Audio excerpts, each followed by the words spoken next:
Integrity Houston, for PCD connectivity, we have not seen PCD2 reconnected to the network. If you can please check PCD2.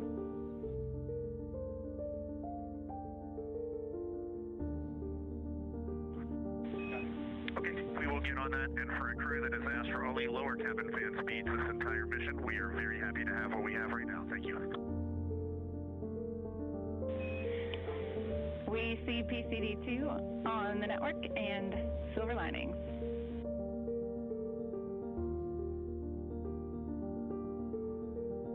Okay, great, thanks.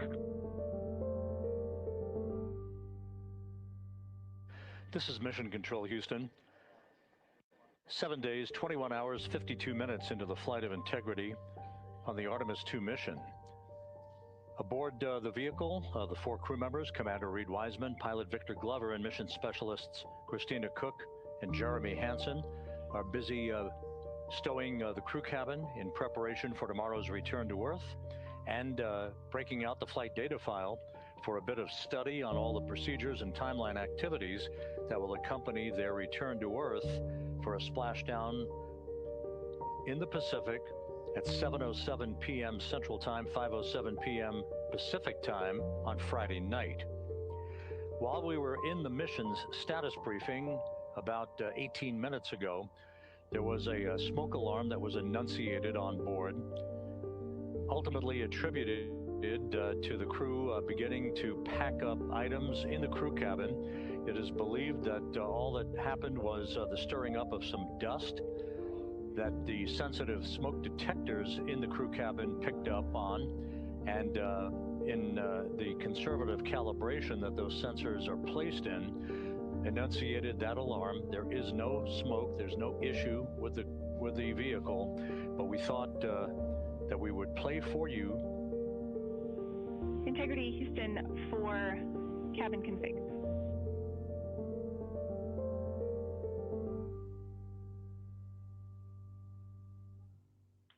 Go ahead.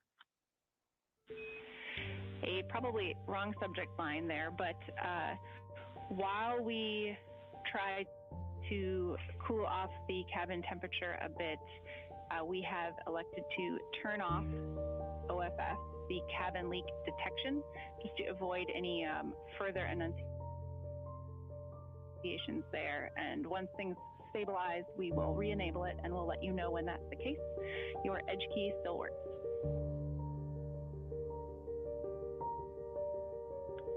Okay, copy that. Once again, while we were in the mission status briefing and the crew was beginning to tidy up the crew cabin, they apparently kicked up some dust, which triggered smoke detection, enunciation in the cabin, a smoke alarm, if you will. There was no smoke. There was no indication of any anomalous behavior on any of the environmental control systems on board Integrity, but we wanted to play for you the clip of the exchange between Commander Reed Wiseman and spacecraft communicator Jackie Mahaffey during that 3-minute or so period of time in which we were evaluating the systems on board Integrity. Here's the clip. Integrity Houston, we copy your call and we see the messages. We'll sync up when you're ready. We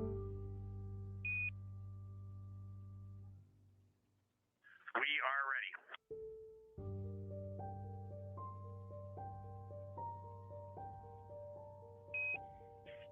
Okay, Reed, we'll take a quick report from your perspective on what you heard and saw and your conclusion on NAMA. Okay,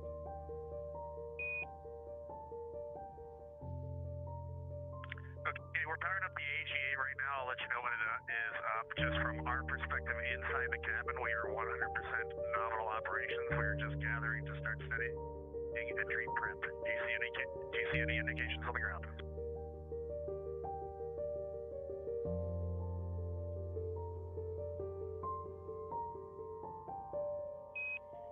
Yeah, Reed, we did see a large spike in the smoke detector data. However, it does appear to be normalizing.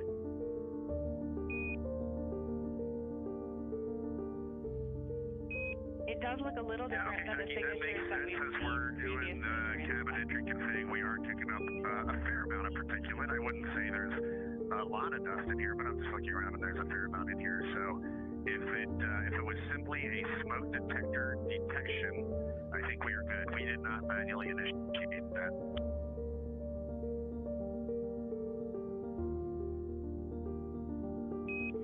Understand all, and we'll stand by when you have an AGA reading. We'll take it.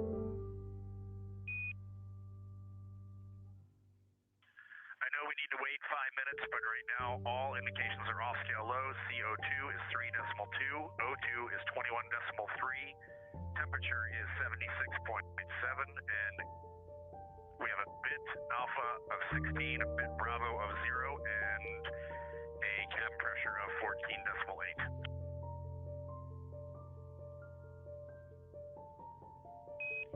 We copy all, and we're looking into the bit.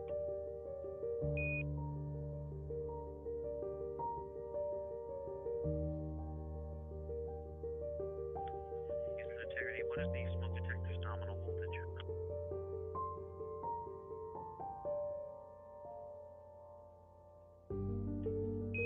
Checking.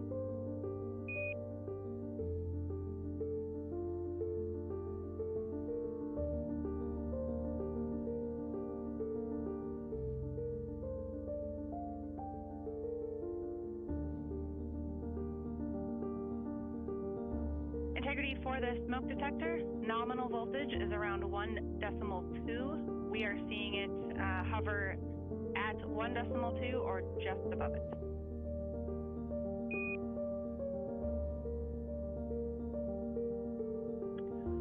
Thank you for that.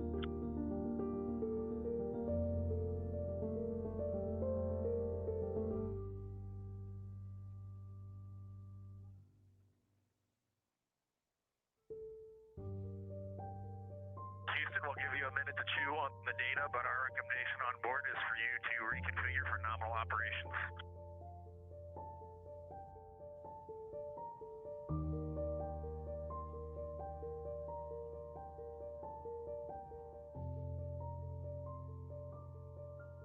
And again, that was a replay of a clip of the exchange between spacecraft communicator Jackie Mahaffey here in Mission Control, part of the entry flight control team, and Commander Reed Wiseman on board Integrity. Just to recap briefly, at about 3:10 p.m., about 24 minutes ago, there was an enunciation of a smoke detector alarm on board Integrity, but all of the cabin environmental readings checked out to be normal. It is believed that this was the result of some dust that was kicked up. This happens frequently on the International Space Station, by the way. But the bottom line is no harm, no foul. Everything is in order on board Integrity. All of the systems are in great shape, and the crew is pressing ahead with stowage of the cabin and review of their flight data file. One note from the mission status briefing that was concluded. Flight Dynamics has provided to us the total distance traveled between launch and splashdown for Integrity that lifted off from the Kennedy Space Center, Pad 39B, back on Monday.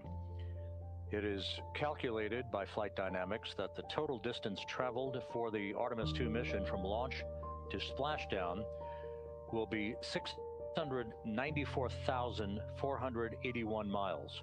694,481 miles. There's your official distance. And that includes the high Earth orbit that Integrity flew in for the first 24 hours of the flight prior to the translunar injection that sent the 4 astronauts off toward the moon and its lunar flyby earlier this week.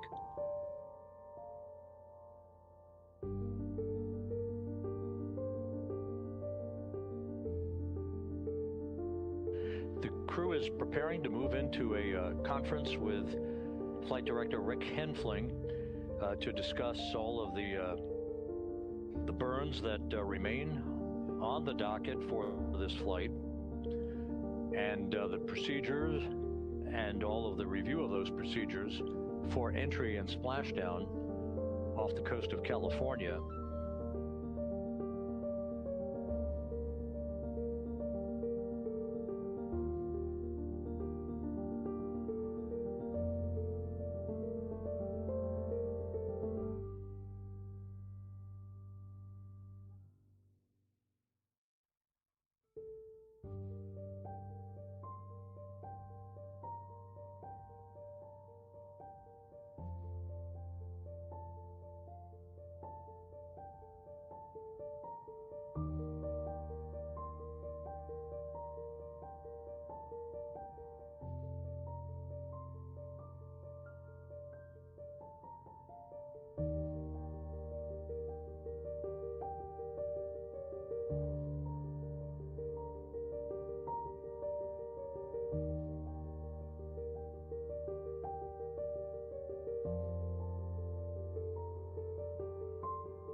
This is Mission Control Houston here in the control room as we take a look at this great view of the Earth, growing larger in the field of view from one of the solar array wing cameras on Integrity.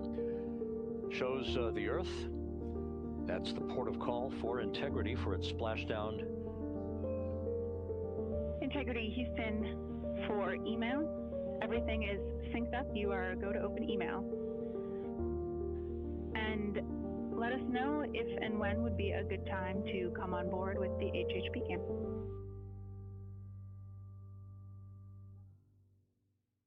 We are definitely feeling a little bit behind on the timeline, so let us get back on step and we'll get that stuff going. No worries, we copy. And Reed Wiseman inviting us to come on board to watch the crew at work on this final full day of activities for the Artemis 2 astronauts. Will be coming on board shortly. Once again, the view of the Earth that you saw a moment ago that will punch out again right there. We're 3 hours and 25 minutes away from reaching the halfway point on the journey home from the moon. Again, splashdown is scheduled. Splashdown is scheduled at 7:07 p.m. Central Time, 5:07 p.m. Pacific Time tomorrow.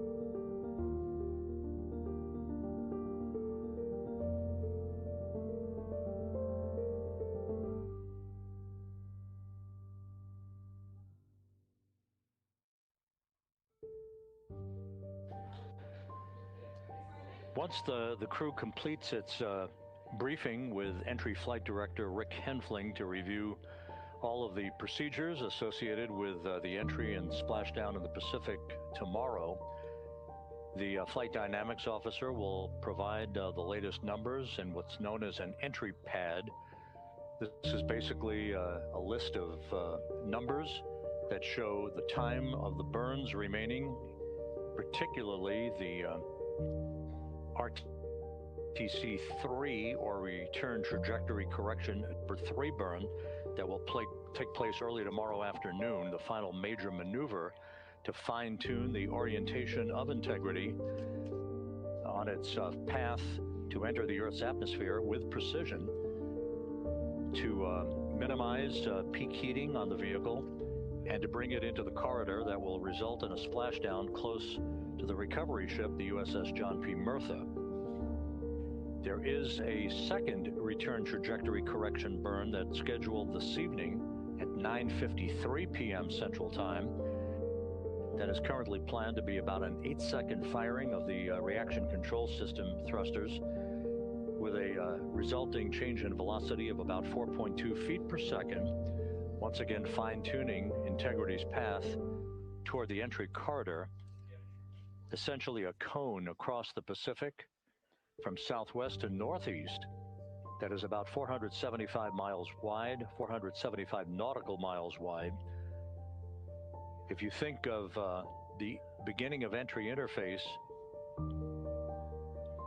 go 1,300 miles down track toward the coast of California. That is the initiation of the zone, the splashdown zone that we would like to enter in. We would prefer to enter into a zone that is as far downrange as 1,775 nautical miles, which is much closer to the coastline of California and much closer to where the recovery team will be waiting to begin the process of ensuring that the vehicle is not in any anomalous situation, no leaking of toxic gases, and to begin the process of erecting a large raft alongside of the vehicle called the front porch, in which the crew will be extracted and will spend a few minutes getting acclimated to the sensation of gravity for the first time in 9 days before they are hoisted in sequential fashion up to a pair of Navy helicopters to fly them back to the deck of the USS John Murtha, where they will go into medical bay for initial medical evaluations. The latest information that we have received from the Murtha shows the order of extraction of the crew from the vehicle to be in this order. Christina Cook will be extracted first, followed by Victor Glover, then Jeremy Hansen, and the commander, Reed Wiseman, will be last out of his ship. They'll all be in that front porch, the large inflatable raft, buttressed up alongside the hatchway to Integrity, before they are hoisted one by one into the helicopters in alternating fashion. Christina Cook first up to helicopter number 1, Jeremy Hansen next to helicopter number 2, Victor Glover, third in line, will be hoisted to helicopter number 1 to join Cook, and Reed Wiseman last to be hoisted to helicopter number 2 to join Hansen for the short ride back to the deck of the Murtha.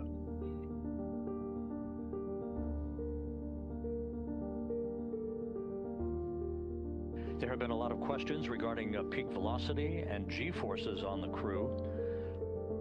We can tell you that the current prediction by Flight Dynamics indicates that the peak velocity for Integrity as it barrels back into the Earth's atmosphere will be just after we begin a 6-minute blackout in communications, which I'll explain again just a moment or two from now. We expect the speed to be about Mach 32, which equates to about 23,839 miles an hour. Now that could vary a bit based on trajectory, angle of attack, and other factors. we expect the peak velocity to be about 32 times the speed of sound.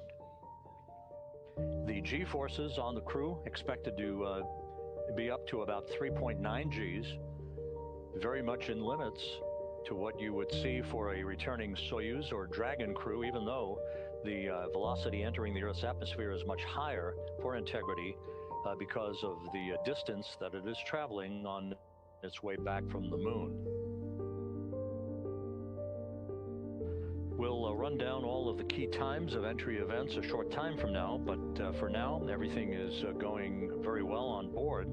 The crew preparing to enter into a conference with Entry Flight Director Rick Henfling to discuss all of the particulars regarding procedures for tomorrow's homecoming to bring to an end this historic lunar flyby. At a mission elapsed time of 7 days, 22 hours, 12 minutes, 24 seconds into the flight of Integrity, this is Mission Control Houston.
Integrity Houston for a follow-up.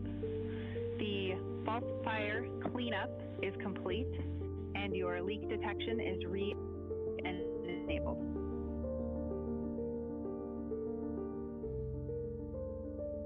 Outstanding, Jackie. Thank you very much. Feeling good on here.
Integrity Houston for state vector uplink.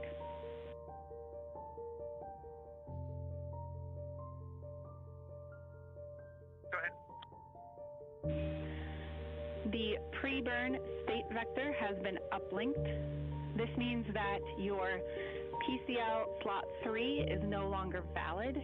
Your PCL pointer is now pointing to your nominal slot 4.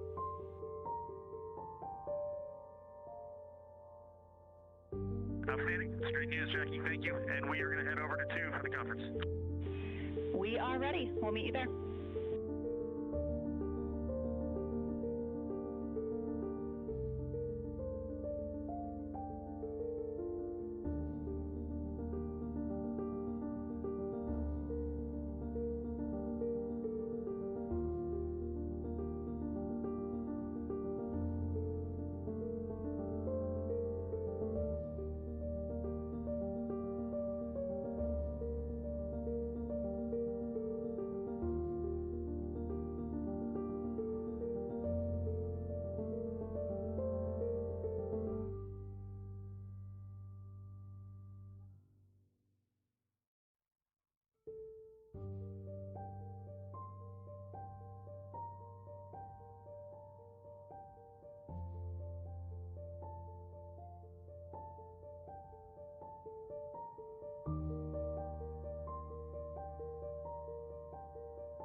This is Mission Control Houston. 7 days, 22 hours, 29 minutes into the flight of integrity on the Artemis 2 mission. We're about 3 hours away from integrity reaching the halfway mark between the moon and the Earth following its flyby of the lunar surface. Integrity is in excellent shape. The crew currently in a conference with Flight Director Rick Henfling to review entry and splashdown procedures and elements of their flight data file, along with the rest of the flight plan for the remainder of the mission. Next up in major activity will be the brief firing of reaction control system thrusters 5 hours and 48 minutes from now in the RTC-2 burn. That's the return trajectory correction number 2 burn. that will further fine-tune the path of integrity as it begins to approach the Earth's atmosphere, that it will reach tomorrow afternoon for its entry back to Earth, a high-speed entry that we'll get into with more particulars here in a minute.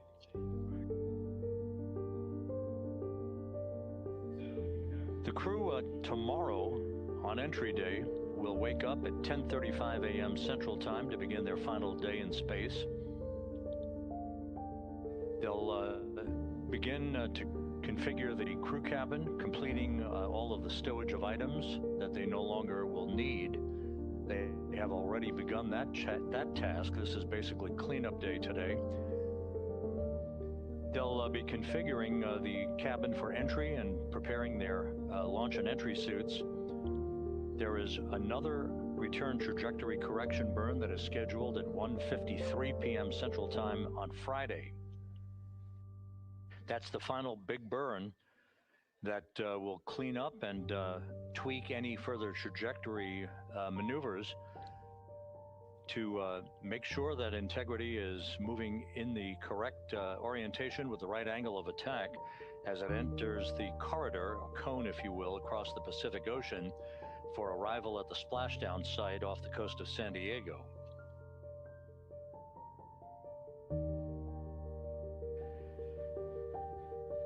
Although we are broadcasting 24/7 on the YouTube channel, continuous coverage all the way through the time the crew is on the recovery ship tomorrow evening, NASA Plus coverage will join in simulcasting all of this at 5:30 p.m. Central Time, 6:30 p.m. Eastern Time on Friday afternoon and evening.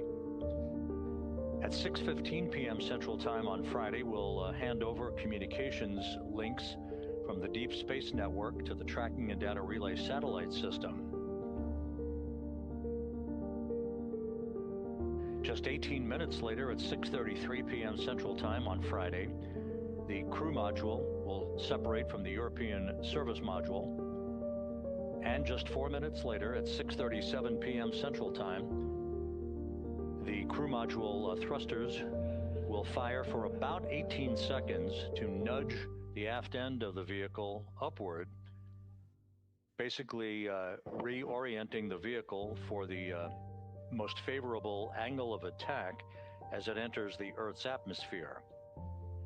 In rapid fire succession at that point, at 6:53 p.m. Central Time, the vehicle and its 4 astronauts will enter the Earth's atmosphere at an altitude of 400,000 feet, traveling 34,882 feet per second. Range to touchdown, 1,701 nautical miles.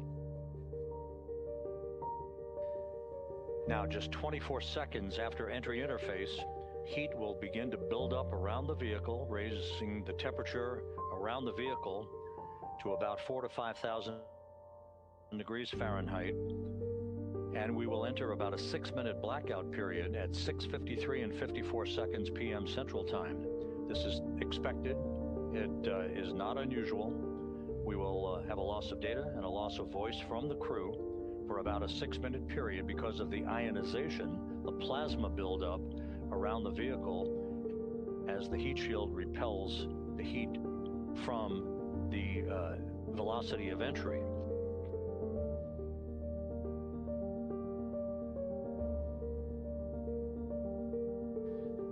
During that blackout period and the period of peak heating, the G-forces on the crew will build to about 3.9 Gs, which is well within the limits planned for this mission.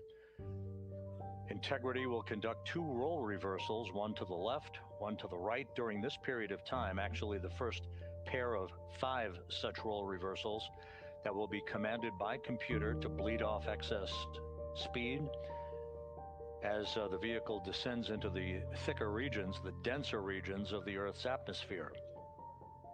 We will emerge from that blackout period at 6:59 and 56 seconds p.m. Central Time. And the blackout period ending should result in a resumption of communications with the crew. We'll be calling them to make sure that they can hear us and we'll be waiting for their response. And at that point, we'll be just 7 minutes away from splashdown. The chute deployment sequence will occur in several stages. There are a total of 11 parachutes for Orion to slow its speed from a peak velocity of about 32 times the speed of sound to a splashdown velocity of just 19 miles an hour in a 14-minute period. So it's a pretty quick deceleration that will be felt by the crew on board Integrity. First up will be the deployment of 3 forward bay cover parachutes to pull the forward bay cover. That's essentially the top of the vehicle, pulled away from the rest of Integrity. 2 forward bay cover parachutes will be deployed at 7:03 and 22 seconds p.m. Central Time. Each one of these chutes is 7 feet in diameter, weighing about 8 pounds a piece, 100% Kevlar, 24,000 feet. When the vehicle is traveling at about 350 miles an hour. That'll be followed in quick succession by the deployment of 2 drogue chutes, and you'll hear all of this in real time. 2 drogue chutes will be deployed to stabilize the crew module descent, establishing the proper conditions for the main parachute deployment that will follow imminently. The drogue chutes will deploy at 7:03 and 23 seconds p.m. Central Time, while the vehicle is traveling now just 473 feet per second. So you can see how quickly the descent rate will decelerate, and we'll be calling out altitude and rate of descent all the way through Integrity's transit across the Pacific Ocean. The main chute deployment following 3 pilot parachutes that are used to lift and deploy the main parachutes from the crew module forward bay. That's followed finally by main parachute deploy. That's the key thing we're looking for. These 3 large parachutes that will deploy at 7:04 and 44 seconds p.m. Central Time at an altitude of about 5,400 feet above the ocean. And at this point, Integrity will be traveling just 198 feet per second.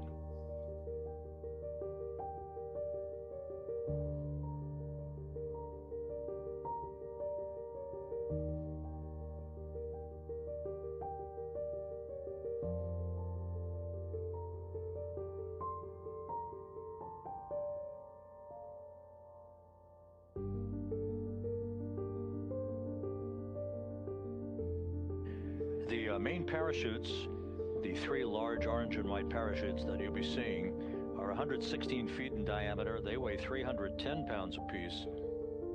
Each parachute is about 265 feet long. You'll see them reef in that typical manner that you see parachute deployments for a spacecraft that is landing on land in the case of Russian Soyuz vehicles, or in the case of Dragons landing in the Gulf or off the coast of California.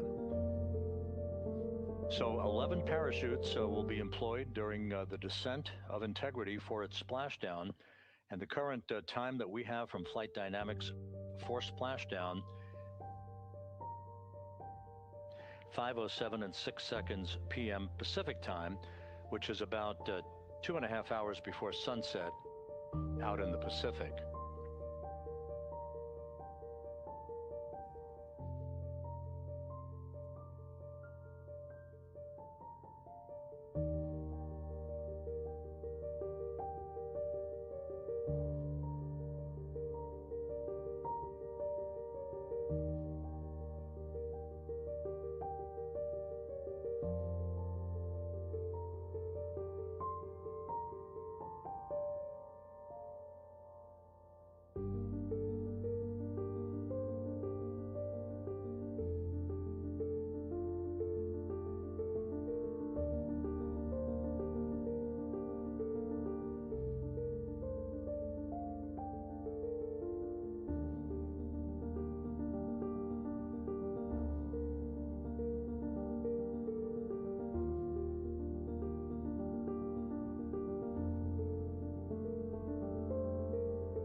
once Integrity splashes down in the Pacific,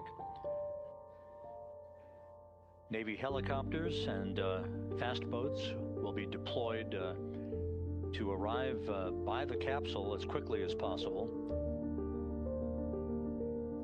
Here in Mission Control, we'll be first conducting the power down of electrical systems and ensuring that no toxic gases are emanating from Integrity. The one thing, of course, we'll be looking for at splashdown is the orientation of the vehicle. If it's stable 1, we'll know that means it is right. It will be upside down. System noticed by crew module uprighting system, which consists of 5 large inflatable airbags at the top of the spacecraft, will be inflated nonetheless, whether it's stable 1 or stable 2, through helium that will maintain a stable upright orientation for Integrity to allow the start of the recovery operations. It is anticipated that it will take about 45 minutes to an hour to extract the crew from the vehicle. The extraction process, led by Navy divers and flight surgeons, will have Christina Cook exiting the vehicle first, followed by Victor Glover, followed by Jeremy Hansen, and the commander, Reed Wiseman, will be last off the ship.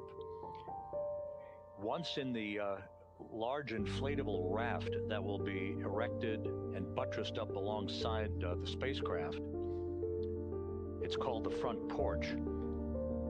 The crew will make sure that they are getting their Earth legs back after 9 days of weightlessness, and one by one they'll be fitted with harnesses to hoist them up to 2 hovering Navy helicopters. Christina Cook will be first up into helicopter number 1, followed by Jeremy Hansen into helicopter number 2. Victor Glover is third up in helicopter number 1. He will join Christina Cook, and Reed Wiseman will be last, going up into helicopter 2 to join Jeremy Hansen for a short flight back to the deck of the USS John Murtha, which is the recovery ship.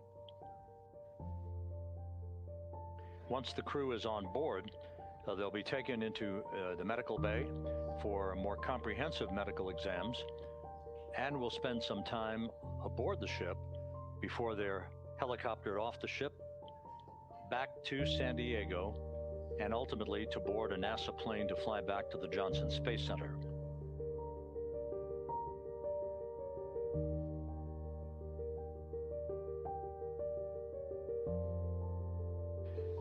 So that, once again, is a rundown of all of the key times that we have at this point. Any updates, of course, we'll bring them along to you. But the crew currently in the midst of a review of entry and splashdown procedures with the entry team here in Mission Control. They'll be moving into a midday meal a short time from now. And once again, the next major event is going to be the return trajectory correction burn number 2 that is on tap for this evening, with the burn scheduled at 9:53 p.m. Central Time tonight, an 8-second firing of the reaction control system jets to tweak and fine-tune the path of Integrity back to Earth. About 2 hours and 45 minutes from now, the vehicle will pass the midway point of the return trip home from the moon that saw a fly around to the moon and human eyes casting a gaze and capturing historic photos of areas of the moon never seen before.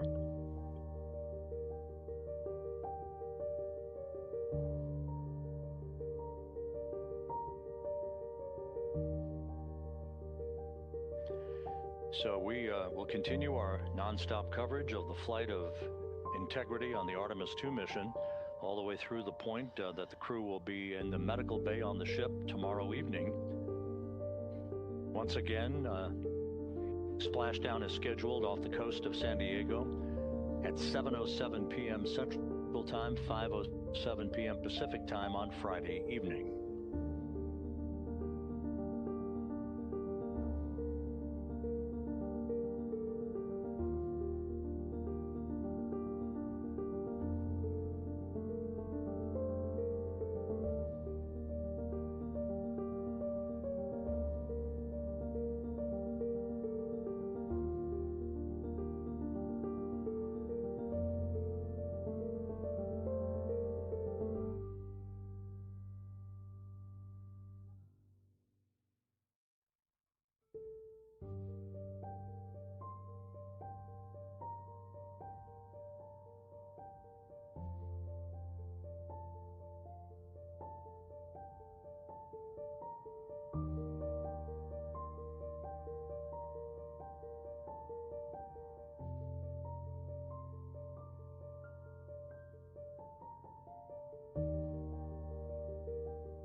Houston Integrity, we are back up on 1 after the conference. We've got you loud and clear.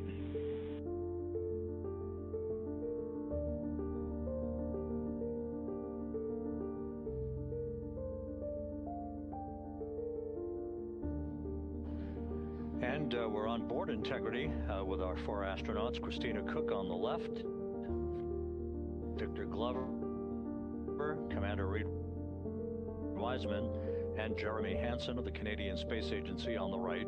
Crew is continuing to stow equipment on board. They've concluded a conference with Entry Flight Director Rick Henfling to review procedures for tomorrow's return to Earth. And we'll soon be moving into a mid-meal on this day before their homecoming to planet Earth.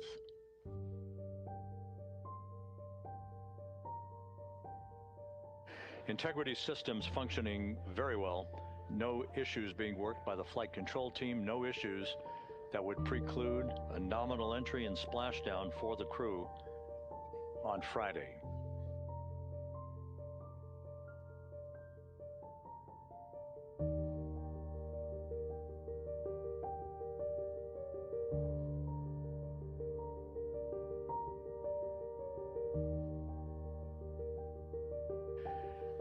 One more note, I think of interest, of course, is the heat shield on Integrity and how it likely will fare during the high-speed return to Earth for Integrity's astronauts on Friday.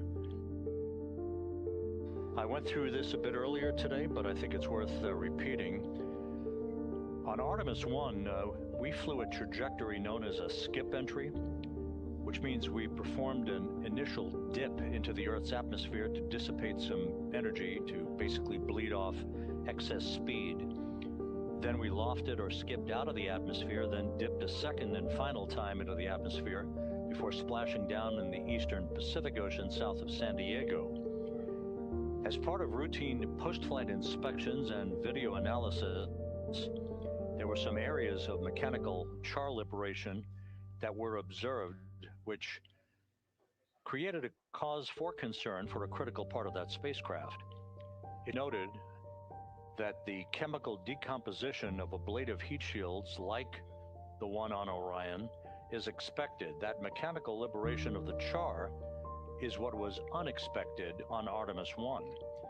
The chemical decomposition occurs as the heat shield material heats up and decomposes, a process known as pyrrolization, which generates gas during entry. The generation rate of gas is a function of the temperature of the heat shield material known as avcode.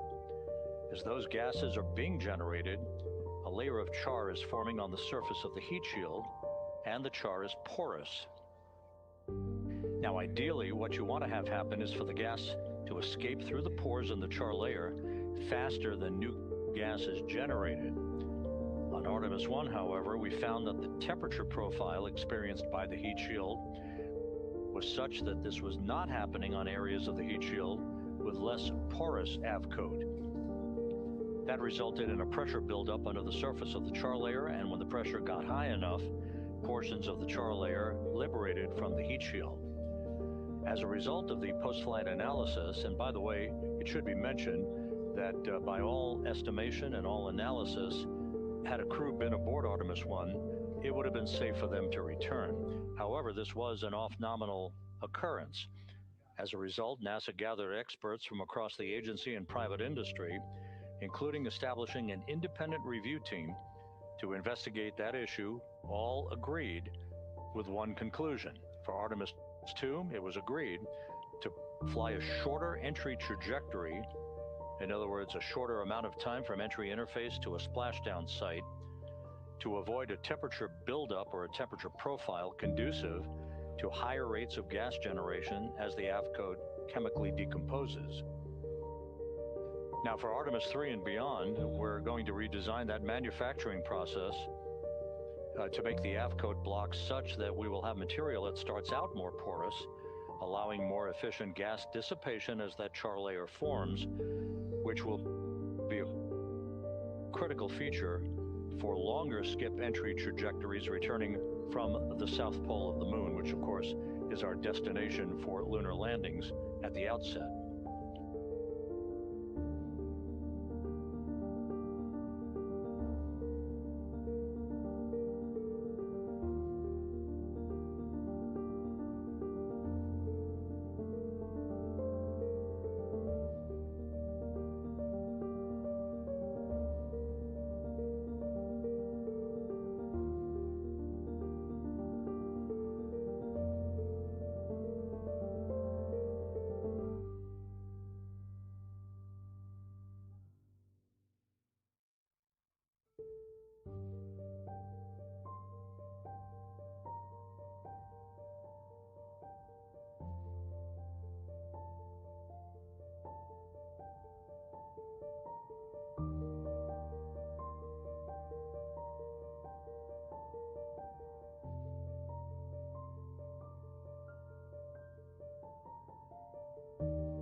This is Mission Control Houston. You're looking at a wider view of the Artemis flight control room, known as the White Flight Control Room here in Mission Control.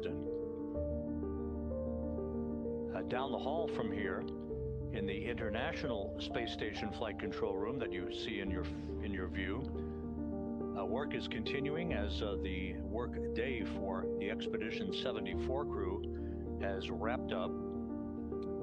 They are in fact preparing for the launch of a SpaceX Falcon 9 rocket from the Cape Canaveral Space Force Station on Saturday morning. That launch scheduled at 6:41 a.m. Central Time, 7:41 a.m. Eastern Time, to send a Northrop Grumman Cygnus cargo craft to the International Space Station packed with food scientific experiments. NASA Plus coverage of that launch will begin on Saturday morning at 6:20 a.m. Central Time, and again the launch 6:41 a.m. Central, 7:41 a.m. Eastern Time. A launch on Saturday, weather permitting, will result in a robotic capture of the Cygnus craft, which is named the SS Steve Nagel after the late former astronaut.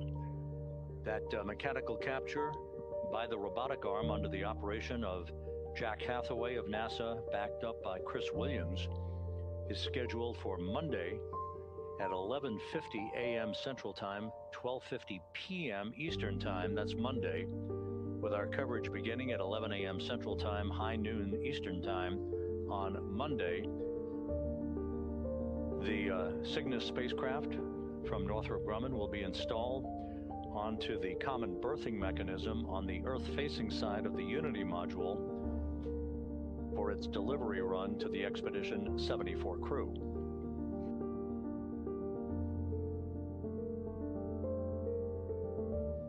So there's activity in both rooms. The segue from Artemis's return to Earth to resumption of space station operations. The resumption, not actually an accurate word, because the space station operates 24/7, 365. But the focus of attention will shift from Artemis to a certain extent to the active operations aboard the International Space Station. We're about 2.5 hours away from reaching the halfway point on Integrity's journey back to Earth from the moon. And of course, with splashdown looming on the horizon, all of that activity will unfold in rapid fire succession tomorrow afternoon and evening, culminating with a splashdown off the coast of San Diego for Integrity and its 4 astronauts at 7:07 p.m. Central Time, 5:07 p.m. Eastern Time.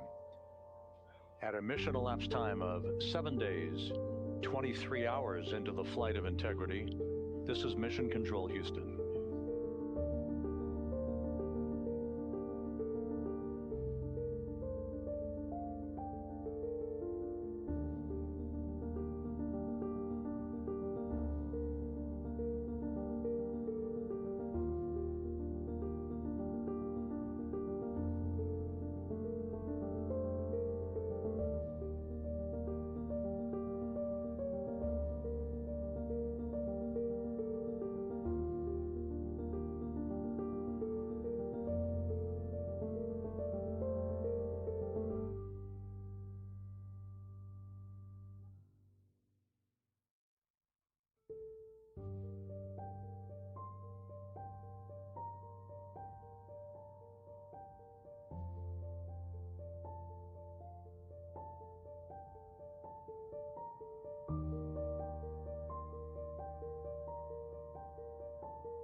Back aboard Integrity, Canadian Space Agency astronaut Jeremy Hansen in the middle of your screen, Christina Cook on the right, Reed Wiseman in the background, the crew continuing to statement and get Integrity's cabin ship shape for tomorrow's return to Earth. Victor Glover just right there on the left side of your screen.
Stowage, low priority.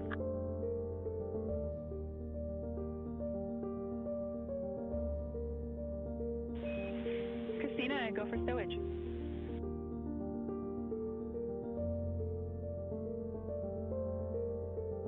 The keyboard is stowed per the return packing plan. It was deployed.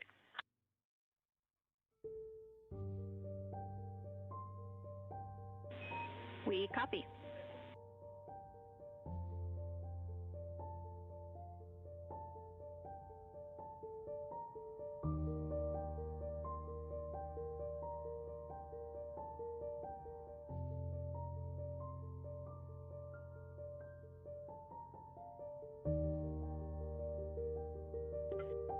Jackie, while I have you, we just wanted to express even more our gratitude for these awesome, I'll call them drink notes and drink messages. So many people wrote really cool, heartfelt messages on our bonus drinks, and we are just smiling ear to ear every time we look at one. So thank you so much. It was really fun to find these, and they're really giving us a boost for entry day.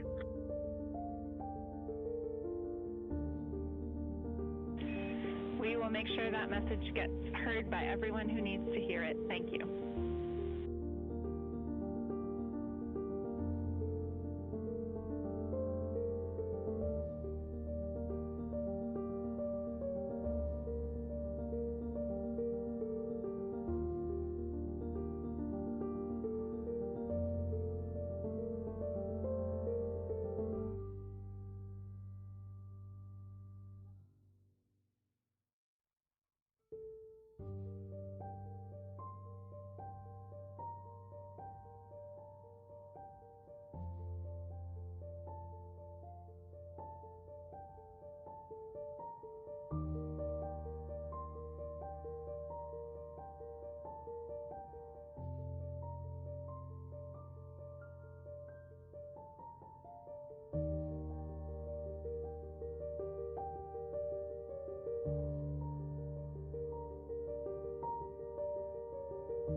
This is Mission Control Houston, here in the flight control room.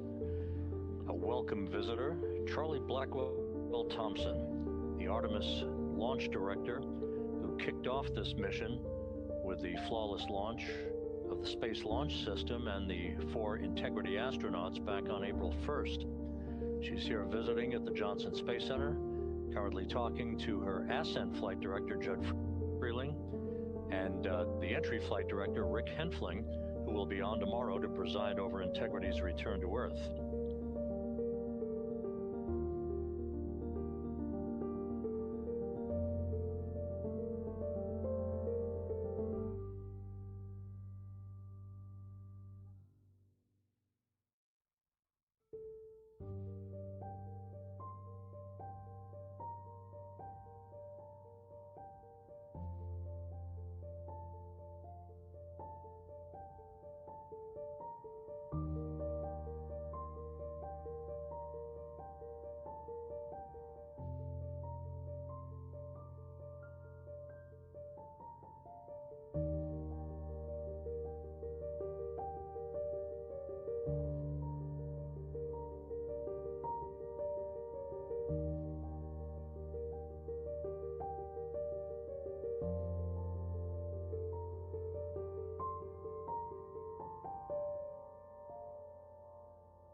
This is Mission Control Houston at a mission elapsed time of 7 days, 23 hours, 18 minutes into the flight of Integrity. Enjoying the views inside the crew cabin of the vehicle as the crew continues to work through entry preparations, documenting items that they're stowing on board, and reviewing entry procedures in advance of tomorrow's homecoming that will result in a splashdown off the coast of San Diego at 7:07 p.m. Central Time, 5:07 p.m. Pacific Time.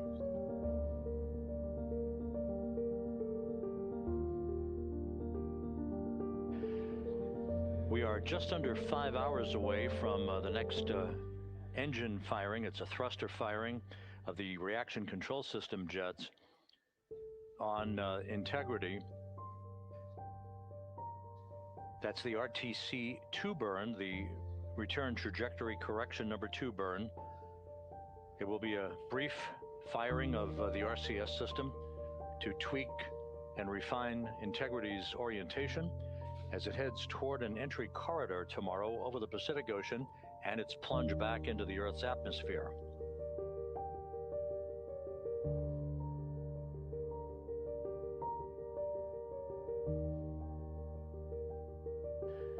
Just to refresh folks, Christina Cook and Reed Wiseman returned home from their first missions in a Russian Soyuz vehicle for parachute-assisted landings in Kazakhstan. Victor Glover was on a Crew Dragon mission, so he was in a parachute-assisted splashdown on water. Jeremy Hansen, of course, flying for the first time. So this will all be brand new to him, although this crew has trained for all of this for the better part of 2.5 years.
Integrity, Houston, for the burn conference. We are ready when you are.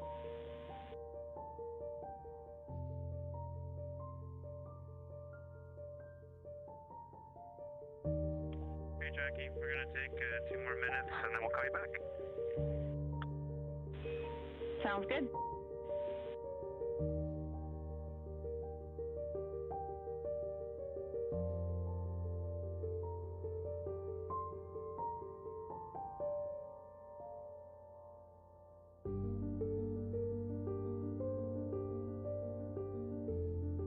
This is Mission Control Houston, the burn conference referred to by Capcom Jackie Mahaffey here in Mission Control is the discussion that's coming up, brief discussion regarding the soon be executed return trajectory correction to burn,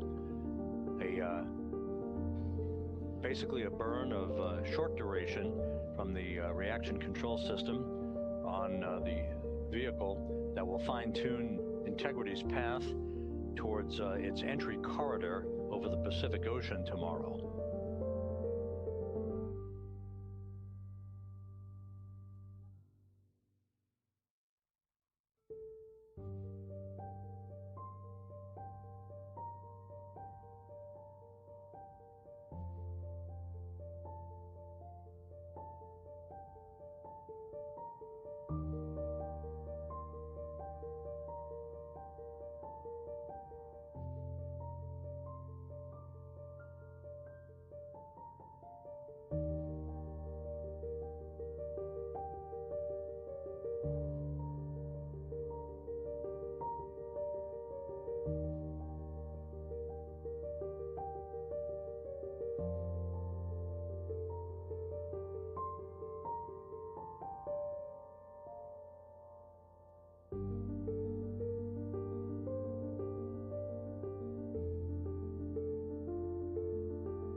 Jackie, we are ready to start the burn conference.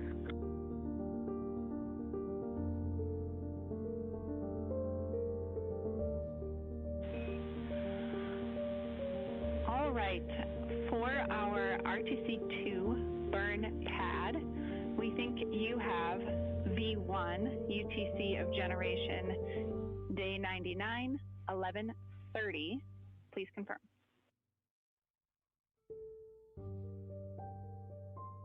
Confirmed. All right, just a couple of deltas for you. In the guidance solution, delta V tote will be 5.2, T-go of 9 seconds. Delta V components, X negative 3.2, Y negative 0.8, and Z 4.0. How copy?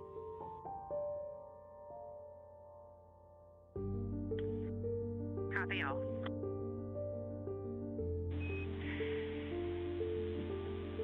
In the burn execution steps, there is no change, but we wanted to share the comment that if we determine interim targeting is required, we can run that from the ground. You all will be during your PAO event.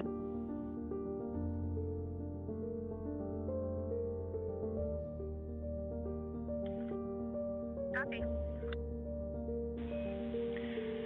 And then we do have a couple of burn notes for you. The first is a clarification, actually a delta to the first line for tank pressurization. Tank pressurization will not occur during the burn config segment, and the burn will be performed in blowdown.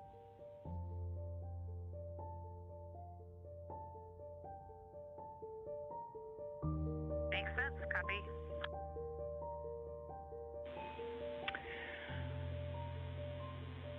We gave you a go earlier for venting ops, and we do have an OpNav pass coming up that we do not want venting during. The MET of that time frame is day 8, 0 hours, 40 minutes. To day 8, 2 hours, 0 minutes.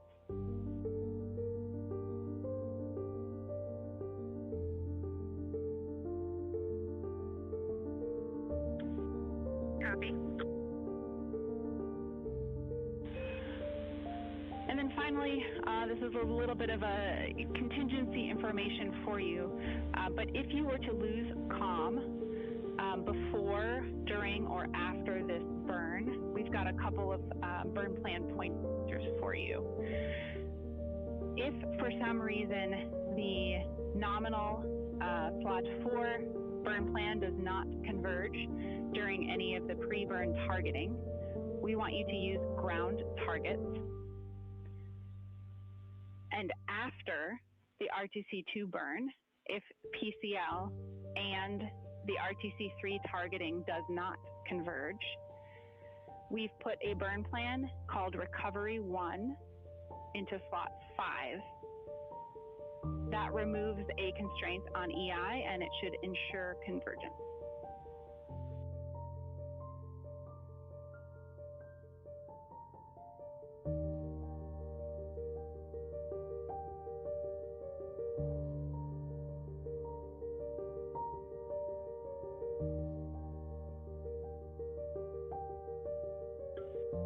Copy all. That is everything Houston has for the burn conference. Anything for us?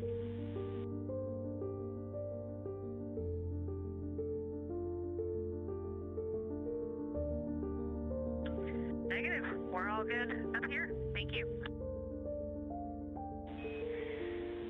All right, we're good to go. And there's absolutely no rush, but when there's a good moment, we would love a sync on cabin config.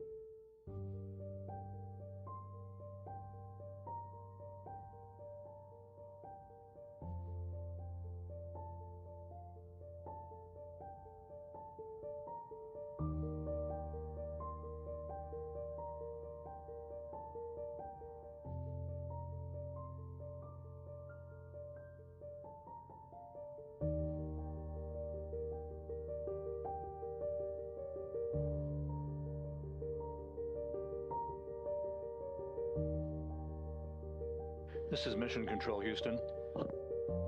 You're continuing to watch the activities of the Integrity astronauts on board their spacecraft. Now less than 2 hours away from reaching the midway point on their trip back from the moon.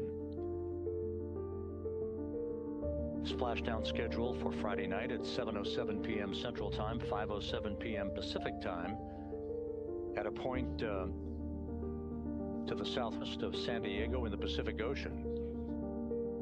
The USS John P. Murtha, the recovery ship, is in place, and barring some unforeseen development, will be deploying Navy helicopters and Navy divers and recovery personnel to extract the 4 astronauts from the spacecraft.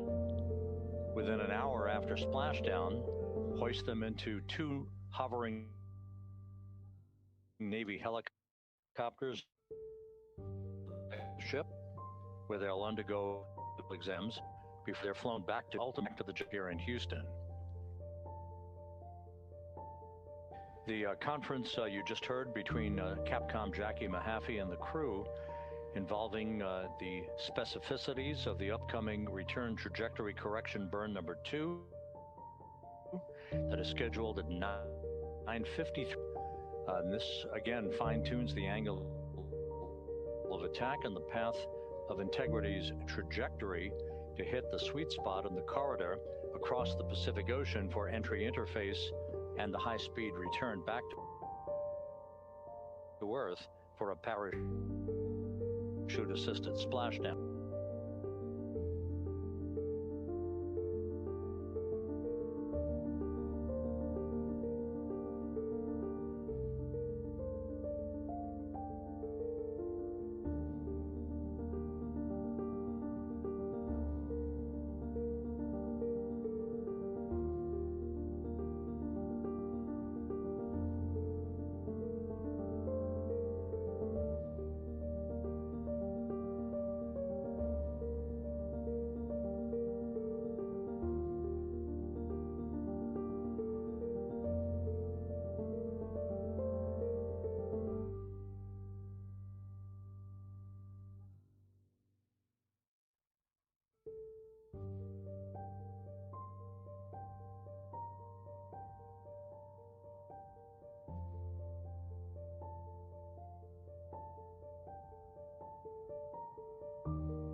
Houston, integrity TLT is about to be commanded.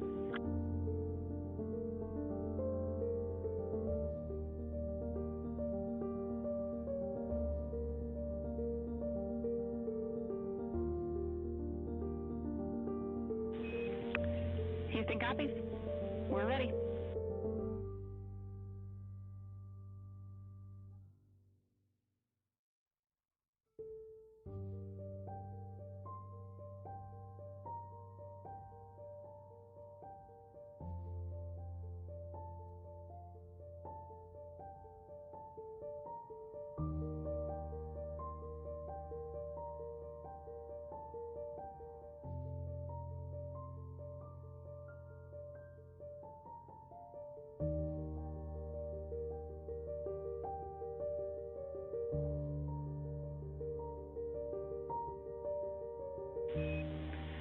And Christina, we see a good solution. Thank you.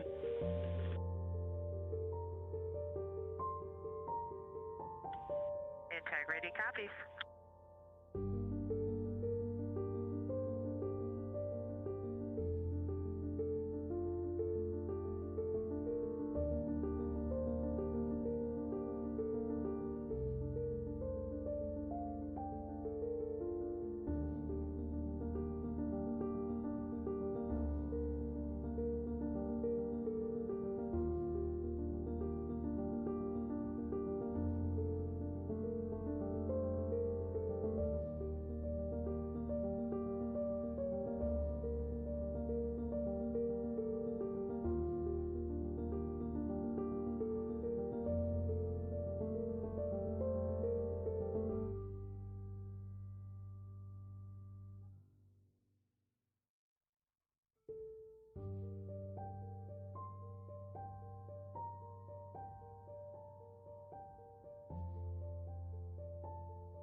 integrity, Houston. Please check the connection for PCD3 when able.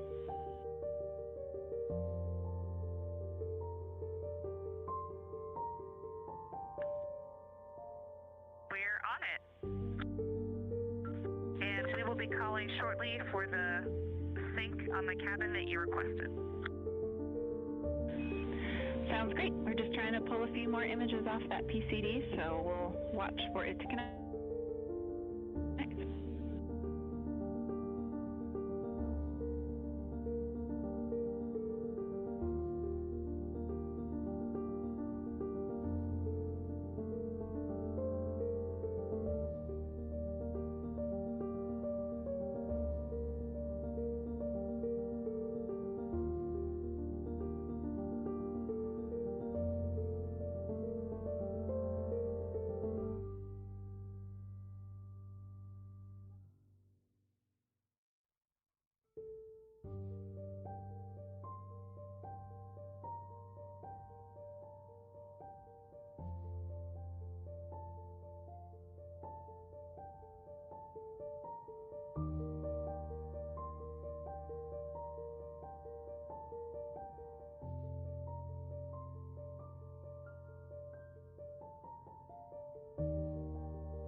This is Mission Control Houston. 7 days, 23 hours, 53 minutes into the flight of integrity on the Artemis 2 mission, the lunar flyby of the moon that made history this week. The mission far from over, however. You are on board Integrity. On the left, Commander Reed Wiseman. In the middle, Victor Glover. Just behind Glover, almost out of the field of view, Christina Cook, and Canadian Space Agency astronaut Jeremy Hansen on the right. The crew has been busy packing up their crew cabin today. They've been reviewing entry procedures for tomorrow's return to Earth. They'll move into a midday meal to shop. We will have a public affairs event at 6:50 p.m. Central Time, where the crew, a final PAO event in which the crew will have an opportunity to talk to a number of Congress people, members of Congress who will be gathered in various locations to have a chance to talk to the crew about their adventure around the moon and to offer their congratulations. Coming up at 9:53 p.m. is the return trajectory correction burn, RTC-2 burn. That'll be a 9-second firing of the reaction control system thrusters to further fine-tune Integrity's path toward an entry corridor, a cone, if you will, across the Pacific Ocean, in which they will enter tomorrow evening to begin the high-speed return to Earth and a parachute-assisted splashdown in the Pacific at 7:07 p.m. Central Time, 5:07 p.m. Pacific Time on Friday evening.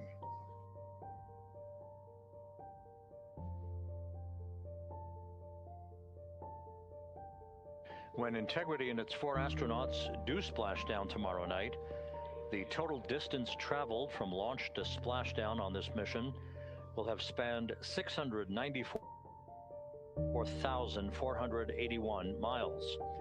That, of course, includes the high Earth orbit that Integrity was placed in through the launch atop the Space Launch System and the interim cryogenic propulsion stage, the upper stage burn, that enabled Integrity to spend 24 hours in a high Earth orbit that reached about 43,000 miles at apogee, giving flight controllers here an opportunity to check out all of the critical systems, including the environmental control systems in the spacecraft, prior to the translunar injection burn that committed Integrity to a free return trajectory around the moon and its current trajectory heading back to Earth. The translunar injection burn was, in essence, also a deorbit burn of sorts, with the crew having been set on a pre-planned result in its entry into the Earth's atmosphere and a splashdown in the Pacific tomorrow evening.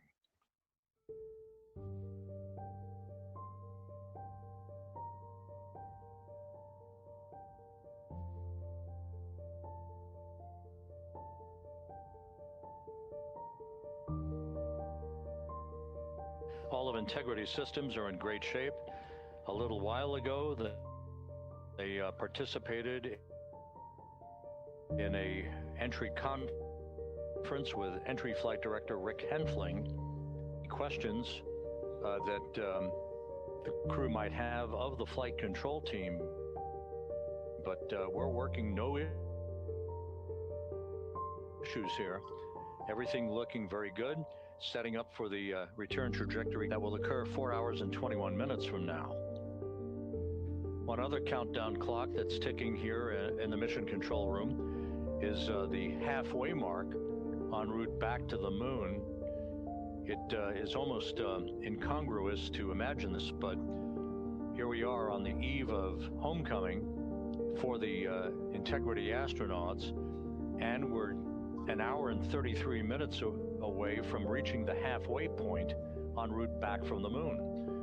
It's just the way orbital mechanics works, that sets the course and the velocity and the gravity that dictates all of that. But again, we're about a little over an hour and a half away from reaching the halfway point back from the moon for the splashdown in the Pacific tomorrow night.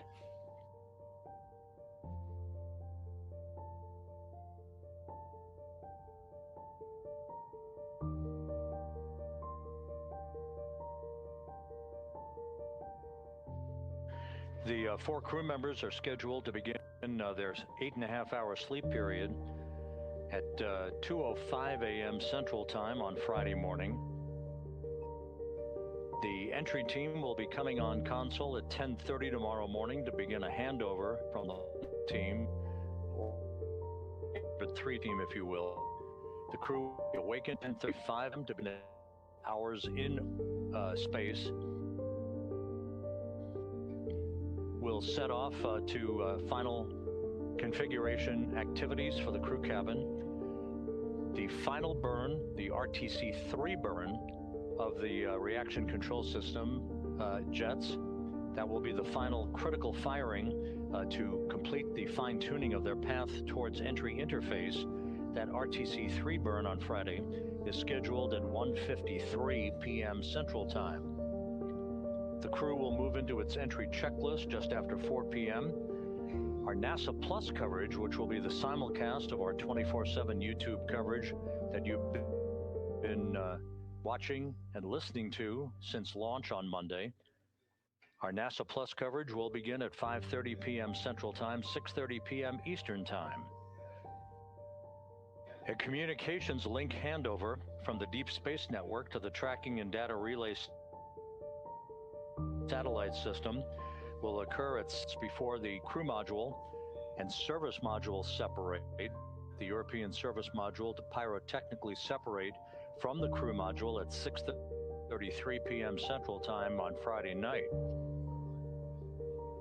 16 minutes later, at 6:53 p.m. Central Time, we will enter the Earth's atmosphere at an altitude of 400,000 feet, traveling at peak velocity at some 32 times the speed of sound. At 6:37 p.m., there'll be a raise burn. This is prior to entry interface. It's about an 18-second burn that will be refined in terms of its duration tomorrow. But the raise burn will gently nudge the aft end of the vehicle to properly align it to the right angle of attack for the entrance into the Earth's atmosphere, and to provide the lessening of a buildup of heat against Integrity's heat shield as it descends through the regions of the Earth's atmosphere. We will encounter a planned 6-minute communications blackout at about 6:53 and 54 seconds p.m. Central Time. Again, this is due to the buildup of plasma around the vehicle, the ionization effect, if you will. This is typical of all high-speed entries back into Earth for any vehicle.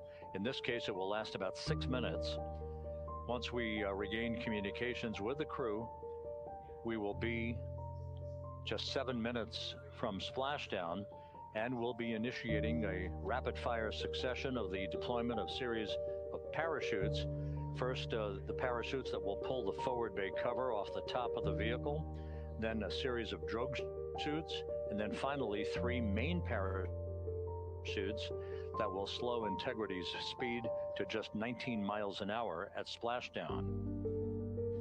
The USS John P. Murtha is on station, ready to begin recovery operations with helicopters, Navy divers, flight surgeons, crew surgeons, Navy surgeons, a whole flotilla, if you will, of recovery personnel.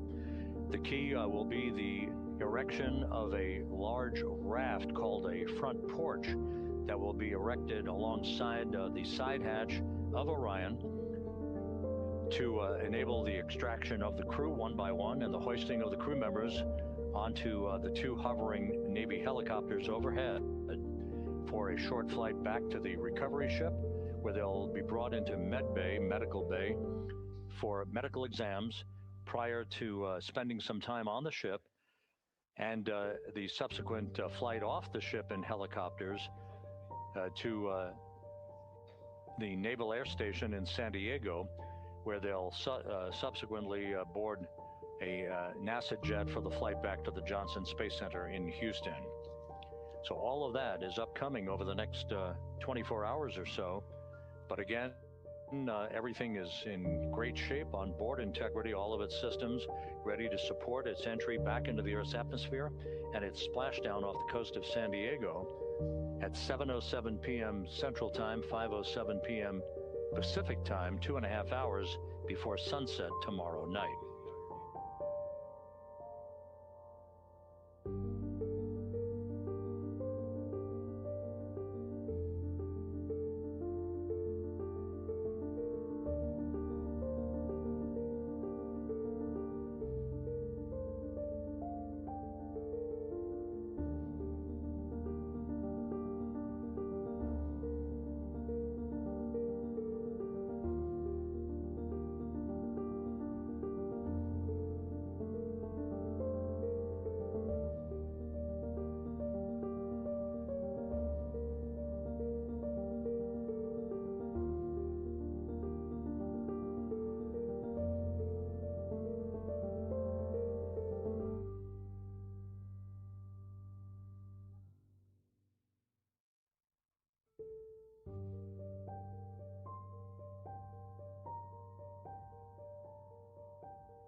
This is Mission Control, Houston.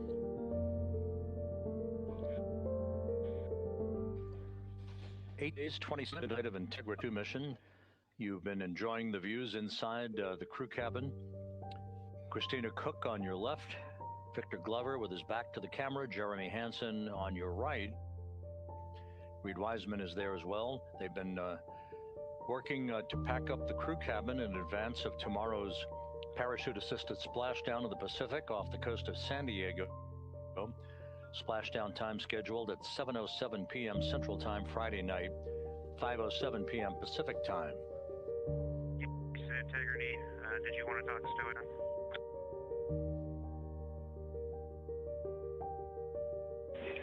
We are ready.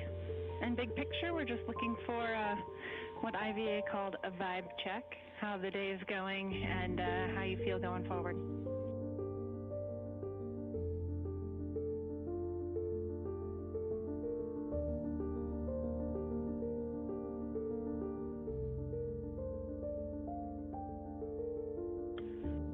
So we completed the stowage that was in the procedure 26.5.300. That went fun. And so really at this point, we'll probably have a little bit more underneath the food that we'll put in bags. Is our plan right now. Just depending on how many, I guess, putting things away as we're done with them and just looking at it up on the plan. And that's a bit tedious at times, but overall I think we have a handle on it.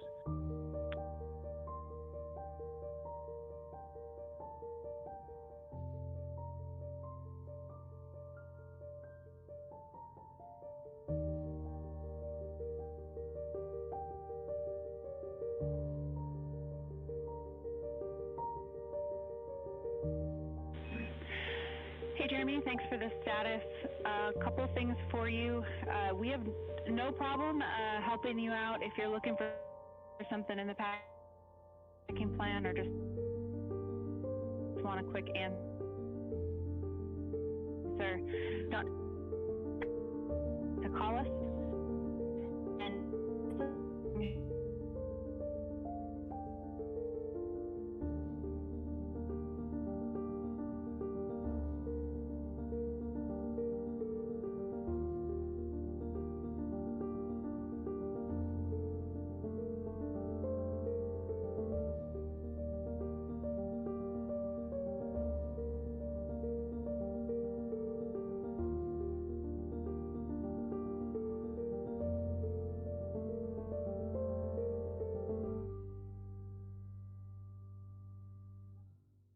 Okay, we just went around the group. Nobody had done that. I guess all of us were sort of thinking it was timeline somehow. So we'll go back to the daily summary and have a look at that. We can fit that in somewhere, but we haven't done it yet.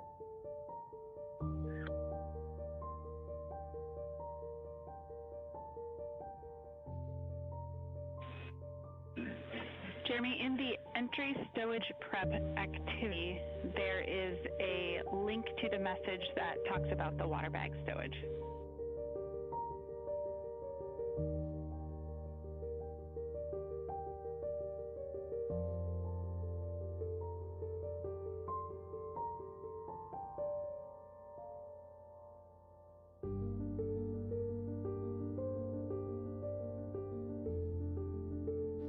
That conversation between Capcom Jackie Mahaffey here in the flight control room and Jeremy Hansen on the right of your screen aboard Integrity, dealing with where items are being stowed for the trip back home tomorrow. We are still 1 hour away from reaching the halfway point on the trip back from the moon. The moon being the prime target for that occurred by this crew back on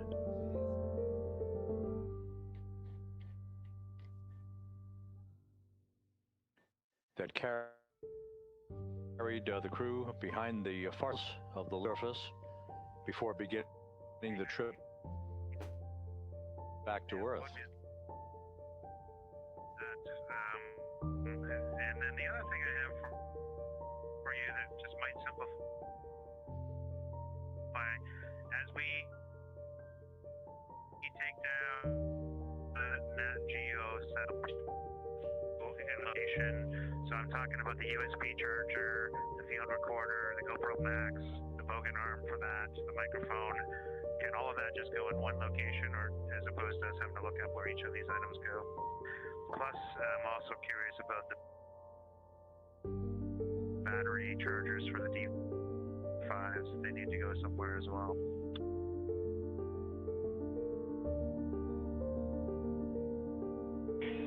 Yeah, Jeremy, actually you have an activity on your timeline just after the midday meal block. Stand by. Okay. Hey, sorry. At the very end of the day, there is a Nat Geo Stow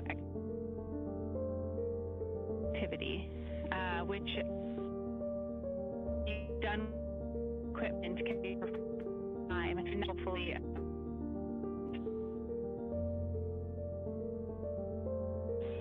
and we are checking on the battery chargers for D5 okay, questions. That's helpful. And then what about, I think we'd like to leave, I'm kind of expecting we might want to leave the USB charger up tonight. Maybe not, but if we do, where can we put that quickly in the morning, including all of its charging cables?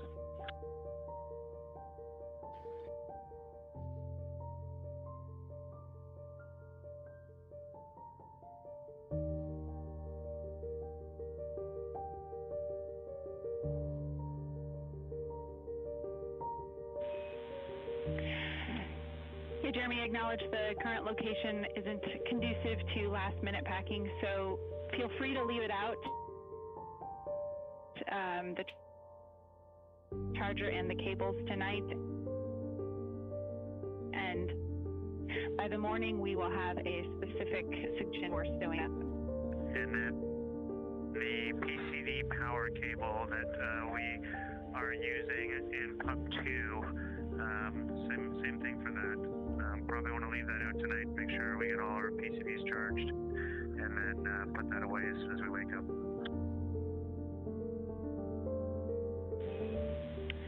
We copy.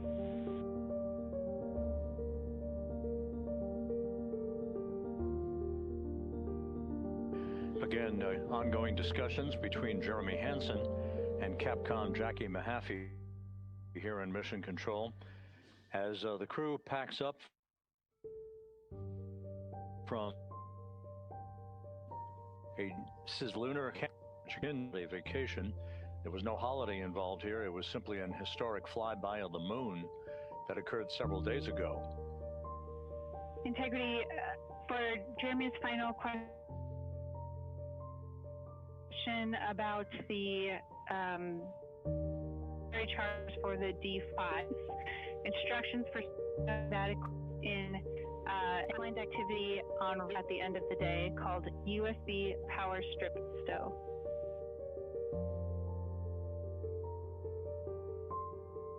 Okay, thanks, Jackie.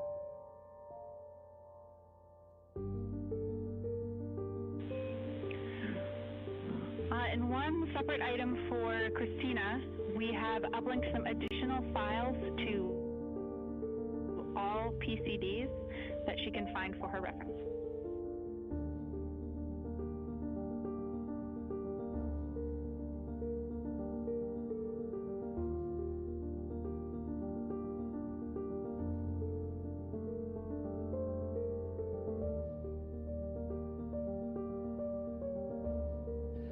So with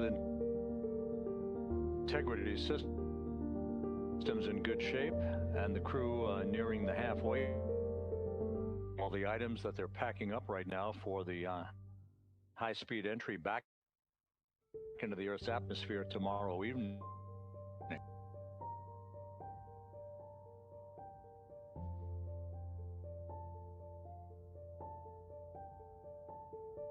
Meanwhile, we're We're about 40 minutes away from a public affairs event where members of Congress will have an opportunity to talk to the crew, ask them a few questions. This is the final public affairs p.m. Central Time, 6:35 p.m. Eastern Time, back on April 1st, with Integrity launching atop the that reached an apogee of 43,000 miles for the first 24 hours to enable flight controllers to check out all of its systems. Trajectory that is now carrying them back to Earth for their splashdown in the Pacific tomorrow evening.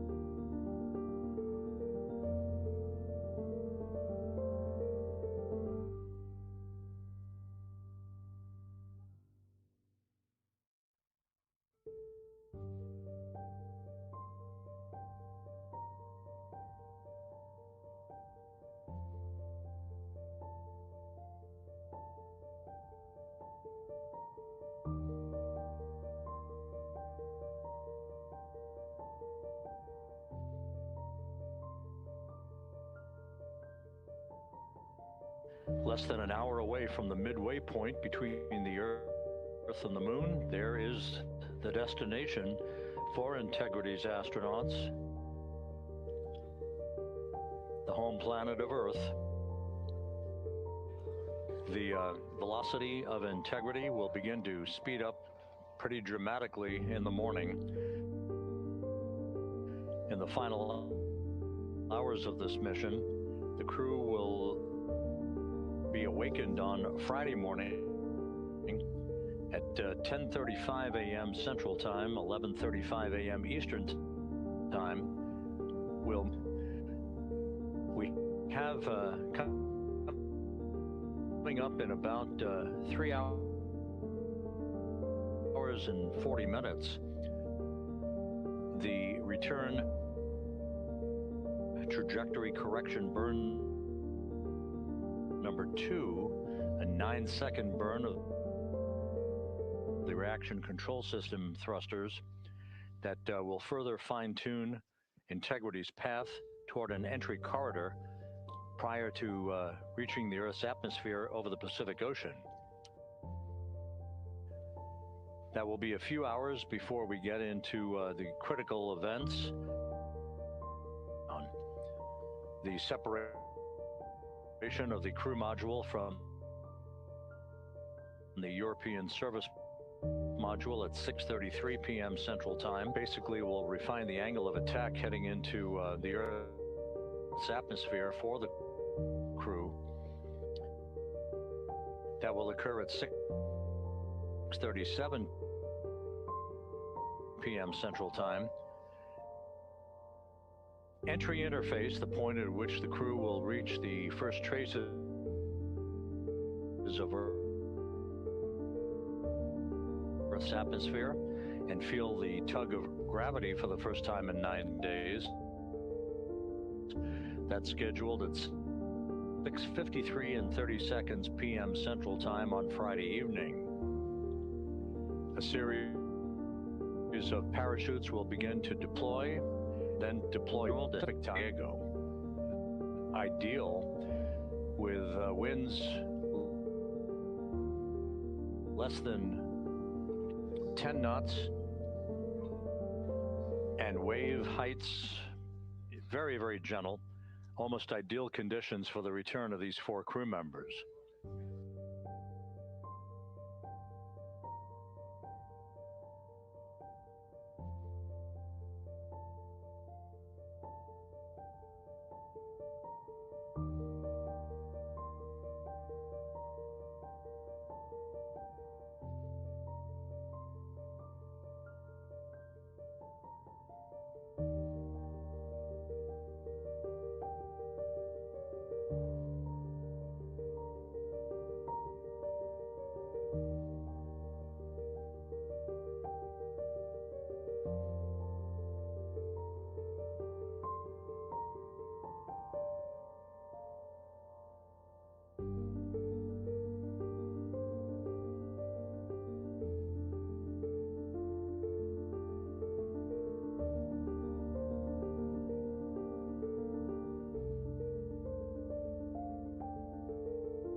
This has been a fairly quiet day aboard Integrity, with the crew concentrating on stowing the crew cabin and reviewing their flight data file, continuing with entry and splashdown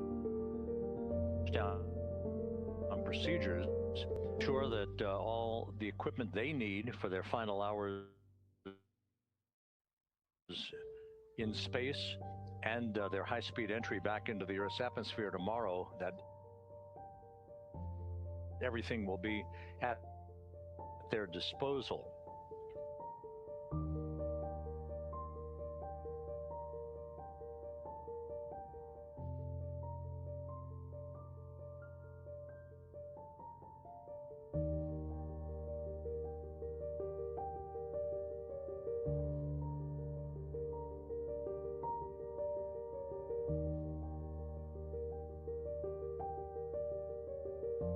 Once again, we're about 30 minutes out from our final public affairs event of this mission, a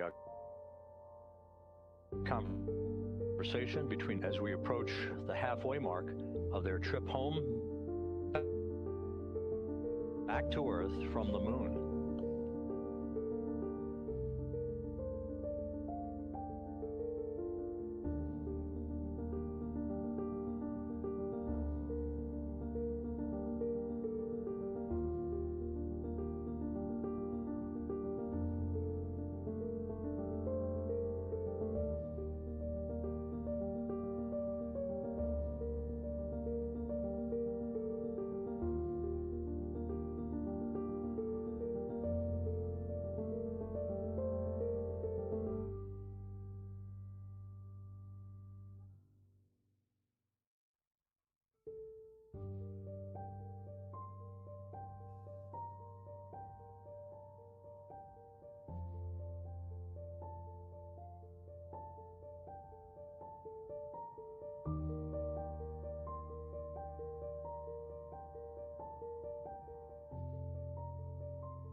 Integrity, quick stowage thing. Just confirm for us there are only two, or confirm the quantity of contingency urine stowage bags on.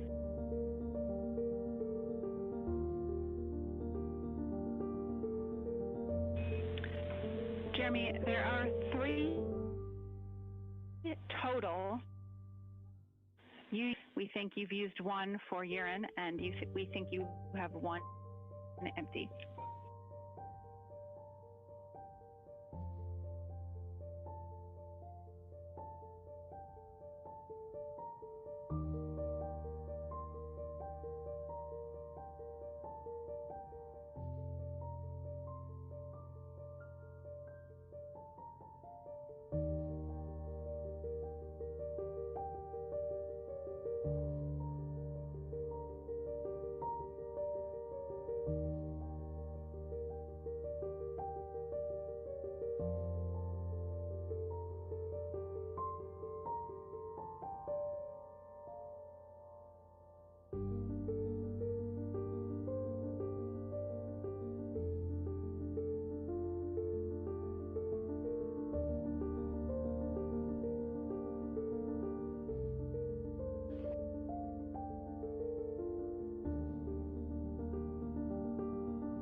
Integrity Houston, for your essay, the ground is going to do a round of targeting your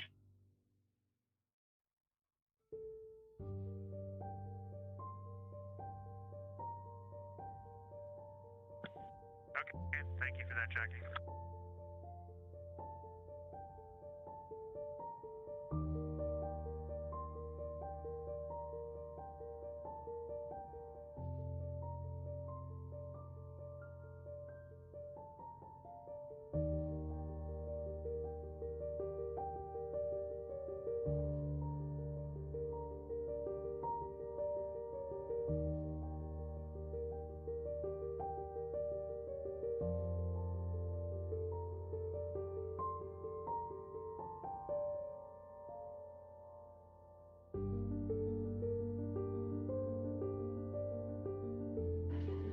Just 38 minutes away from reaching the halfway point of the trip back from the moon, Integrity's astronauts are continuing to pack up all of the gear in their crew cabin for tomorrow's away from this event, in which they'll have an opportunity to talk to members of Congress.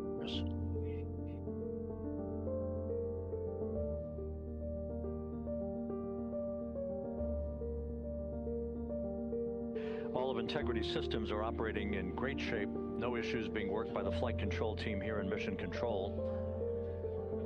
The day is beginning to wind down.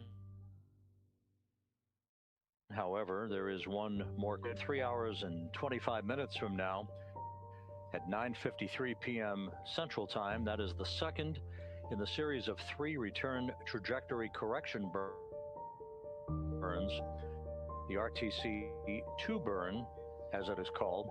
This will be about a 9-second firing of the thrusters to fine-tune Integrity's path and angle of attack, simply tweaking its orientation towards an entry corridor that will take it toward its splashdown point off the coast of San Diego on Friday night.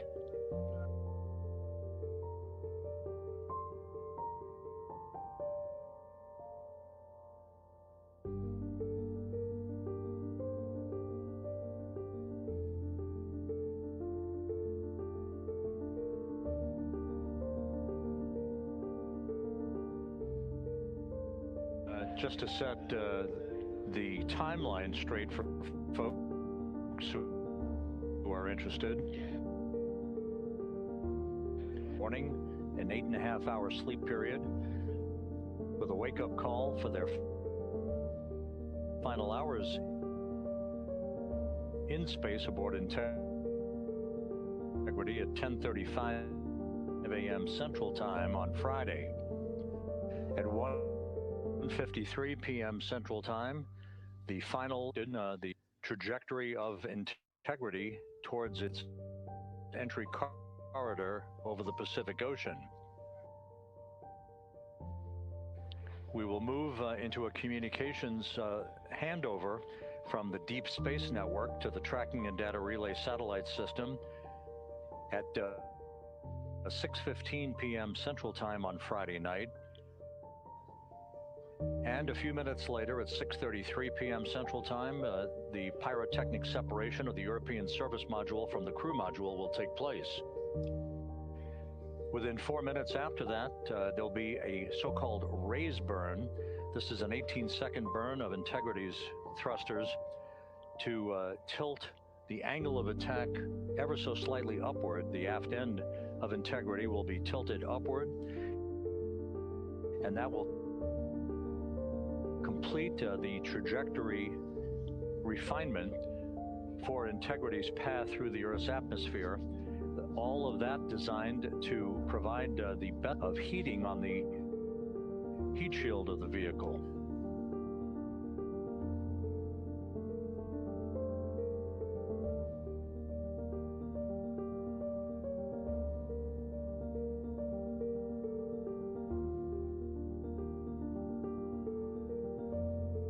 At 4 p.m. Central Time on Friday night.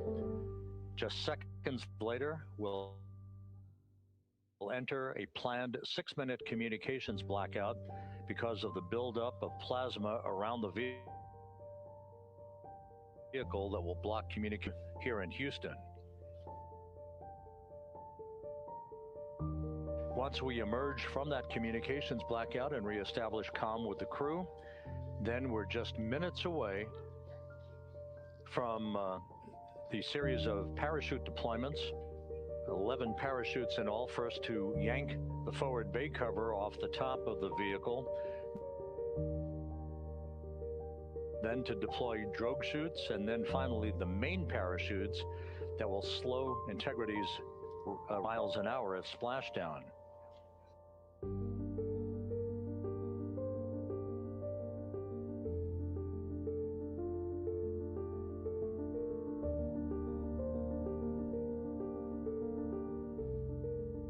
As mentioned before, the highest rate of velocity, the peak velocity for the vehicle in its return back to Earth should occur at about Integrity will be traveling for your scene and voice checks.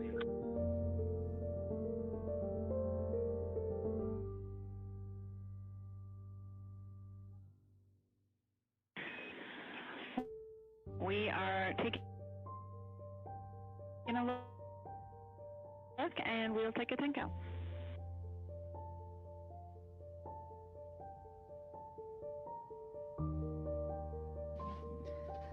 Wireless mic, 10, 9, 8, 3, 2, 1, blast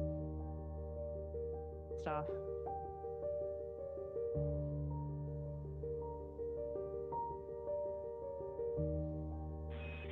Copy the second time.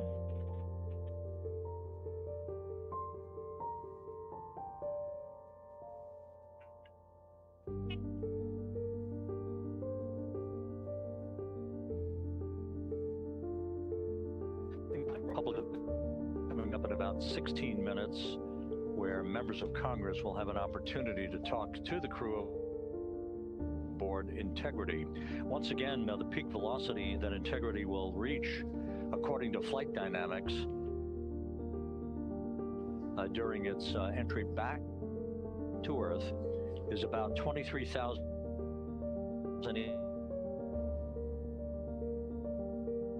Mach 30. Half minutes later, will that velocity down to just 19 miles an hour at touchdown.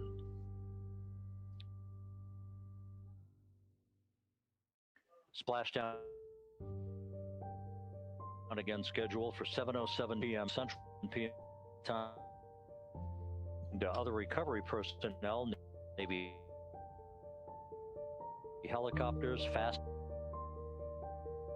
boats that will erect a life raft basically alongside the capsule after splashdown and after airbags are inflated at the top of the cabin to maintain orientation for integrity.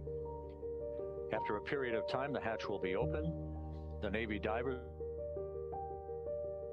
including a Navy inside of the vehicle to escape the crew before one by one onto the front porch and then be hoisted onto a pair of the deck of the USS John Murtha and to be brought into medical bay aboard the ship for more comprehensive medical exams.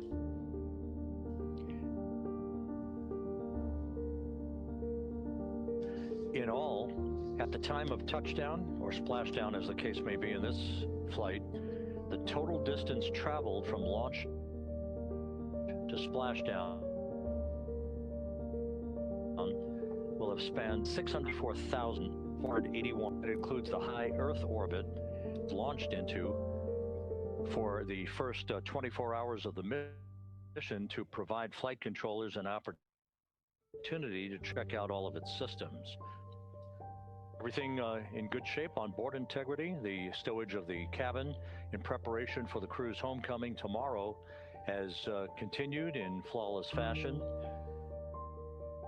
No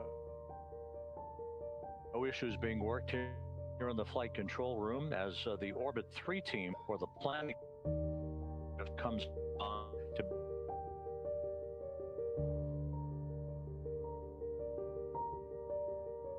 the other CTBs.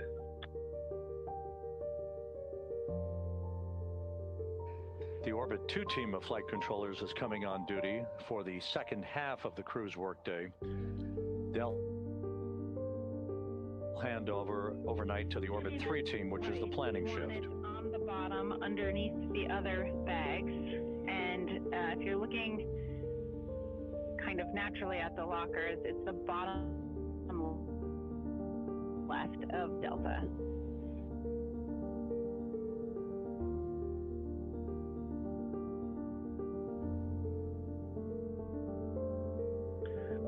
Okay, and that's how we interpret it too. Okay, so we'll do that. That's a bit more challenging, but we should be able to get it done. And more headaches. That's the ones that we've used today so far. Checking location, and while I have you, just some vehicle essay. Your intermediate targeting was good, and GNC is syncing all nav channels to channel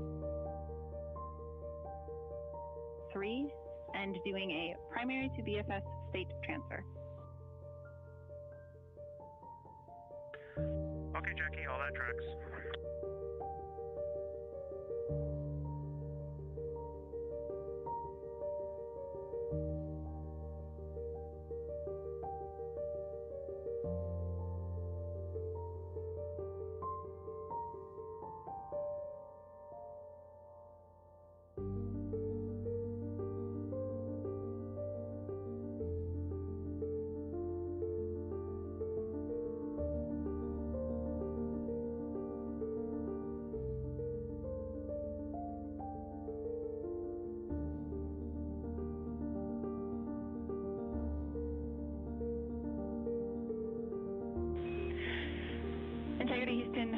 for Jeremy and the hefty bags, you should find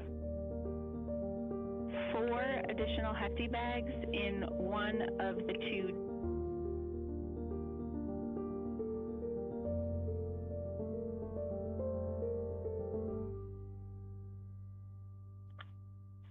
Okay, we'll have a look.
Houston Integrity, can you bring the fan speed down to our preferred PAO setting? And if it's already there, thank you.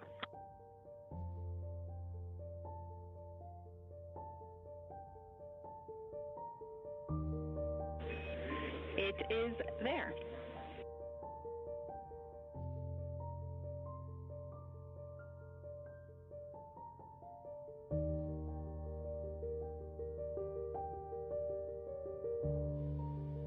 And we have the camera off just to prevent overheating and battery drain. Confirm you got a good image coming down.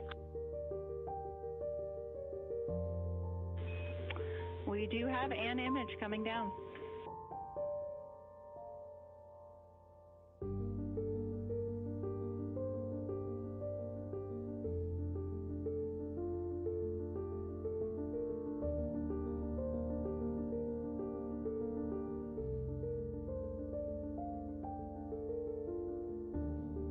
You know, Jackie, snark does carry across the cosmos.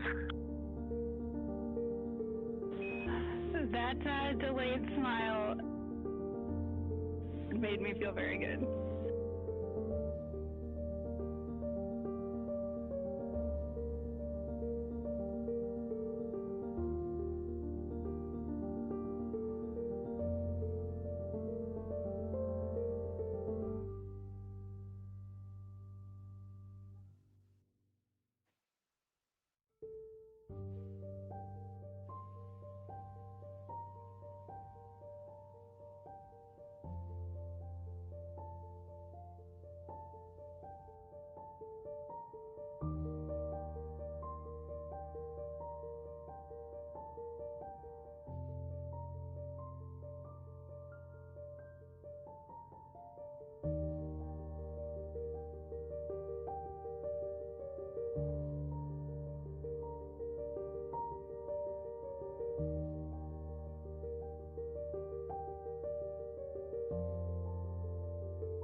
Integrity Houston, for the live camera feed, we are getting intermittent dropouts, like maybe 2/3 time every few seconds. It's dropping to black.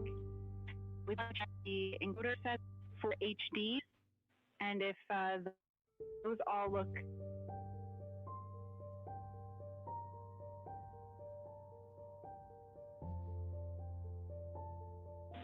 copy, thumbs up.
Jackie, we confirmed all the settings were per the procedure.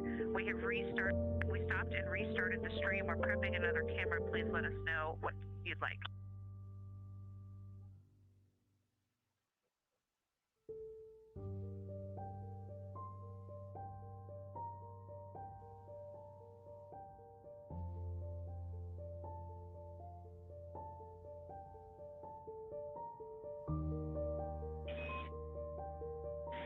It does not seem to have helped the situation. We'd like to try the camera swap. Doesn't work.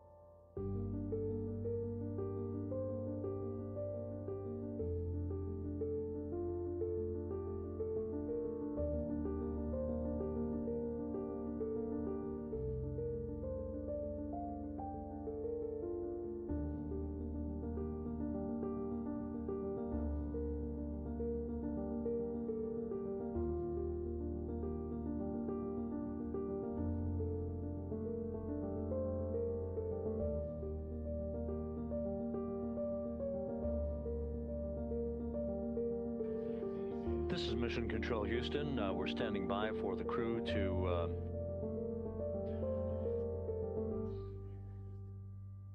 AO event in which they'll have an opportunity to talk to members of Congress. All this happening is we're just 17 minutes away from Integrity reaching the halfway point en route home from the moon, with splashdown scheduled off the coast of San Diego on Friday evening.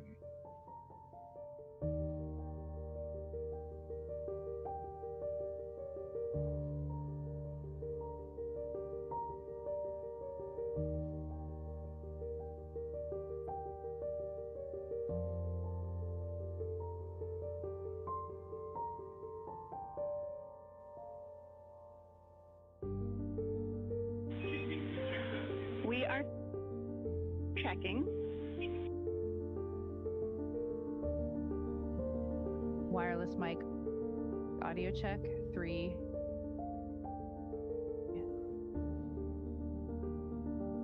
2, 1.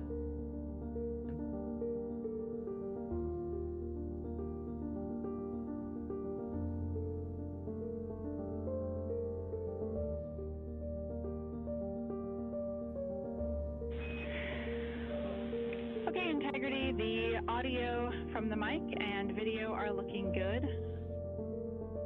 We'll be ready to start the event.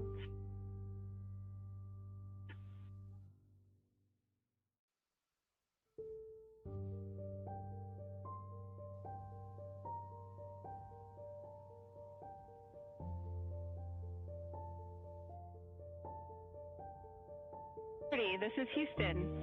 Are you ready for the event?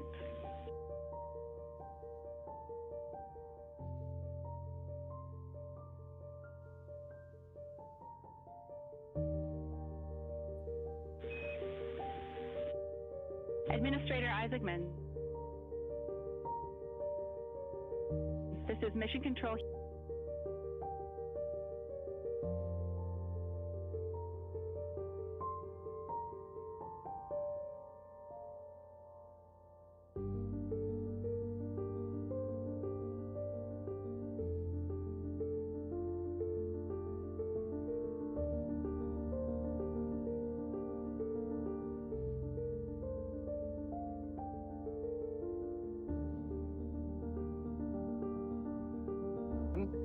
The people of Earth remain inspired by your mission.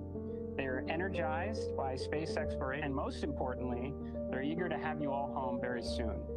Now, NASA couldn't execute on our important mission without the steadfast support we receive from the United States Congress, who work with the agency to make sure it has the right direction to expand American leadership in space and the necessary resources.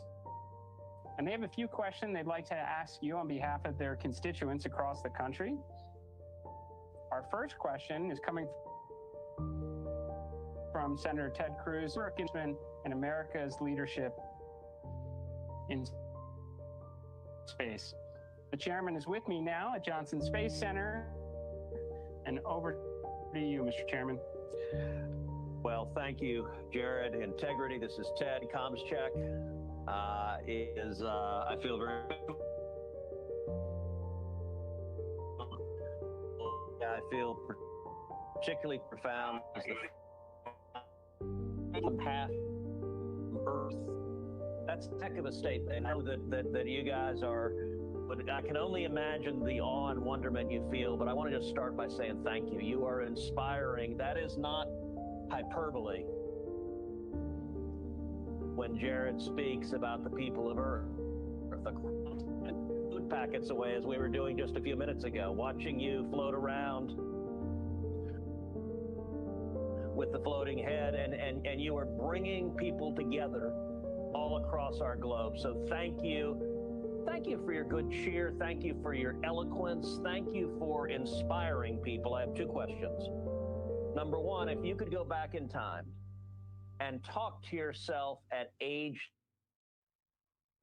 10, what would you tell yourself going to the moon?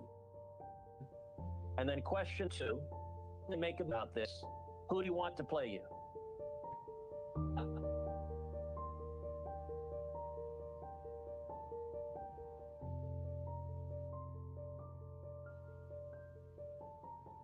Well, sir, it's an honor. And please hello to all of our colleagues. Saturn V rocket, with me, with my siblings and my parents. And if I could have told that little girl who took home a picture of Earthrise and hung it in her room that she would eventually launch from that same place to see that same view, I'm pretty sure she would not believe it. But even though I still can't believe it, she certainly wouldn't believe chase that dream. And it is happening. Honor to that we've hired. That's truly one of the Senator Cruz, it's great to talk to you, and thank you for visiting our friends and family there at the Johnson Space Center. That is fantastic. We've thought a little bit about the movie, and I think that's way out of our pay grade. So we don't know who's going to play us. That's up to whoever decides so much, Senator Cruz. Our next question comes from Senator Maria Cantwell of Washington. Hi, Ian McLean, estimate to human achievement. The Orion thrusters were built here in the state of Washington, the people that you've inspired. My question is, as Americans who've traveled one and land humans on the moon, what are we going to learn from the human eye that the moon rovers couldn't tell us?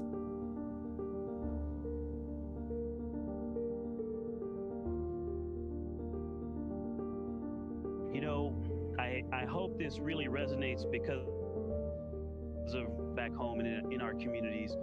I think you all can feel the energy that this mission has brought. I really hope so. And one of the things that I was asked to talk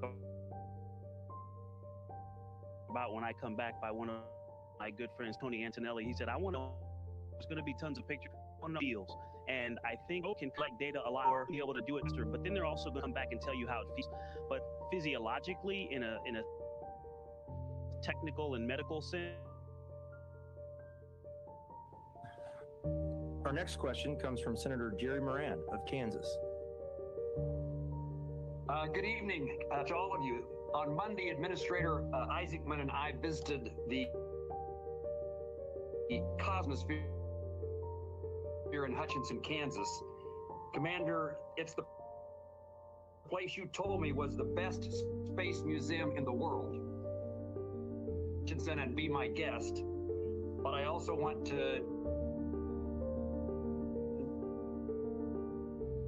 you to tell me how you can see the Artemis 2 mission, as well as the Cosmosphere, inspiring the next generation. Well, sir, I'll definitely take you up on that invitation, because I have yet to see people end up in that museum. You know, as far as inspiration goes, I really think it comes down to just getting stuff done. And you can have an inspiration program. You can invest a lot of money in that, or you can have a program that just goes out and gets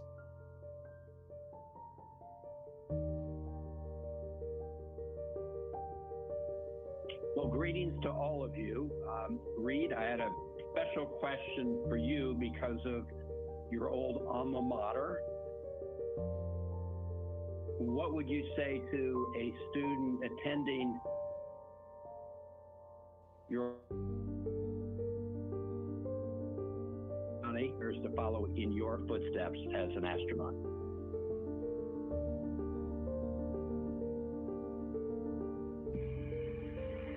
Well, Senator, it's great to talk to you. It's great to talk to you, especially from my home state of Maryland there. Lots of love. And I think that the students of today, they've got to be but really expanding your horizons, going out and doing things that are difficult, things that scare you, things that you might have to try a few times before you get them right. One of my biggest takeaways from life is it's not how well you succeed, it's how so critical for the youth across the nation, across the world today. Just keep driving and keep trying and keep innovating. Thank you. Good advice. Thank you. Next up, we have a question from Congressman Brian Babin of Texas.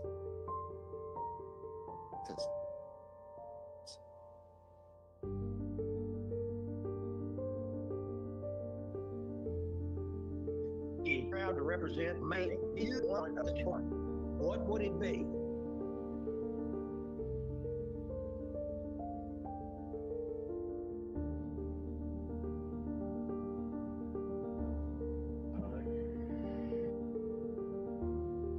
Wow, we are all brainstorming, and it would be a lot easier if you had said a list of 5, but I'm actually going to go way back because the big contenders are the eclipsed moon with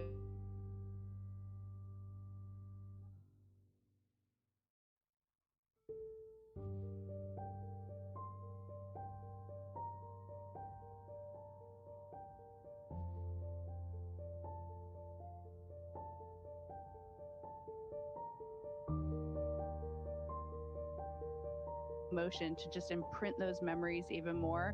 I would do it in a heartbeat.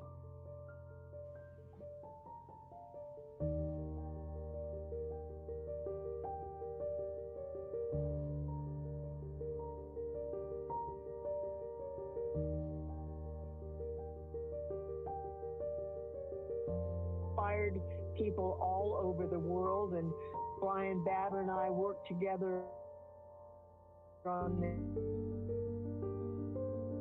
committee to make sure you have support across the board. Now, integrity is a quality we all strive for and hope our leaders can live up to.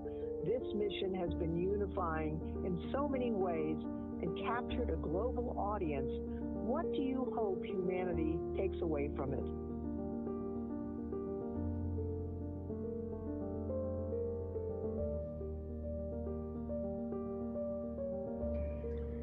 Thank you for that question, and hello to everyone in California. I hope that we connect back to when we went to the moon the first time and we started calling big things that humanity accomplished moonshots, and we take ownership of this moonshot and realize that we can do it. And then we also and that this is just the beginning, and that there's nothing that we can't accomplish when we pull all of our differences together. Not in spite of them, but when we pull them together and we work on something big for the good of everyone. All right, next we have a question from Congressman Hal Rogers of Kentucky. We're proud of you and proud of the tracking that's being done of your event at Morehead State University in Eastern Kentucky. After emerging from the and seeing the entirety through that small window, how has all of this impacted your determination for what America can accomplish in space?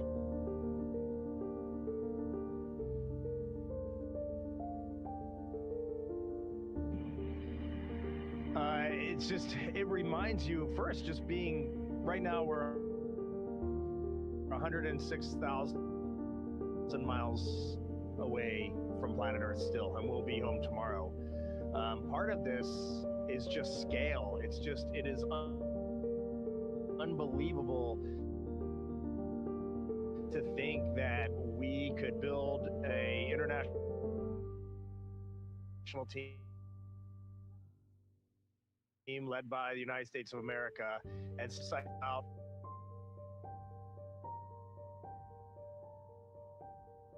miracle. It is incredible that we can go out and do this, that we can play with gravity, that we can target around the moon, that we can send 250,000 miles from home and bring them back.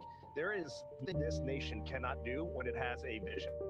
It has the capability to go out and get anything done we want to get done.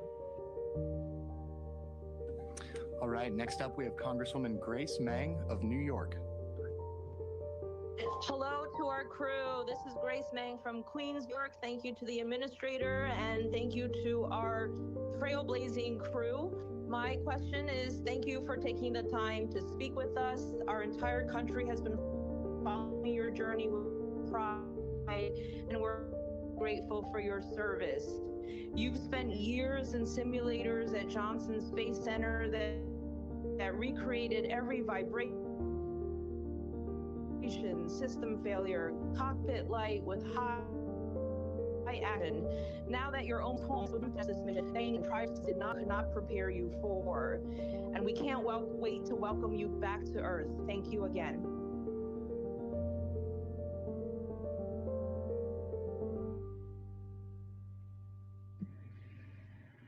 Well, it's going to be a 2-for-1 deal because I definitely have to call out what Christina was talking about, seeing the far side of the moon, but eclipsed.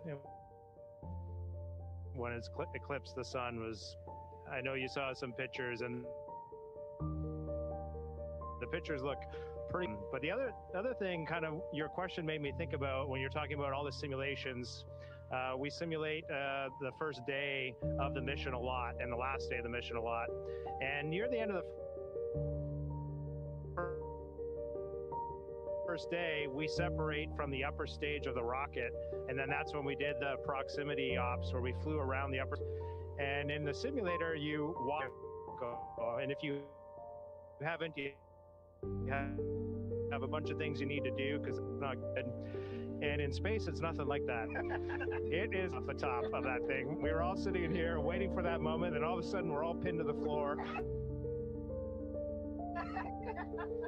Like, well, I guess we separated.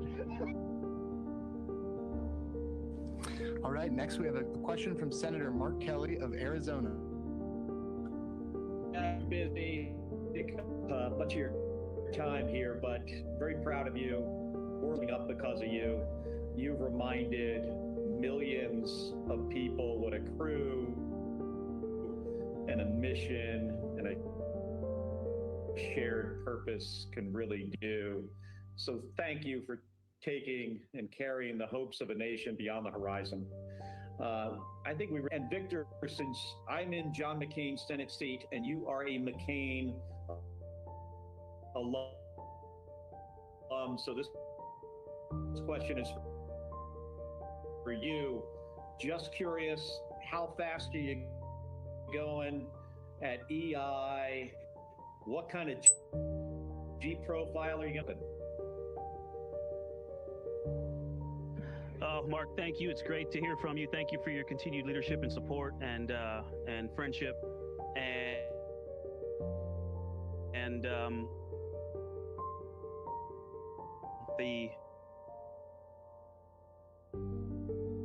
the ride's been amazing, JGing thought and practice.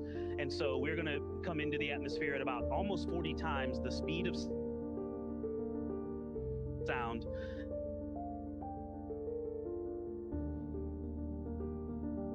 And then we will slow down to a 20-mile-an-hour touchdown into the Pacific. But the G profile will actually be very similar to what it is on launch. We'll get up into the 3.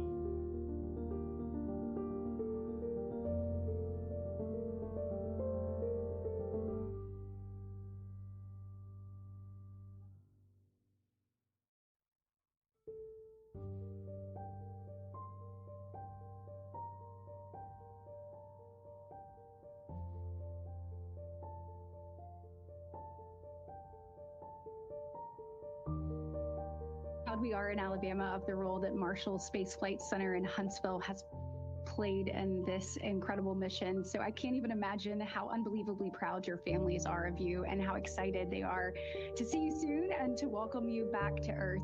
So instead of a question, I want to let each of you just take the next minute to publicly address your children and the next generation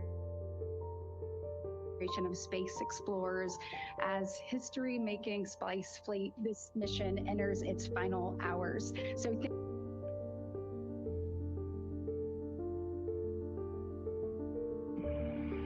thank you very much for this question. We are in a maneuver right now, so I hope we don't lose the signal briefly, but we just heard the thrusters firing on the service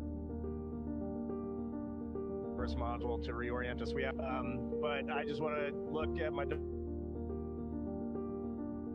daughters, Ellie and Katie, and knew what this mission really meant when we launched, but they have learned through the outpouring of public support, their friends' support and family support. Really, the world has come together. We have seen it, and we have seen it through their eyes too. And it has been a very proud moment for me as their father to see they children and you learn from me. But the one thing I remind you, and I think is worth reminding, you have to do on any given day is just get up and do your best and try to find, and that's it. And I think we as humans, we put too much pressure on ourselves, looking for perfection, and if you look at what we're doing out here, it is far from perfection. But Genesis, Maya, Joya, and Corinne, as we are on our way back from this dream of a mission, your mom and I look forward to supporting you, chasing and catching your own dreams. We spent years coaching you, but we are very much interested out there. The same sentiment applies. I hope this mission is giving you something that you can take and put in your pocket or in your heart and get to see what we've tried to show you. It's because we want you to take this and build a vocabulary to explain the world to us. Wow.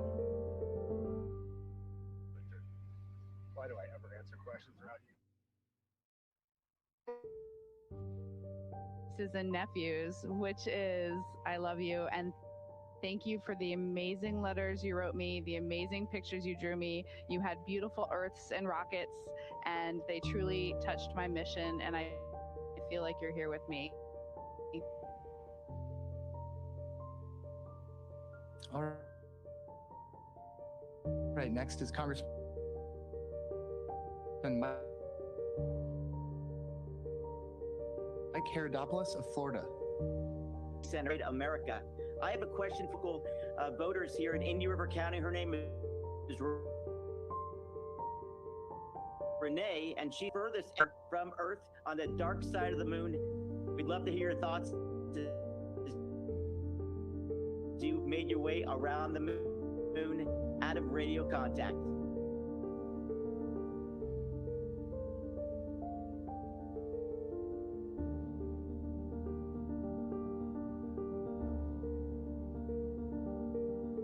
So during the time of the nearest approach to the moon, we were doing so much science. I took a brief moment to say a short prayer of gratitude for being sent on this mission and trusted with, bringing back scientifically relevant information.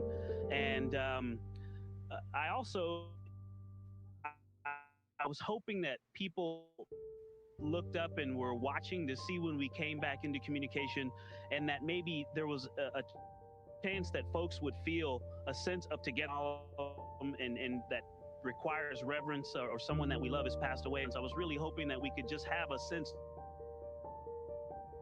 You heard the word togetherness a lot from our crew, and really was hoping that. All right, our second to last question is from Congresswoman Valerie Foushee of North Carolina. This one's for Christina.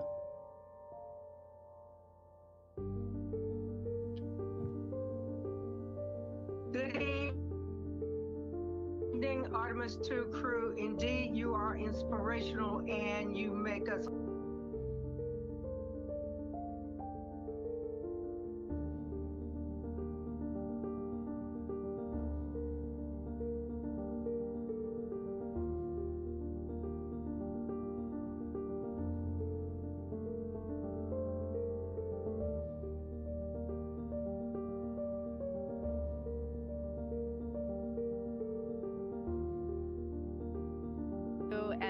you represent Durham. All of my family lives there, and they're all flying to Houston right now, hopefully to watch our splashdown. So Durham is very near and dear to my heart.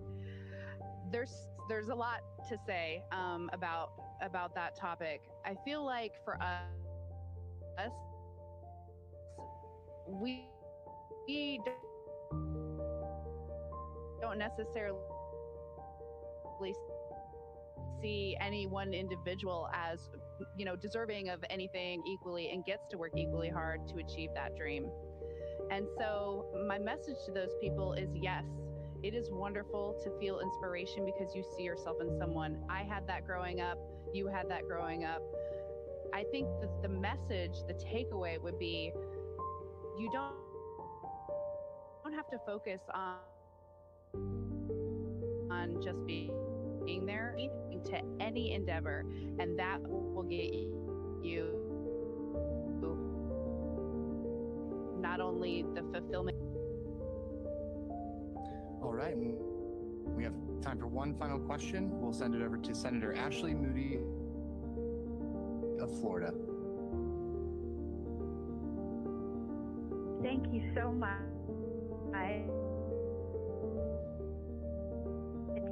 And I know we started,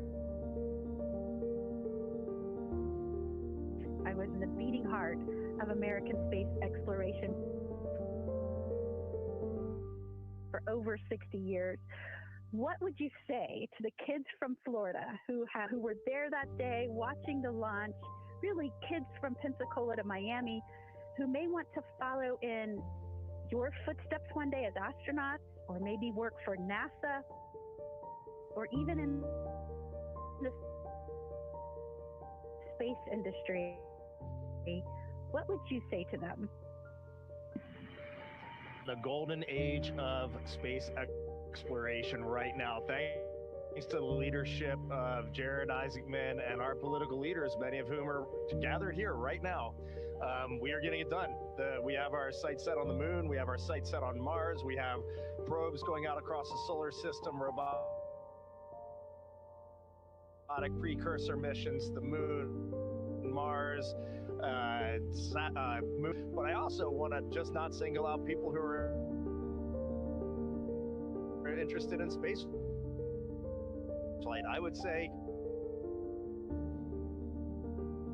anything that you find a passion in, what it sparks your interest. There is no right answer for every human. It's in your soul. So Jared's a gift, and we just have you. If you be a veteran, people, be a nurse, school teacher, public servant, officer. There are so many things. I'll just leave self picture, Chris. All right, we are out of time for today's event. That concludes the event. Come soon.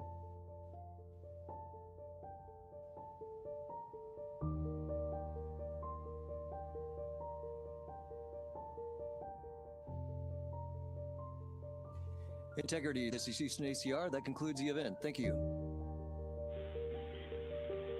Thank you to all participants. Integrity, we are now resuming operational audio communications.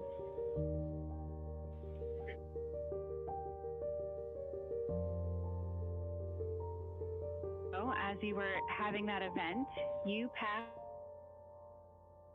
the halfway home.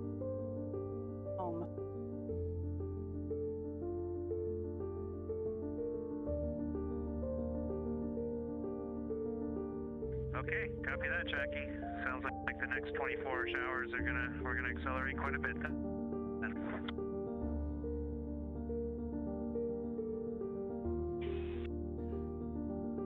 This is Mission Control Houston. In Integrity, we are working to get OE2 into a private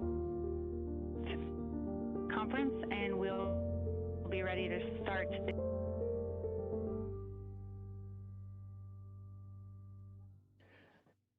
Again, this is Mission Control Houston at a mission elapsed time of 8 days, 1 hour, 45 minutes into the flight of integrity on the Artemis 2 mission. We just wrapped up that final to talk to the crew members on board. Commander Reed Wiseman, pilot Victor Glover, and mission specialists Christina Cook and Jeremy Hansen. About 15 minutes ago, they passed the halfway mark on the flight home from the moon and their lunar flyby of Earth's closest celestial neighbor.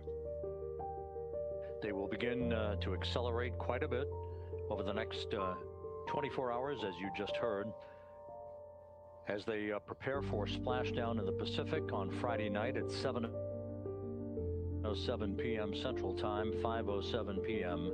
Pacific Time. Control, where the Orbit 2 team of flight controllers is taking over. They will be led by Flight Director Fiona Antkowiak, taking over from Entry Flight Director Rick Henfling. We think we copied the RHC as set up, but can you confirm?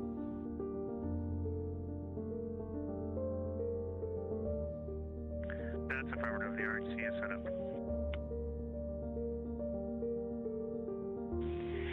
We copy, and OE2 is privatized for the conference.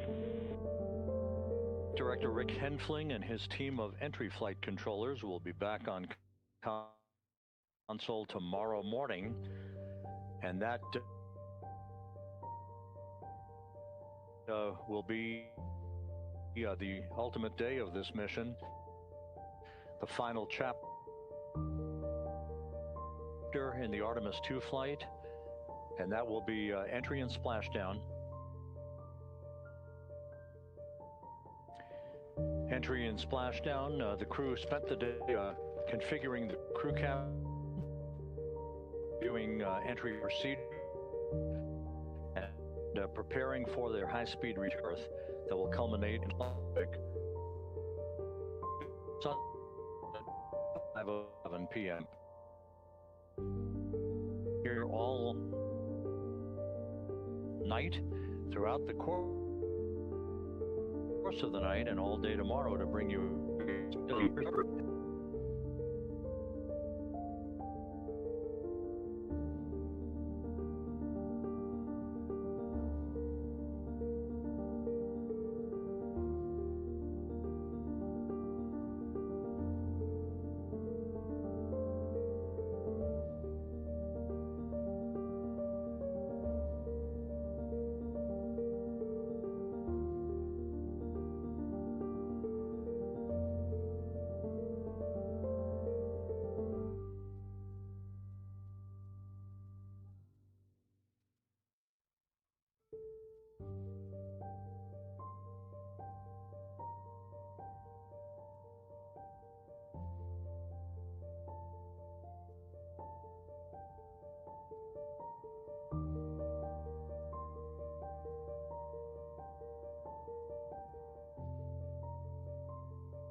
Stowage Delta when you're ready to copy.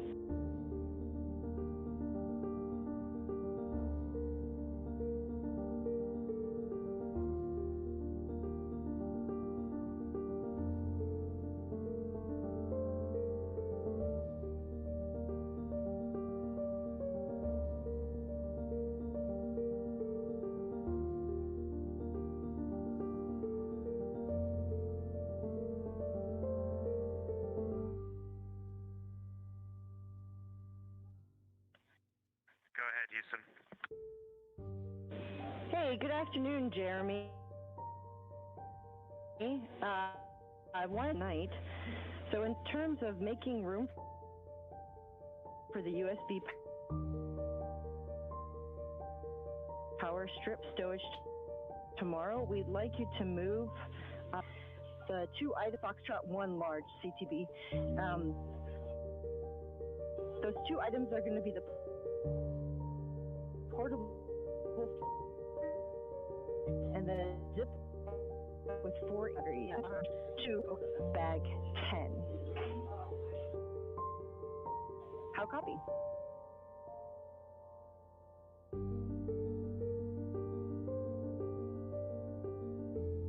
Okay, speaker and AJ batteries to bag 10. And I suspect I'll need a new AJ battery for tomorrow, so maybe I'll just leave one out.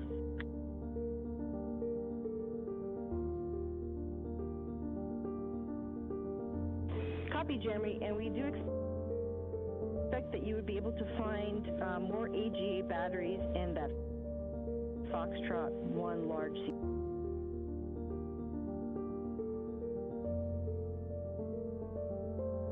Okay, I guess I misunderstood you. I thought it was taking all the...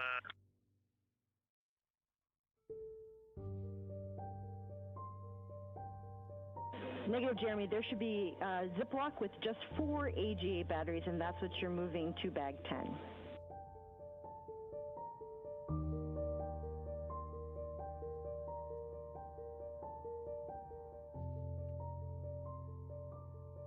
Okay, thanks for clarifying. I'll move the one with 4, and that will leave me 2. I got them in my head. Perfect.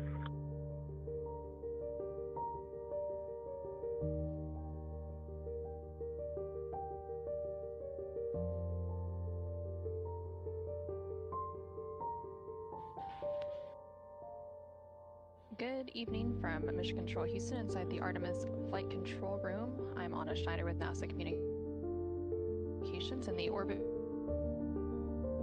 2 team of flight controllers has recently come on console and completed their handover with the Orbit 1 team, who for today was the entry team of flight directors.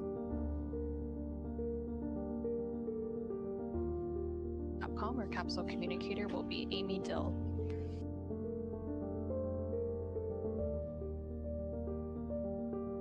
You recently heard Integrity Houston, 2 minutes to forward link LOS.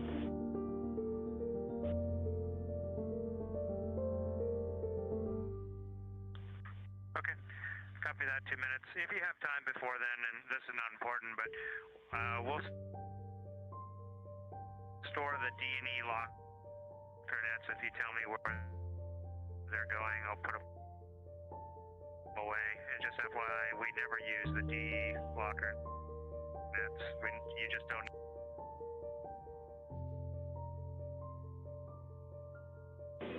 Can store those in locker Delta at 7. Okay, 7. Actually, we'll take another location for those after the LOS, because 7 is for the trash and the food, and it's already pretty full.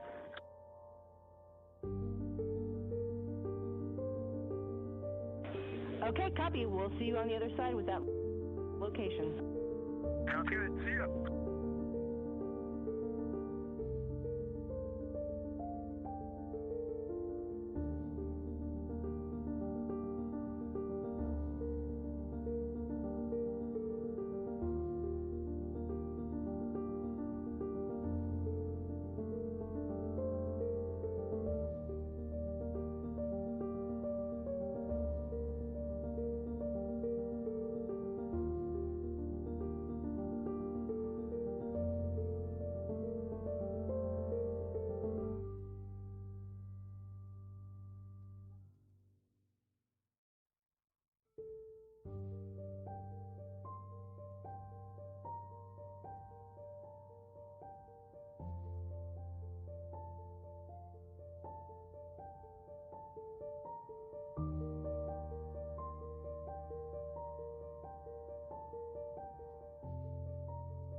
This is Artemis Mission Control in Houston, Texas. You were hearing some communication there between Canadian Space Agency astronaut Jeremy Hansen and the Capcom capsule communicator here in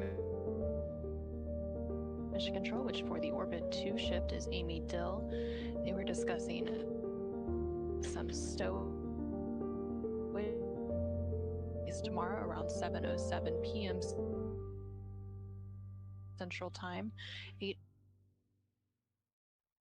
8:07 p.m. Eastern Time, Friday, April 10th, off the coast of San Diego, California. The crew is specifically working to stow equipment that they've had locker at netting. Items are secure. You also heard that we were entering a forward link LOS. That is a forward link loss of signal, which means that the crew can communicate down here to Mission Control, but the teams here in Mission Control will be unable to communicate back.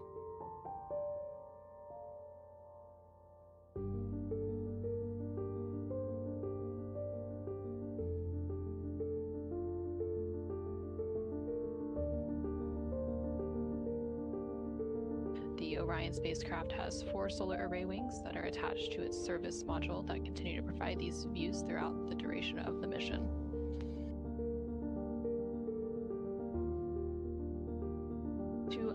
And 13 minutes, we do expect to have the second return trajectory correction burn, or RTC2 burn. This will be a short burn to further fine-tune the Orion spacecraft's trajectory as it continues on its journey to Earth, then prepare.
This is Artemis Mission Control in Houston, Texas. You're currently seeing a view of the Artemis Real-Time Orbit website, or ARO, which is available at nasa.gov/track-Artemis for the duration of the mission, and updates on the Orion spacecraft's velocity as well as its distance from the Earth and from the Moon. Of course, now that the distance from the Earth will continue to close in. Right now, they are about 120,000 miles away from Earth and about 149,000 miles away from the Moon. Earlier today, they did reach that halfway mark on their return journey home. And a little bit later today, and just about 2 hours from now, the second return trajectory correction burn, or RTC2 burn, will take place to further its journey. The crew's activities for today have been, of course, focused on that re-entry and splashdown preparation for tomorrow. The crew began their day with some entry stowage preparations, and some of that stowage is continuing into the latter half of the crew's day. They are still working to configure the Orion spacecraft's cabin for re-entry as well. Those activities currently ongoing. Earlier in the day, the crew also had the opportunity to study their entry preparation materials, and they had a private conference with the entry flight director, which is NASA flight director Rick Hinfling for entry. During that private conference, they had the opportunity to discuss those entry preparation materials that they were previously studying, and they also went over the latest weather briefings and their entry pad, which had been recently updated. Following that, they went ahead and did some preliminary targeting for the upcoming return trajectory correction burn before moving into their midday meal. And then shortly after that midday meal, they went ahead and held a public affairs downlink event for the mission, which was held with members of Congress. And then after that, they had another private conference with the flight director here in Mission Control Houston before moving into that cabin configuration activity, which they are still working through. So, and they're also removing some of the cargo and locker netting and installing and adjusting their crew seats to ensure that everything is secured before their return to Earth tomorrow, April 10th. Shortly after this cabin configuration is complete, the crew will begin preparing for that upcoming return trajectory. That burn is scheduled to take place in about an hour and 58 minutes from now. And then following that burn, the crew will have a few small activities to close out their day.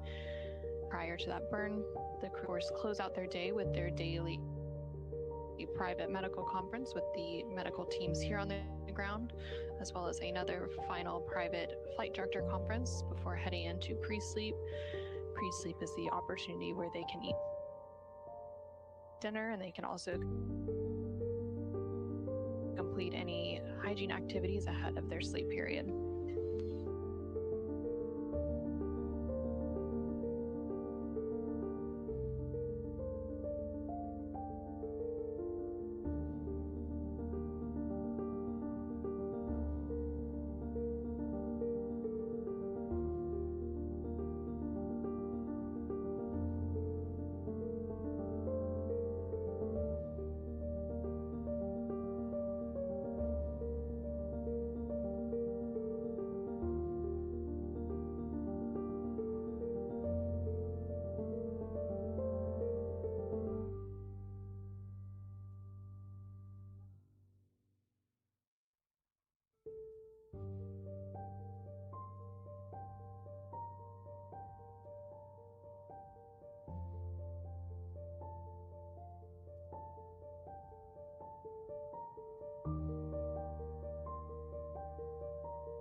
This is Artemis Mission Control in Houston, Texas. We are currently at a mission elapsed time of 8 days, 2 hours, and 37 minutes into the Artemis 2 mission, following a lift off from NASA's Kennedy Space Center in Florida on Wednesday, April 1st.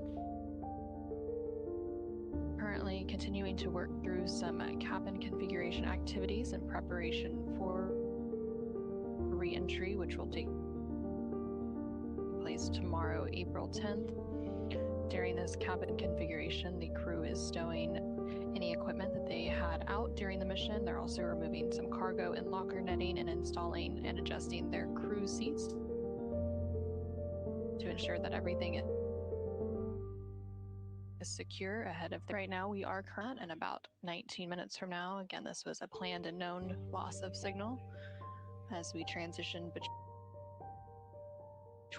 satellites and the deep space network. Looking ahead to re-entry tomorrow, there will be a final return trajectory correction burn. This will be the third and final of those trio of burns, about 5 hours before entry interface. Burns is scheduled to take place this evening around 8:53 p.m. Central Time, 9:53 p.m. Eastern Time, to fine-tune the spacecraft's path towards Earth. And then that third and final one will take place tomorrow, April 10th, about 5 hours before that entry interface takes place.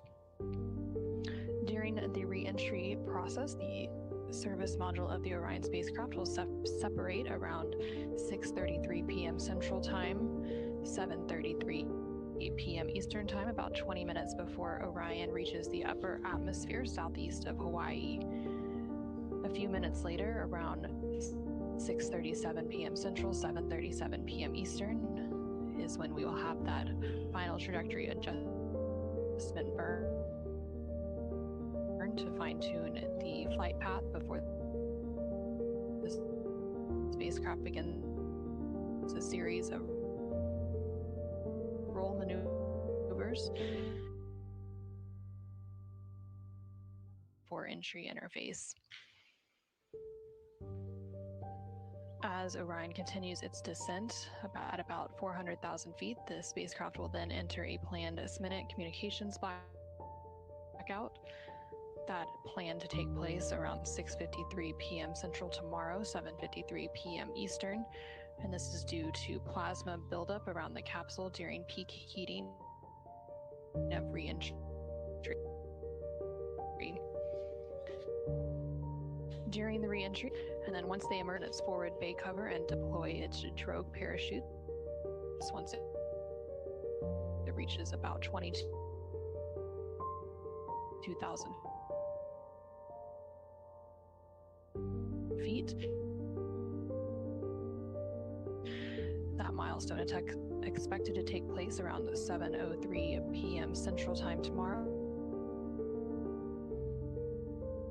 California. That splashdown expected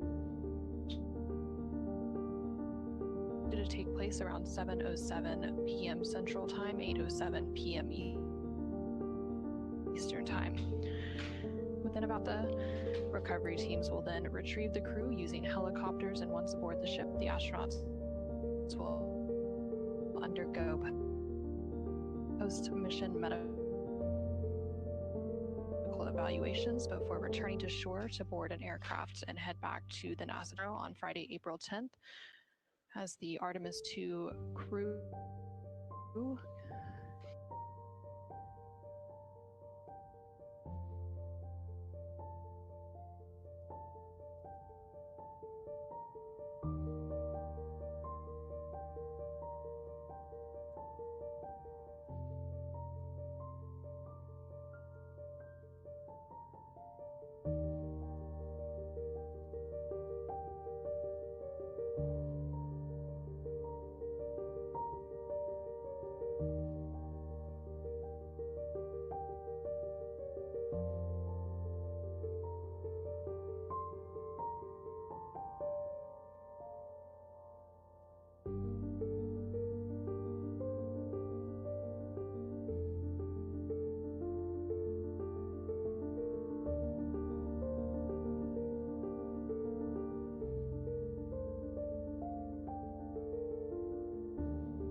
This is Artemis Mission Control in Houston, Texas. We're currently at a mission elapsed time of 8 days, 2 hours, and 52 minutes. We are currently in an expected loss of signal, during which we don't have direct communication with the crew, but we do expect to regain that signal in about 5 minutes from now. Coming up in about 1 hour and 25 minutes, we do expect the second of a trio of 3 return trajectory correction burns to take place. These are short thruster firings that further fine-tune the path and trajectory of the Orion spacecraft as it continues its return journey back to Earth, with that splashdown targeted for 7:07 p.m. Central Time, 8:07 p.m. Eastern Time on Friday, April 10th. The crew on board the Orion spacecraft, named Integrity, are currently awake, and they are continuing to work through some cabin configuration activities in preparation for that reentry and splashdown tomorrow. The commander for the Artemis 2 mission is NASA astronaut Reed Wiseman. He's originally from Baltimore, Maryland. Prior to this Artemis 2 mission, he's been to space once before as a flight engineer for Expedition 41 aboard the International Space Station from May through November of 2014. And during that 165-day mission, Reed and his crewmates completed more than 300 science experiments in areas such as human physiology, medicine, physical science, earth science, and astrophysics. They also set a milestone for station science by completing a record of 82 research hours in a single week. He also served as chief of NASA's astronaut office from December of 2020 to November of 2022. Joining Reed on board the Orion spacecraft is NASA astronaut Victor Glover, who is serving as the pilot for the Artemis 2 mission. Victor was selected by NASA as an astronaut in 2013. He's originally from California, and at the time of his selection, he was serving as a legislative fellow in the United States Senate.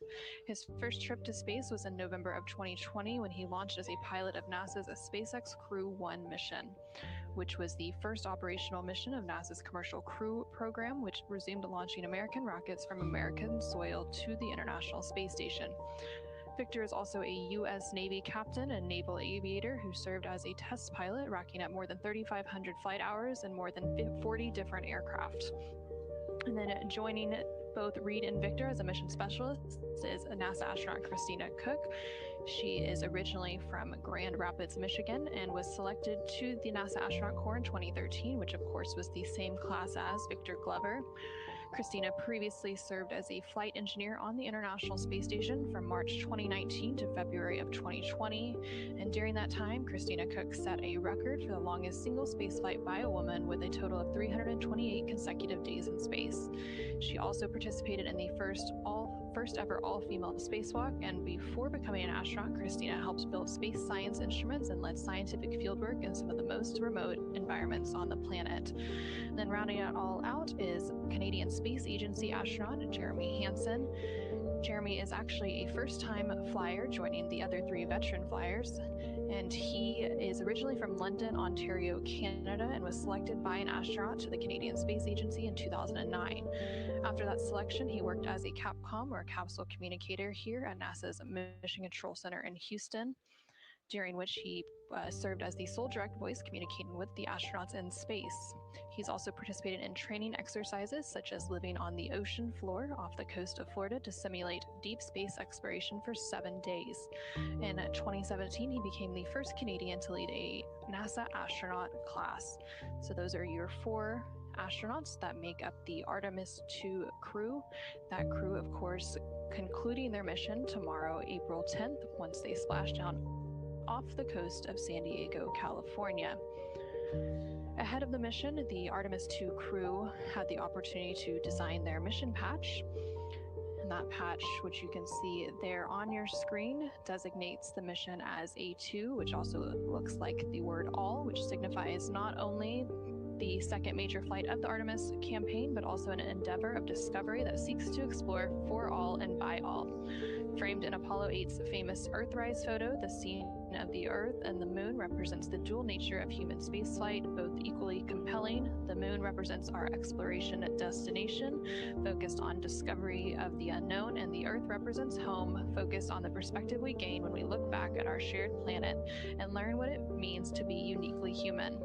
The orbit around Earth highlights the ongoing exploration missions that have enabled Artemis to set sights on a long-term presence on the Moon and soon onto Mars. And that view there on your screen is the Artemis Real-Time Orbit website, or ARO, which is available at nasa.gov/track-Artemis. And it provides a visualization, especially when we don't have those live views coming from the Orion spacecraft itself. It provides that visualization of the Orion spacecraft and its velocity, as well as its distance from the Earth and from the Moon. So right now, the Orion spacecraft and its crew are about 117,000 miles from Earth, and that distance continues to close in as they target that splashdown off the coast of California tomorrow, April 10th at approximately 7:07 p.m. Central Time, 8:07 p.m. Eastern Time.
This is Artemis Mission Control in Houston, Texas. We are currently at a mission elapsed time of 8 days, 3 hours, and 9 minutes into the Artemis 2 mission.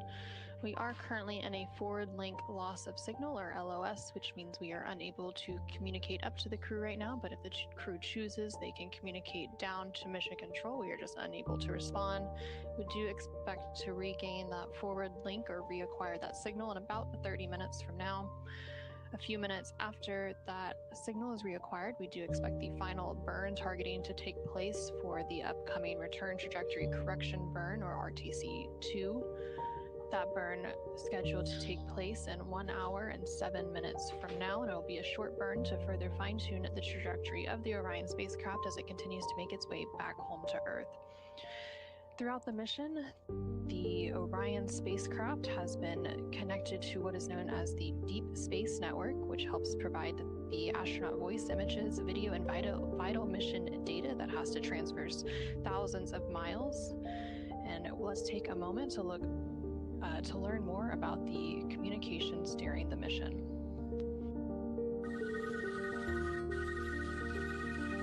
NASA's Artemis 2 will send 4 astronauts around the moon, preparing humanity for a long-term lunar presence and future journeys to Mars. Enabling communication and navigation for this test flight are NASA's Near Space Network and Deep Space Network. With antennas around the world and a fleet of relay satellites, the networks will deliver vital data to and from Earth through all phases of the mission. The networks are seamlessly integrated at NASA's Johnson Space Center in Houston, Texas, where Mission Control coordinates the network handovers. These transfers represent a delicate dance between the two networks, exchanging support as the mission shoots toward the moon. On the launch pad and during their early orbit phases, NASA's Orion spacecraft and Space Launch System rocket will rely on communications and tracking services from the Near Space Network. After its translunar injection burn, the Deep Space Network's global array of antennas will serve as Orion's primary communication support during lunar orbit.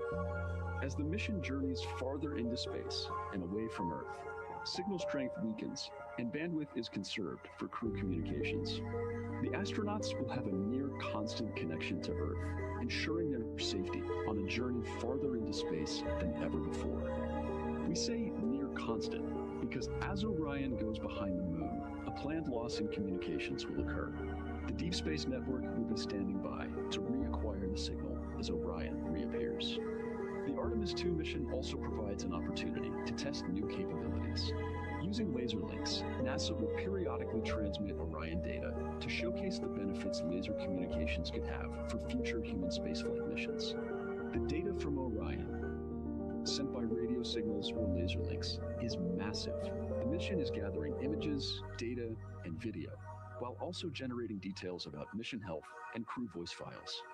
All of that data gets processed here on Earth, where systems compress it for efficiency. In the future, we'll upgrade these systems on Earth so that image and video clarity improve with each moon mission.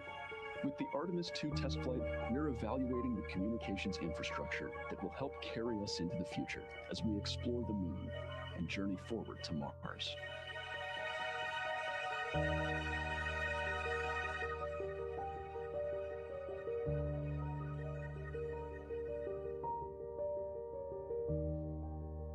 This is Artemis Mission Control. You're once again seeing a view of the Artemis Real-Time Orbit website, or ARO, which provides updates on the Orion spacecraft's velocity as well as its distance from Earth and to the moon, especially when we don't have those live views coming from the Orion spacecraft itself. The Deep Space Network is sometimes referred to as DSN, and it is NASA's international array of giant radio antennas that supports interplanetary spacecraft missions, plus a few that orbit Earth. Again, we are currently in a planned forward link loss of signal, or LOS, and we expect to regain that communication here in about 26 minutes from now.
This is Artemis Mission Control in Houston, Texas. We are currently at a mission elapsed time of 8 days, 3 hours, and 34 minutes into the Artemis 2 mission. You are currently seeing a live look at the Artemis Real-Time Orbit website, or ARO, which provides updates on the Orion spacecraft's velocity as well as its distance from the Earth and from the Moon. We are currently in an expected forward link loss of signal, or LOS, and expect to regain that forward link in about 6.5 minutes from now. The forward link refers to the uplink capabilities, so the transmission of communications and telemetry from the ground to the spacecraft. Now, during an earlier data rate change, we did have an unexpected return link loss of signal. So if that return link is not recovered ahead of that forward link acquisition of signal, again taking place in about 6 minutes from now, then an Orion S-band string swap would be commanded to try to regain that return link. And the return link refers to the downlink capabilities, so the transmission of communications and telemetry from the Orion spacecraft to the ground.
Integrity, Houston for comm check.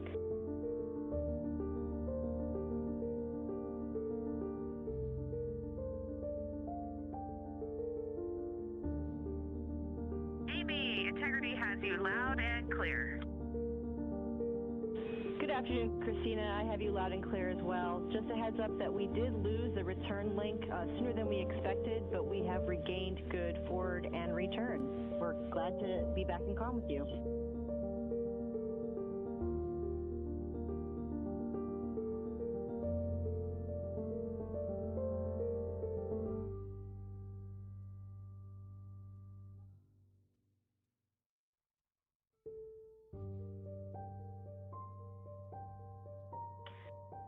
Okay, copy that. We made a couple calls in the blind. We'll check to see if you received them. One was about the docking hatch, and one was about a food bob. Did you get either of those? Negative. Please repeat them.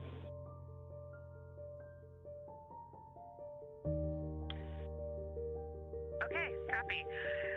We'll call back when we're available to do that, and thanks for the note. We're looking forward to the upcoming burn. Okay, we copy all, and we are going to... And Amy, the food bob call was there's a full bob in bag 11, plus a mostly full bob and a few toilet or a few of the condiments, etc. So it's pretty close to 2 full bobs in bag 11. Just want to make sure that you've accounted for that.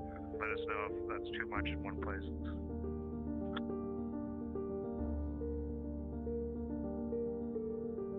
Thanks for the report, Jeremy, and we're good with that. Okay, and then do you have those DE locker net stowage locations? We have an option A and an option B. Option A is to put the D&E locker nets into locker Bravo 3 in the purple CTB, but that depends upon how much trash you have stowed in purple CTB and also accounting for the space you'll need for the Equus wall net.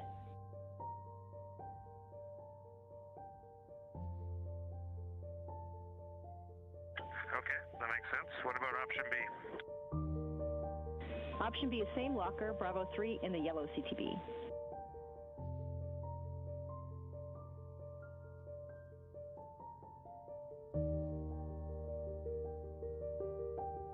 Okay, we'll get those nets in Bravo 3. And do you want to know which bag it's specifically in? Is that important for you? Yes, please.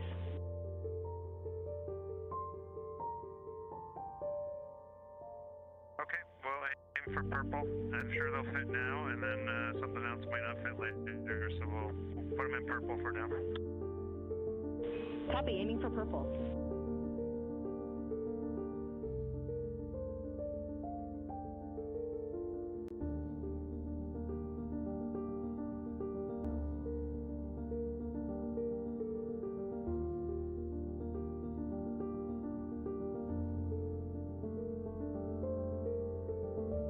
This is Artemis Mission Control in Houston, Texas. We did get that forward link and return link acquisition of signal, and you did hear them call up to the crew and get the confirmation back down from the crew on board the Orion spacecraft. And that did come following an unexpected return link loss of signal, and the return link refers to the downlink capabilities of the transmission of communication and telemetry from the spacecraft to the ground, but all of that communication has since been restored.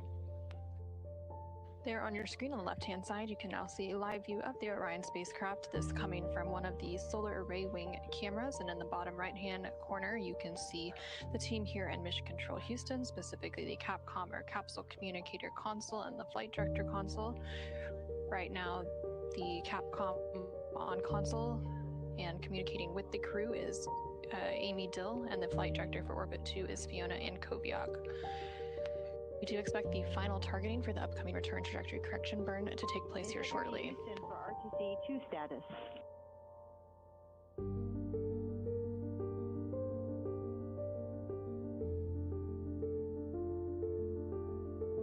Go ahead. During the long LOS, there were a few items that we were working that are nominal for RTC2. First, X-flange heaters are on and prop avionics are configured. SM prop helium isolation valves are configured, and the starfield maneuvers are complete.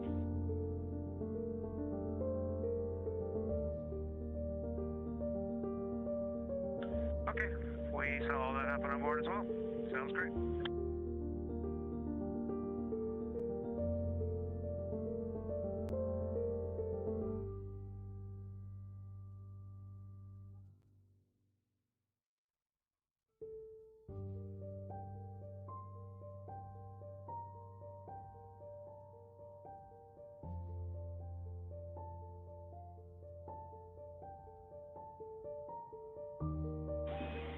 Integrity Houston, confirm TLT and orb guide converged. Houston is assessing the onboard solution.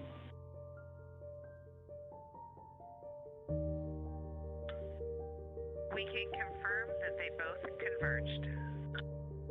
Houston copies.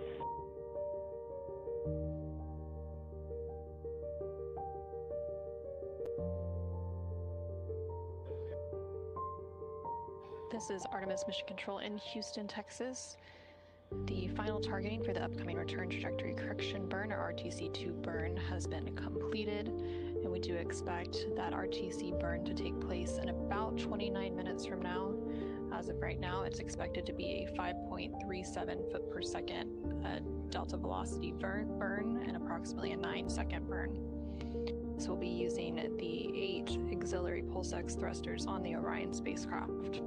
Here in Mission Control Houston, the team on console is currently conducting their go, no-go poll for that upcoming return trajectory correction burn. And again, this burn will further fine-tune the trajectory and the path of the Orion spacecraft as it makes its final approach ahead of that re-entry and splashdown targeted for Friday, April 10th.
Integrity Houston, onboard solution has been confirmed, and Houston is go for the burn.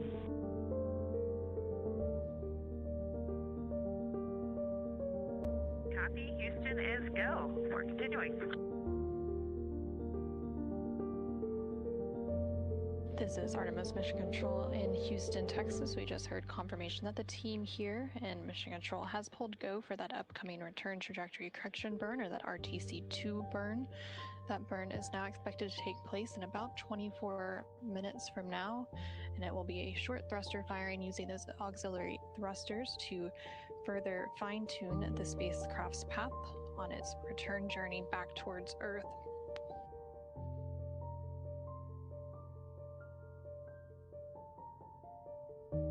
The mission control position here that's responsible for some of these trajectory corrections is the Flight Dynamics Officer, sometimes referred to as FIDO.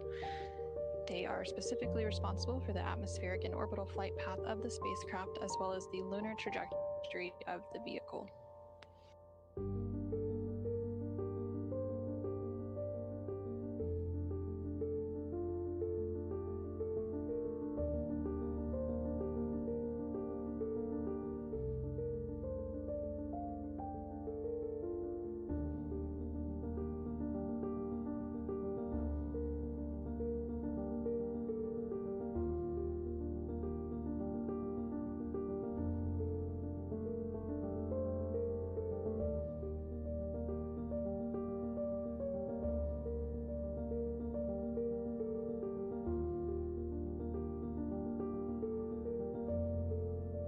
Coming up ahead of the burn, in about 2 minutes, we do expect the solar array wing positions to be moved and confirmed that they are in position for this upcoming burn.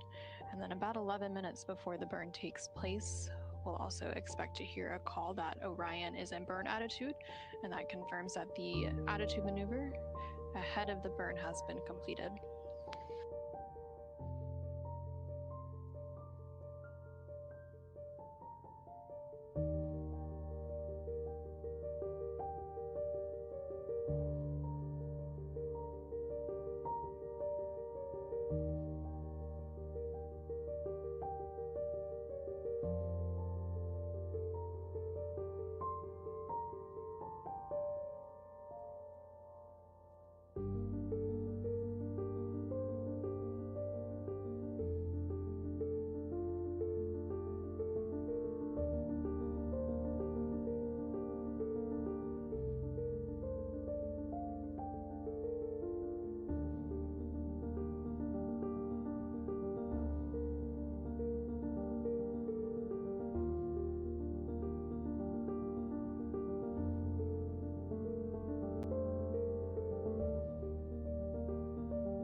Integrity Houston, tank pressures are good for the burn.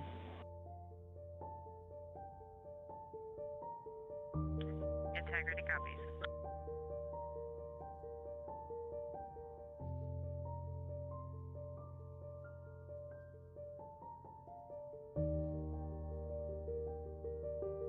This is Artemis Mission Control in Houston, Texas. Teams and the crew continuing to prepare for the upcoming return trajectory correction burn. That burn expected to take place in just under 19 minutes from now. We did just hear confirmation that the prop pressurization tanks are good for the burn. That confirmation coming from the prop here in Mission Control, which is the propulsion officer, and they are responsible for monitoring the vehicle propellants in order to complete these burns required for mission objectives and trajectory purposes. Coming up in about a minute, we should also hear confirmation that the solar arrays are in position for the burn. The Orion spacecraft has 4 solar array wings. Each of those wings is made up of 3 panels, and each panel is approximately 6.5 feet by 6.5 feet, and the total length of each wing is 23 feet long. So these solar array wings do have to be put in position ahead of any burn. These solar array wings are managed by the Mechanical and Power Officer here in Mission Control, which is the MPO, and they're responsible for the electrical power generation, as well as the solar arrays and the ray rotation mechanisms and power distribution systems.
Integrity Houston, solar arrays are in position for the burn.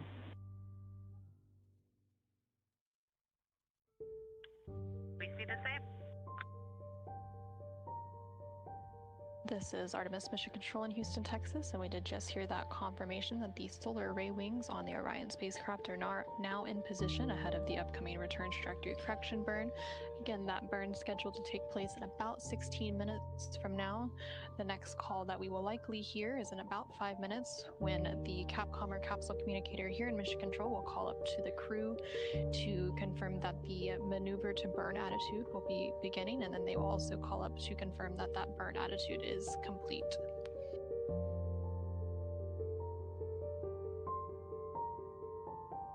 And ahead of that attitude maneuver, the mission control position responsible for those attitude maneuvers is GNC, which stands for Guidance, Navigation, and Control Officer.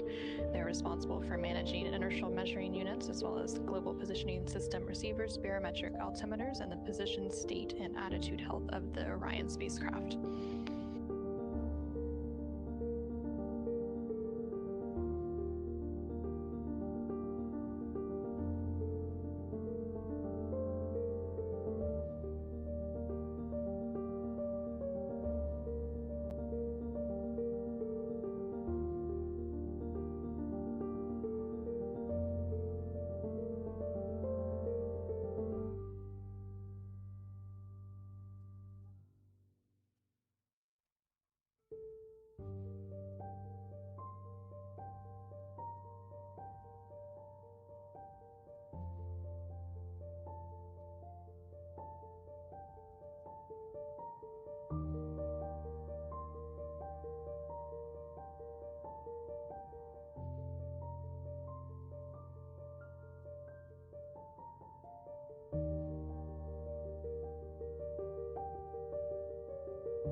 Integrity Houston, maneuver to burn attitude starting in approximately 3 minutes.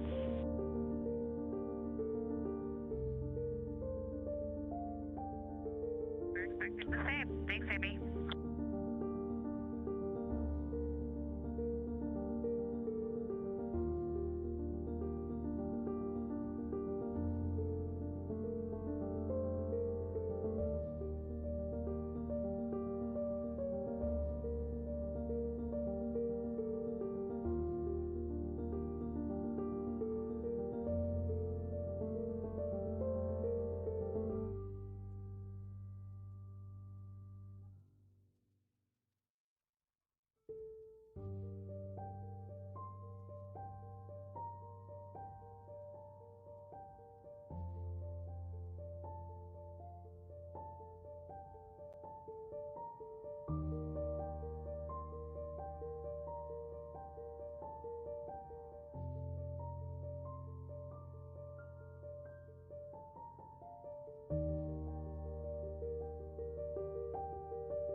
This is Artemis Mission Control in Houston, Texas.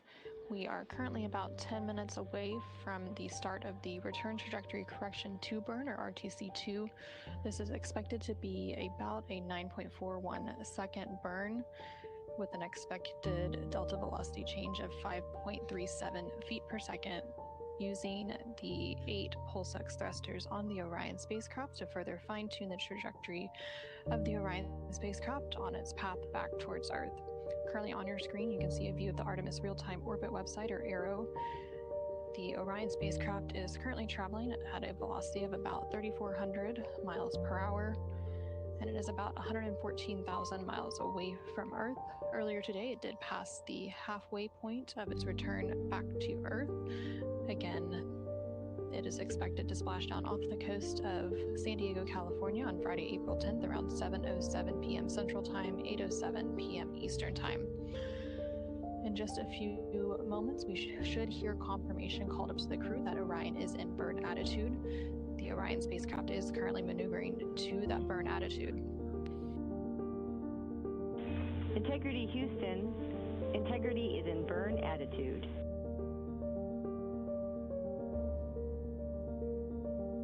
We see the same.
This is Artemis Mission Control in Houston, Texas. We're currently at a mission elapsed time of 8 days, 4 hours, and 14 minutes into the Artemis 2 mission, and we are currently about less than 4 minutes away from the upcoming Return Trajectory Correction burn, or RTC2 burn. This is the second in a trio of burns for that Return Trajectory Correction. The first RTC burn was completed on flight day 7, and then this burn coming up is the second of those 3 burns, and the final Return Trajectory Correction burn will be completed on flight day 10, about 5 hours prior to entry interface.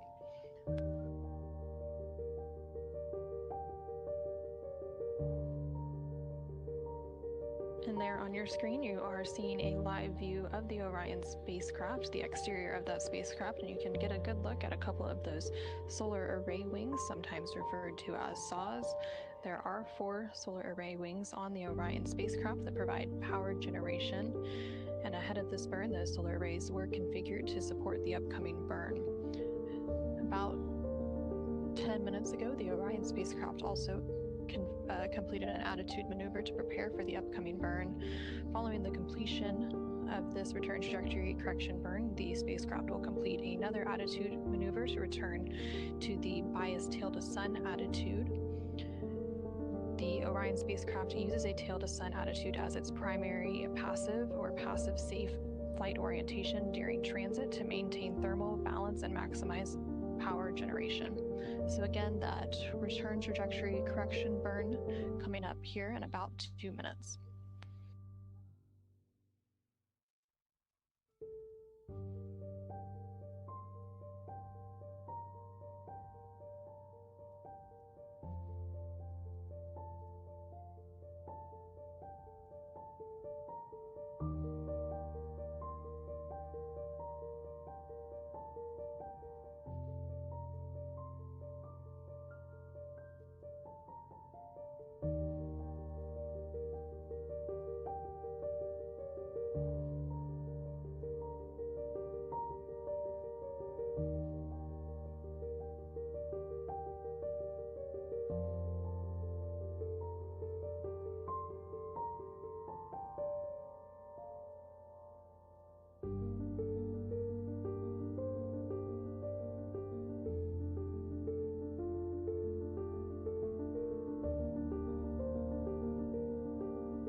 This is Artemis Mission Control in Houston, Texas. We are now just under 30 seconds away from the time of ignition of that upcoming Return Trajectory Correction burn, which will be the start of that burn. Again, it is expected to be about a 9.41 second burn using the 8 auxiliary pulse-X thrusters on the Orion spacecraft's service module to generate a 5.37 foot per second change in delta velocity.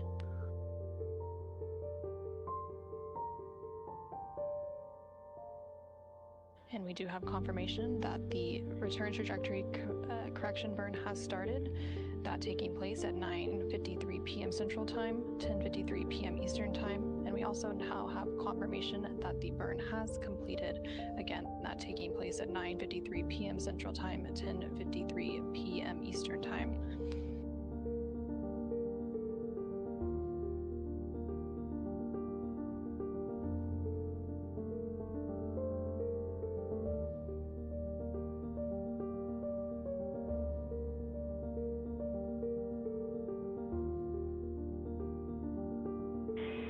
Integrity Houston, good burn. We are assessing the details. We see the same and copy. This is Artemis Mission Control in Houston, Texas, and we do have that confirmation that the recent return trajectory correction burn was completed, and it was a good burn. Teams on the ground assessing the details, but it was expected to be a 9.41 second burn for a 5.37 foot per second delta velocity. Again, these return trajectory correction burns help to fine-tune the Orion spacecraft's path as it makes its way back to Earth, and this was the second in a series of 3 return trajectory correction burns, with that first return trajectory correction burn taking place on flight day 7, and the final return trajectory correction burn is expected to take place on flight day 10, about 5 hours prior to entry interface.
Integrity Houston, confirm a good burn, and prop post-burn reconfiguration is complete.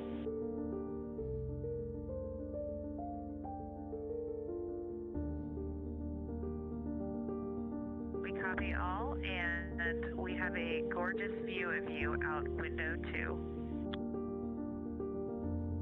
Awesome, we're waving at you.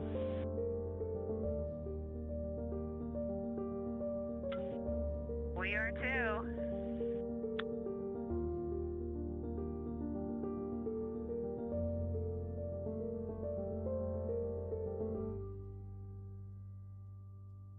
This is Artemis Mission Control in Houston, Texas. About 4 minutes ago, the second return trajectory correction burn was completed. That burn taking place at 9:53 p.m. Central, 10:53 p.m. Eastern, to further fine-tune the Orion spacecraft's path on its return journey back to Earth.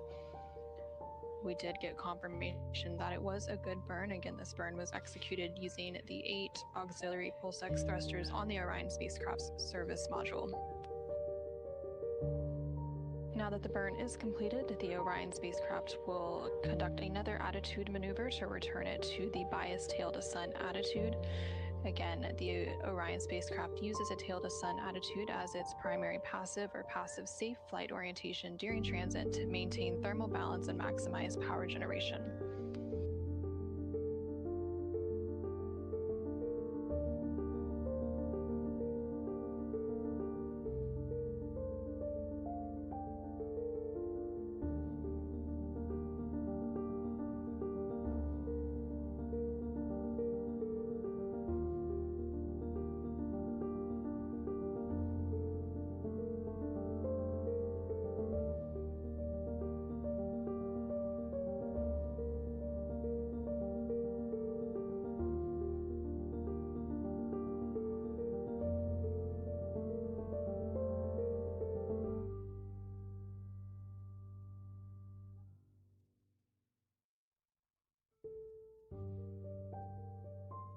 This is Artemis Mission Control in Houston, Texas. You're currently seeing a view of the Artemis Real-Time Orbit website, or ARO, which is available at nasa.gov/track-Artemis, and it provides updates on the Orion spacecraft velocity as well as its distance from the Earth and from the Moon. Now the Orion spacecraft and its crew, again on their return leg of their journey, expected to splash down off the coast of San Diego, California tomorrow on April 10th.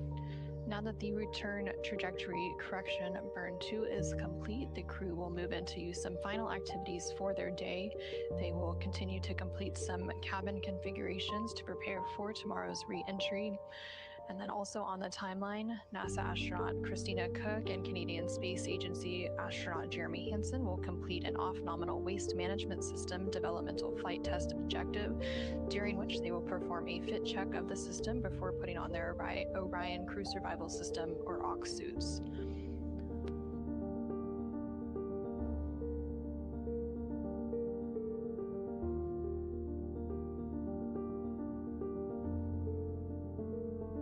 Following that developmental flight test objective, there will also be some additional stowage tasks. So the 4K encoder on board the Orion spacecraft will be disabled and also stowed to prepare for re-entry. There will also be some final configurations for the hatch entry, as well as some final configurations for the docking hatch opening system, and some final toilet maintenance, as well as some data transfer for the actigraph, which is a device that the crew is wearing.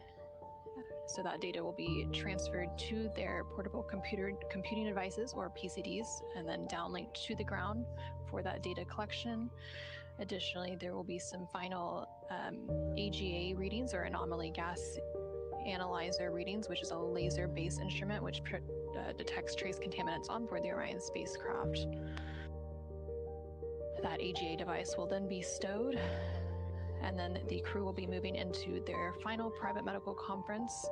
Again, those private conferences take place at the end of every flight day with the medical teams on the ground, and then the crew will move into a private flight director conference before moving into their pre-sleep period.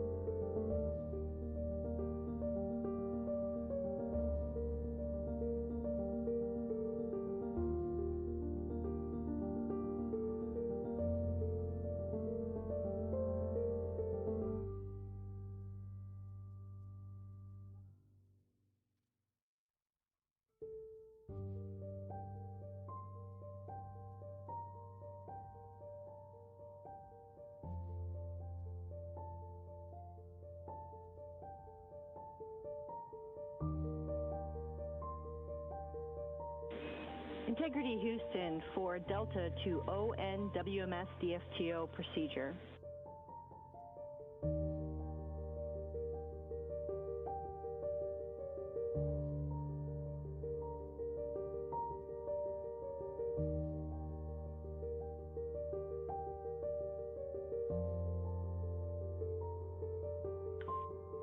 And Houston, one moment on that.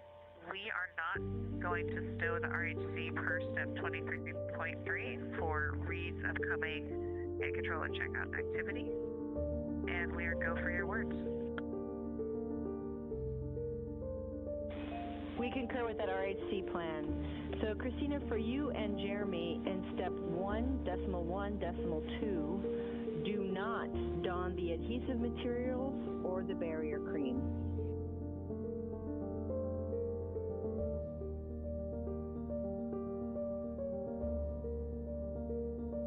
We copy all things.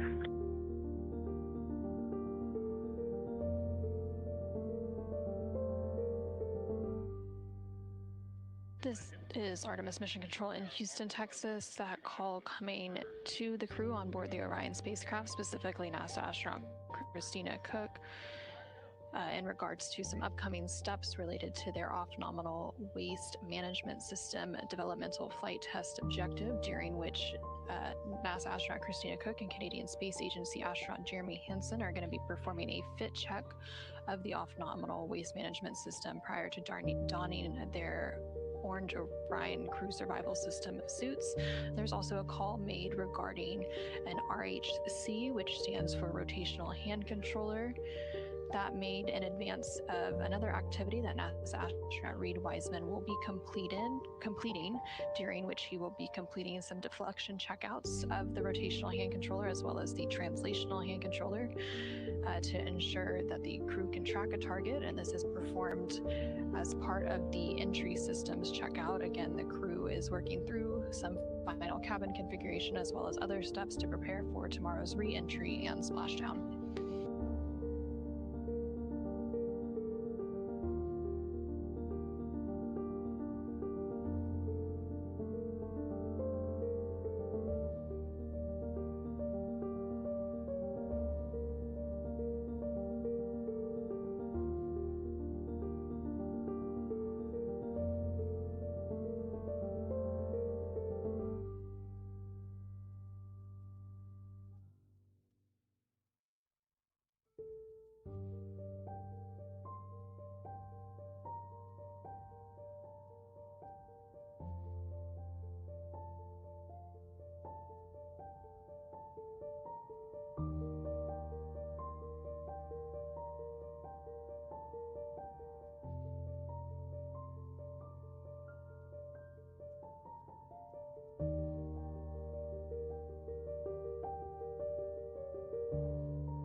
hatch entry inspection.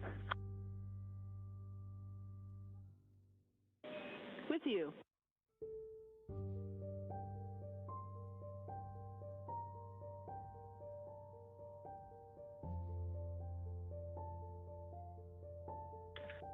Okay, Amy, on the docking hatch, the fabric hinges, I see the two fabric hinges. One is by dog 3 and one is by dog 4. And the fabric hinge by dog 3 was not connected to the hatch. It's connected to the ship, but not the hatch. The fabric hinge by dog 4 is connected to both the ship and the hatch. Just confirm that both of these should be connected between the ship and the hatch. Checking.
this is Artemis Mission Control here in Houston, Texas. Again, the crew is continuing their return journey back home to Earth.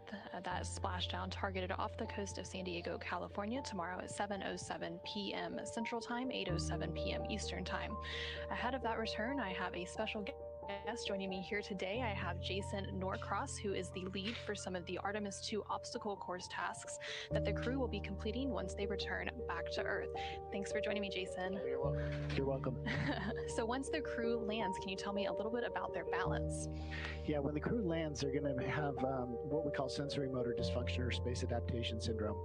And what that has to do with the inner ear getting readjusted back to gravity. It's been in weightlessness for 10 days for this crew, and then as soon as they land, they're going to have some real trouble with kind of maintaining their balance, being able to especially move their head, and dependent on their body, you'll often see the crew kind of robotically move a little bit more, and they're also going to be feeling their weight for the very first time.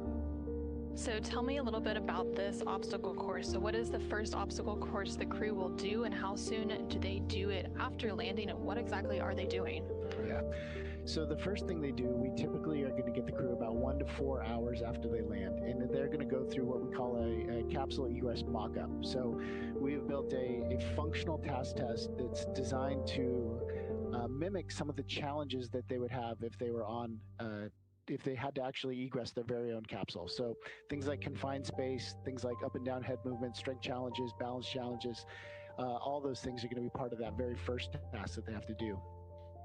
Okay, and then after that, there's another obstacle course they do. So what are they going to do for that second obstacle course? Yeah, so we get them, like I said, about 1 to 4 hours after they land. And then for the second obstacle course, they're going to be coming back on R+1. So the day after they land, they're going to be back here at JSC, and we're going to put them through an EVA simulation.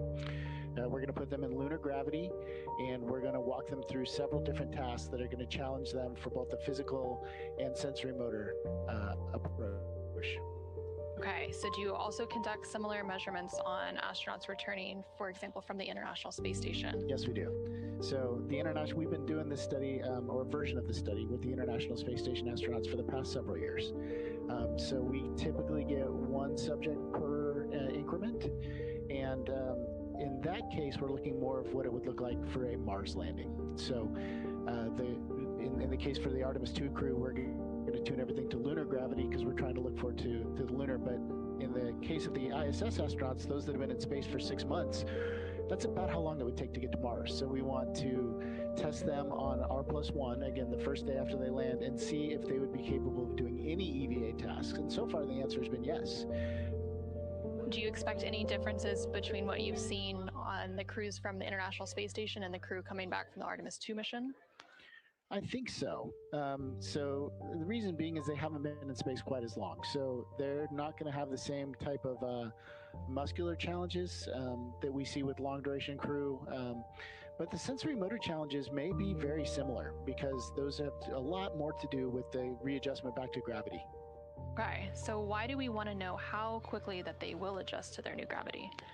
Right, so the early Artemis missions are, as we've seen, when we land on the moon, they're a busy mission right now. We're looking at 4 EVAs in 5 days, and we're looking at that first EVA right now as being one that we might have to take a little cautiously because of the sensory motor disruption, because of that adjustment from 0G to 16G.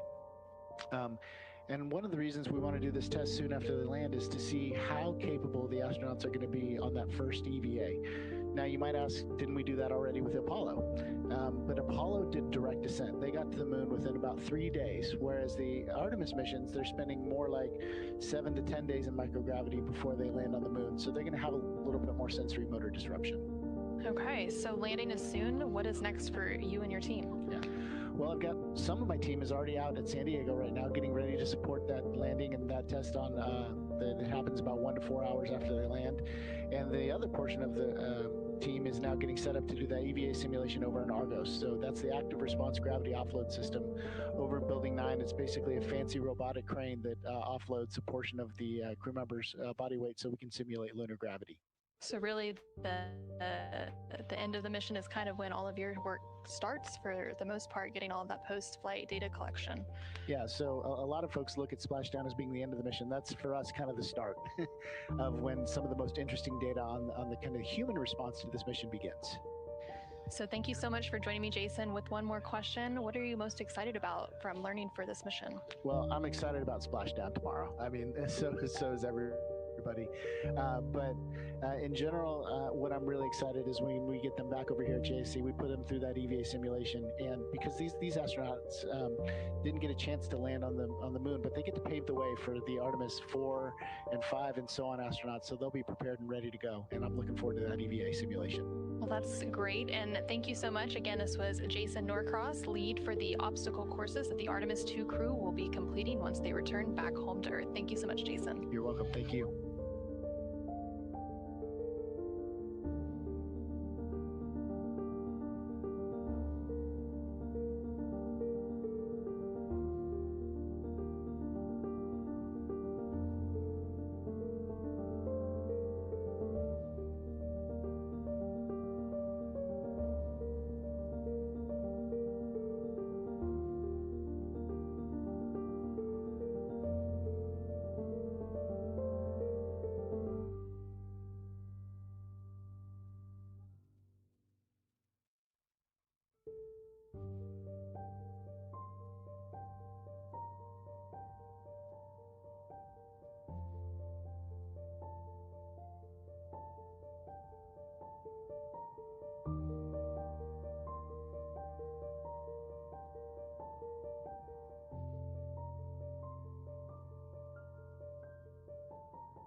Integrity Houston for read with answer on fabric hinge and hatch.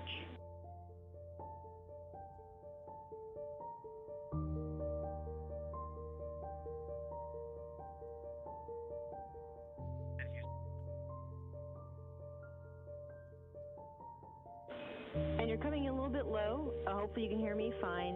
So the fabric hinge on the docking hatch should be attached to both the hatch and the ship. And we're interested for the fabric hinge that was not connected to the hatch near dog 3. Was it not connected to the carabiner? We'll take words on what wasn't connected.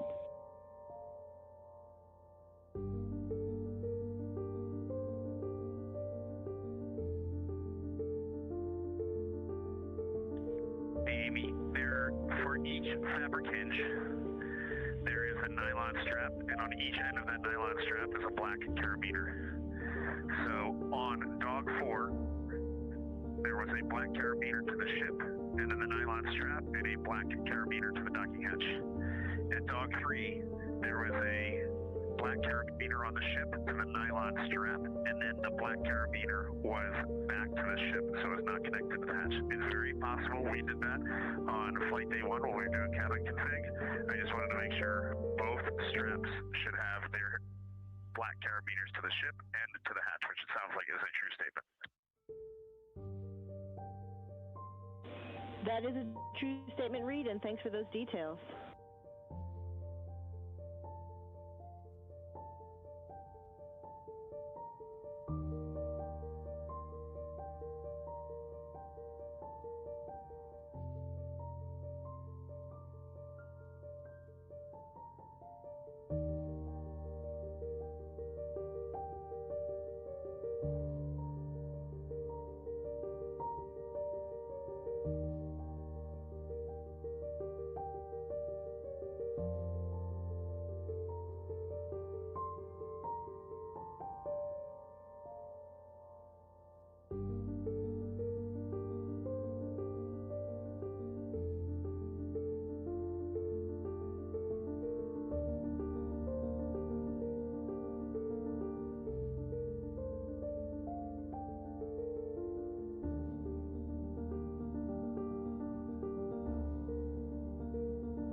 Integrity Houston for toilet maintenance.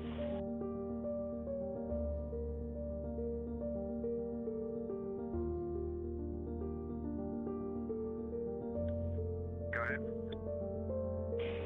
Hey, first off, we wanted to check if the toilet canister or R&R is complete, because if yes, we can restart wastewater venting. It is complete. Excellent. And then we have a delta for Victor's toilet maintenance activity. Victor can skip step 1. He does not need to replace oxone.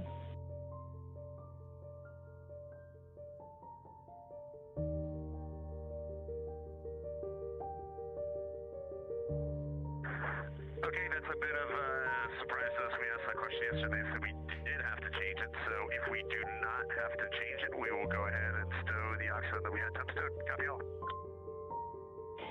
Yeah, we had some significant discussion about that down here. In the end, we want to preserve the system in its current state to better understand post-flight how the system was with regards to the slow wastewater vents.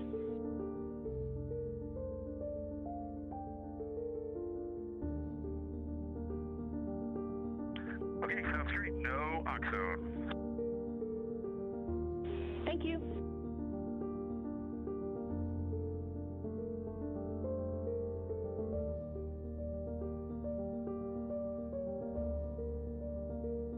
Houston integrity. Actigraph data retrieves complete on PCD-2. Copy PCD-2.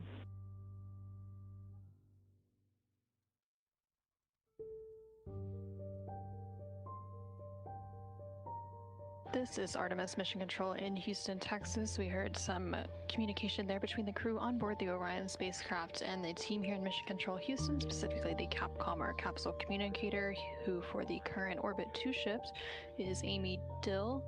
The crew on board the Orion spacecraft is working through a handful of final tasks for their evening.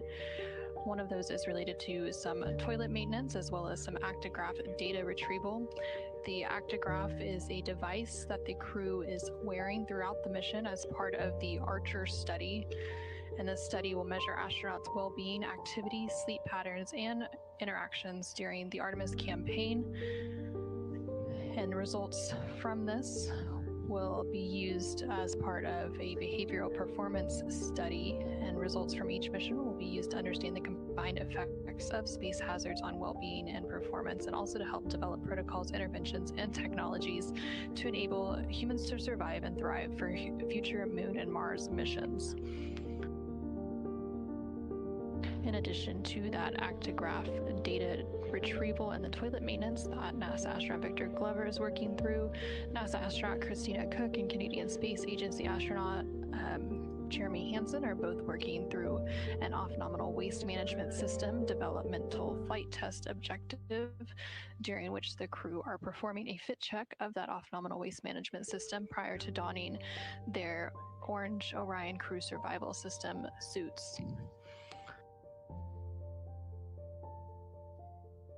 In addition, NASA astronaut Reed Wiseman is also working on some side and docking hatch entry configurations, during which he is inspecting and configuring both of those hatches in advance of re-entry, which will take place tomorrow, April 10th.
Houston integrity, any issue with me starting the RHC PHC checkouts a little early?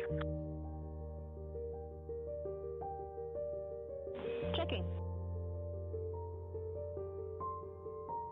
No concerns, Reed. You can start RHC THC early.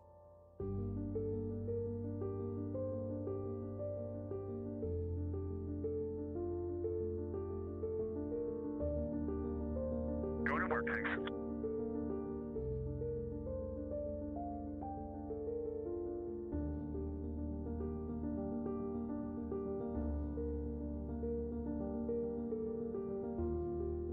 This is Artemis Mission Control in Houston, Texas. You heard another call down there from NASA astronaut Reed Wiseman, who is the commander of the Artemis 2 mission, to the team here in Mission Control Houston regarding another upcoming activity on his timeline. This specific activity related to a checkout of the rotational hand controller. During this checkout, he will ensure that there are sufficient deflection checkouts to ensure that a crew can track each target using that rotational hand controller. And this checkout is performed as part of the pre-entry systems checkouts.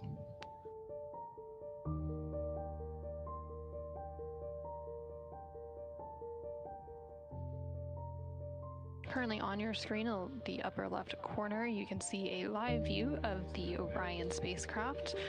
That view coming to you from one of the solar array wing cameras, and you can actually see a pretty good view there of one of the solar array wings in the upper portion of that image. There are 4 total solar arrays attached to the service module of the Orion spacecraft, and each of those solar arrays does have a camera, which helps to provide some of these live views throughout the mission.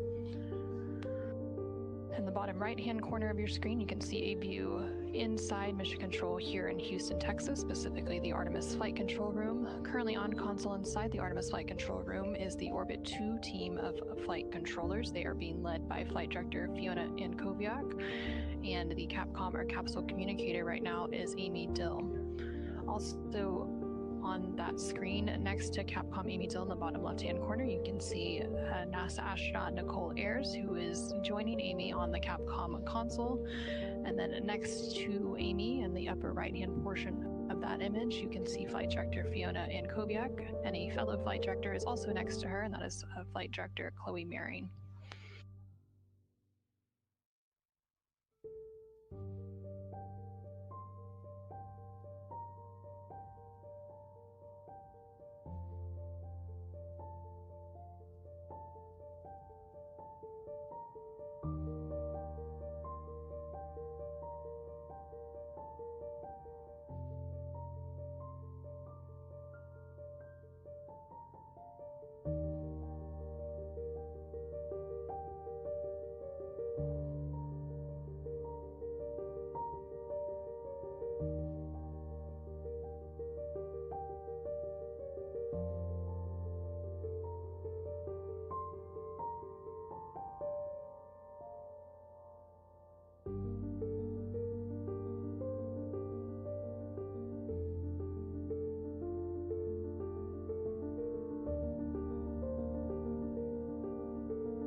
Houston integrity. The off-nominal waste management system DFTO is complete. Off-nominal waste management systems are stowed. We will now use nominal waste management for the remainder of flight.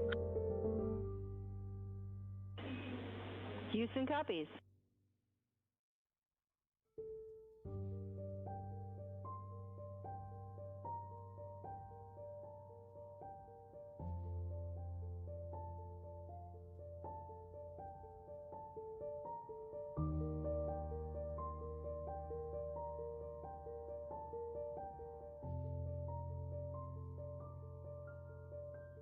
And Houston integrity for step 5 of off-nominal DFTO.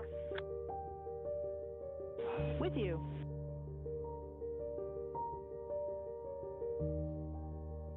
Yes, Amy, I would like to do the option of privatized OE2 for providing feedback if that is available. We will put that in place and let you know when it's ready.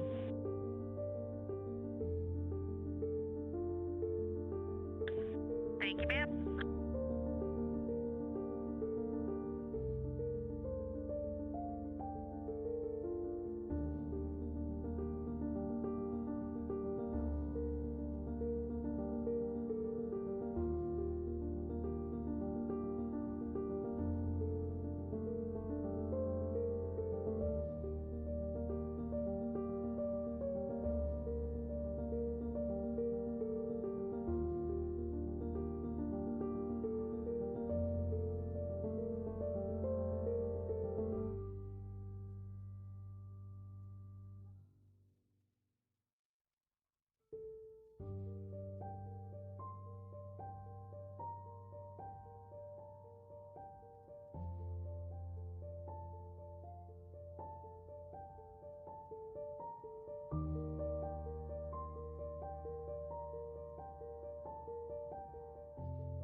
Security Houston on 1. Orion to Earth 2 is privatized, and IVA and Surgeon are waiting to hear.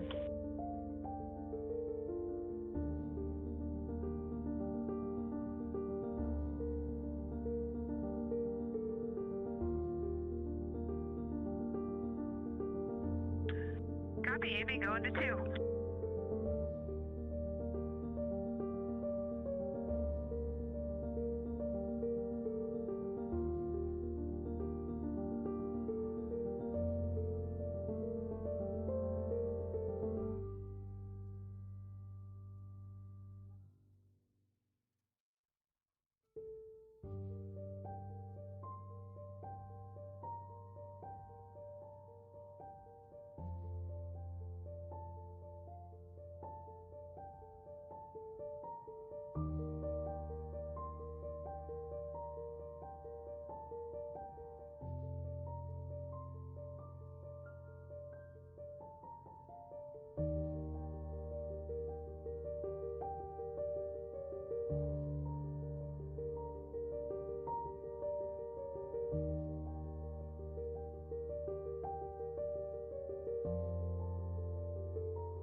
This is Artemis Mission Control in Houston, Texas. We're currently at a mission elapsed time of 8 days, 5 hours, and 11 minutes into the Artemis 2 mission. Currently on your screen, you can see a live view of that Orion spacecraft, specifically the exterior of that spacecraft as it continues to make its way back home to Earth with that splashdown targeted off the coast of San Diego, California. Tomorrow, April 10th at about 7:07 p.m. Central Time, 8:07 p.m. Eastern Time. On the bottom right-hand corner of your screen, you can also see a view here into the Artemis Flight Control Room, where the Orbit 2 team of flight controllers is currently on console. Again, the Artemis Flight Control Room is staffed 24/7 throughout the duration of the mission by 3 different teams of flight controllers who work in 3 shifts known as orbits. Currently on board the Orion spacecraft, the crew continues to work through the final tasks for their day to close out flight day 9. We did recently get a call down from NASA astronaut Christina Cook, who's one of the 2 mission specialists as part of the Artemis 2 mission, to confirm that they had completed the off-nominal waste management system developmental flight test objective.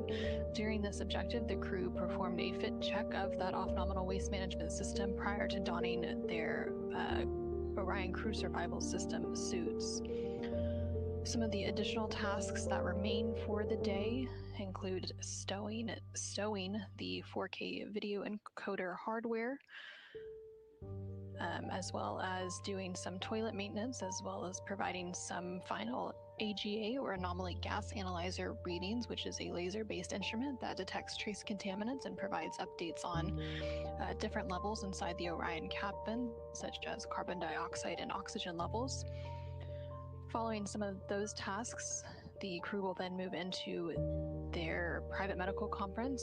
Again, this is a daily conference that takes place towards the end of each crew day with the medical teams here on the ground. And then the crew will also have a private flight director conference with the flight director here in Mission Control Houston before they head into their pre-sleep period. Again, the crew spent most of their day working on entry preparations. So they've been working to configure the cabin of the Orion spacecraft and stow any hardware or equipment that they had taken out throughout their flight. They've also been putting their seats back into position and generally ensuring that everything is in place ahead of that re-entry and splashdown, which will take place tomorrow, April 10th. The crew also did have a pre-brief with the entry flight director, who was on console earlier as part of the first shift of the entry team during the Orbit 1 shifts, and the entry flight director for the Artemis 2 mission is Rick Henfling. So during that entry pre-brief, the crew had the opportunity to review their entry preparation materials with the flight director, as well as go over the latest status of the Orion spacecraft, discuss the latest weather briefing for the recovery location, and provide additional updates on the status of the recovery teams as well as the entry pad.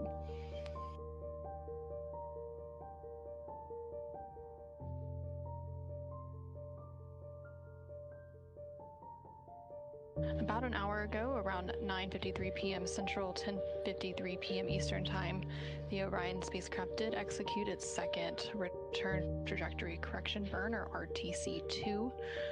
This was a short thruster firing using the auxiliary pulse-x thrusters on the Orion spacecraft's service module to further fine-tune the trajectory and the path of the Orion spacecraft as it makes its final journey back home to Earth. It was the second in a series of 3 return trajectory correction burns that are planned. The first of those 3 return trajectory correction burns did take place on flight day 7, and then the final in that trio of burns will take place tomorrow on flight day 10. Shortly after the crew completes their post-sleep period.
Houston, integrity and controller checkout is complete. DHOS is routed.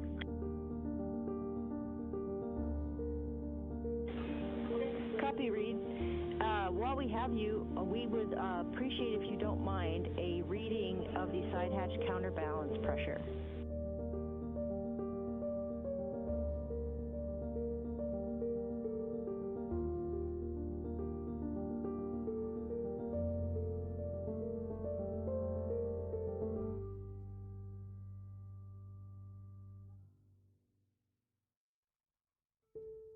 And Amy, no change, just below 2,000. Thanks, Christina.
This is Artemis Mission Control in Houston, Texas. We did recently hear a call down from NASA astronaut Reed Wiseman, currently on board the Orion spacecraft, which you can see a live view of that Orion spacecraft there on your screen. He was confirming that he had completed a rotational hand controller, or RHC, checkout ahead of the entry preparations for tomorrow. He also made a reference to the acronym DHOS, which stands for Docking Hatch Opening System. That was another timelined activity for Reed Wiseman this evening, during which he was confirming the entry configuration of that hardware for entry.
off, you can release privatization on 2. Jeremy will use the PCD for feedback.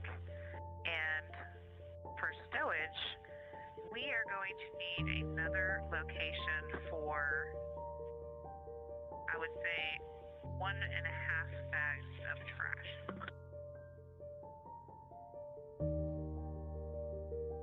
Copy, Christina. We will normalize Orion to Earth 2, and we'll get back to you on a location for the 1.5 bags of trash.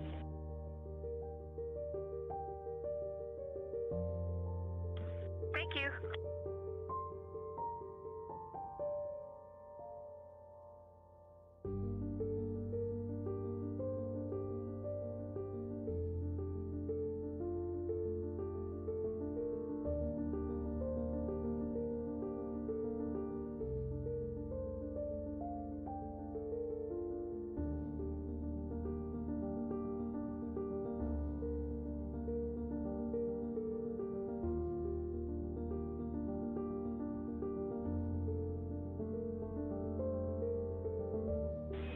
Integrity Houston, we recommend next trash location to be Bravo 3 locker with the yellow label bag.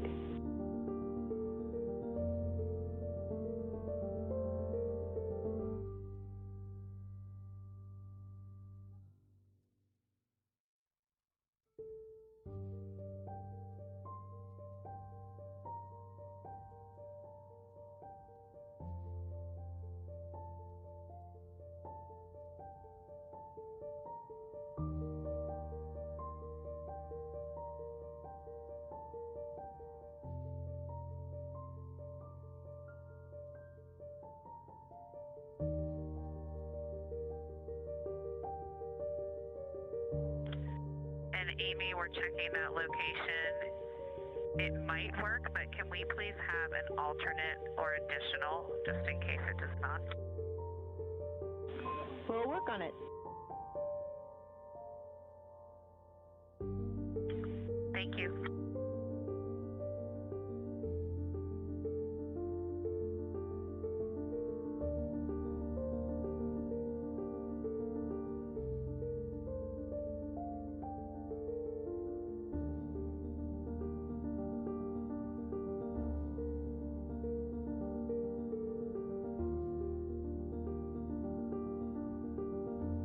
This is Artemis Mission Control in Houston, Texas. We are continuing to get some communication down from the crew on board the Orion spacecraft. Specifically, we have been hearing from NASA astronaut Christina Cook as she completes some additional stowage and cabin configuration ahead of re-entry and splashdown tomorrow on April 10th. Throughout the day, the crew has been working to prepare the Orion spacecraft cabin for that re-entry. They have been stowing equipment that they have had out during the mission, removing cargo and locker netting, installing and adjusting the crew seats to ensure all items are secured. For alternate trash location. Go ahead. Okay, Christina, alternate trash location would be the Alpha 3 locker in the toilet setup CTB with the yellow label, but we will do note that the CTB is also where we plan to have you stow final toilet consumables.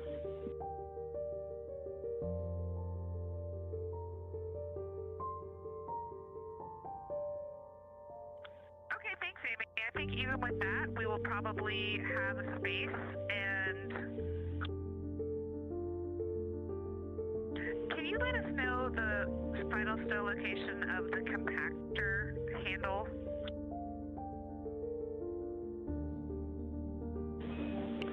Christina, it will be that same CTB, the toilet setup CTB.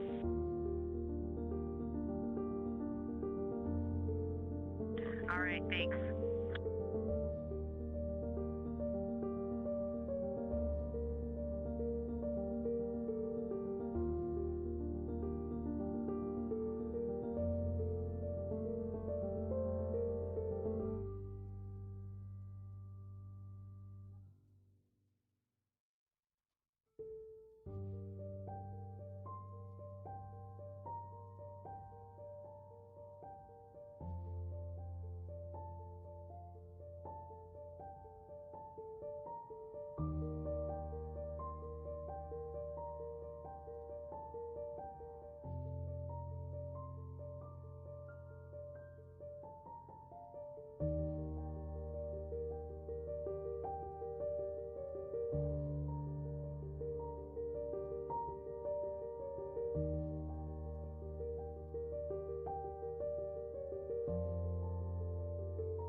This is Artemis Mission Control in Houston, Texas. We are currently at a mission elapsed time of 8 days, 6 hours, and 1 minute into the Artemis 2 mission, following a liftoff from NASA's Kennedy Space Center in Florida on Wednesday, April 1st at 5:35 p.m. Central, 6:35 p.m. Eastern Time.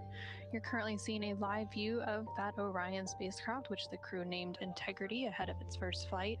The crew on board the Orion spacecraft, which includes NASA astronauts Reed Wiseman, Victor Glover, and Christina Cook, alongside Canadian Space Agency astronaut Jeremy Hansen, are starting to round out their day. This is flight day 9.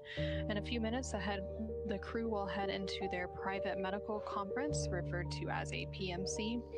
This is a standard daily conference that typically takes place towards the end of every flight day, where the crew has the opportunity to chat with the medical teams here on the ground. And then following that private medical...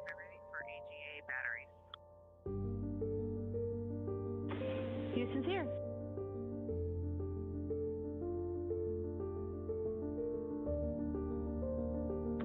Yes, the AGA battery levels are both indicating 3 of 4 lights when testing.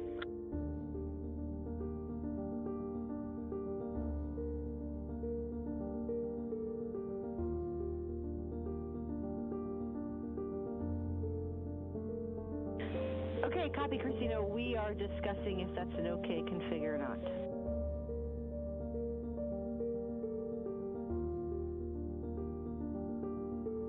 Copy that, and both of the batteries that I unstowed indicate that.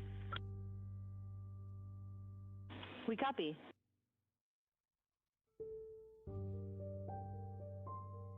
This is Artemis Mission Control in Houston, Texas. That call down coming from NASA astronaut Christina Cook, currently on board the Orion spacecraft. She was speaking directly to the Capcom, or capsule communicator, here in Mission Control Houston, which for the Orbit 2 shift, which is currently on console, is Amy Dill. She was referencing an AGA, and that refers to an anomaly gas analyzer. This is a laser-based instrument that detects trace contaminants. It also provides updates on levels such as carbon dioxide and oxygen inside the Orion spacecraft crew cabin. Currently on her timeline, Christina Cook is putting in new batteries and deploying that anomaly gas analyzer as part of a pre-entry cabin configuration.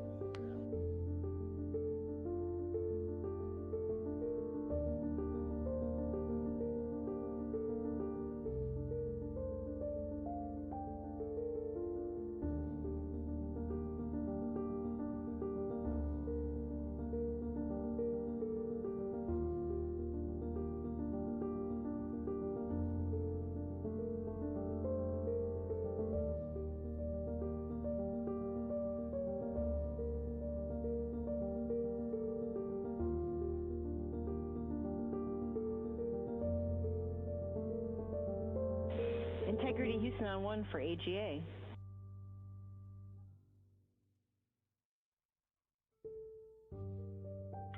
Go ahead. Christina, we would like you to swap to a fresher set of batteries for AGA, so you should be able to find some in Locker Echo, bag 10. There'll be a Ziploc with 4 batteries.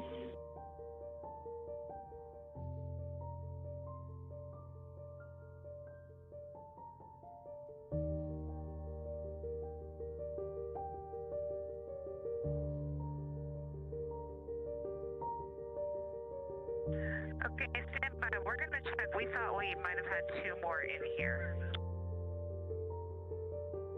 Okay, that sounds fine if you do.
4 more batteries. They are all indicating 3 or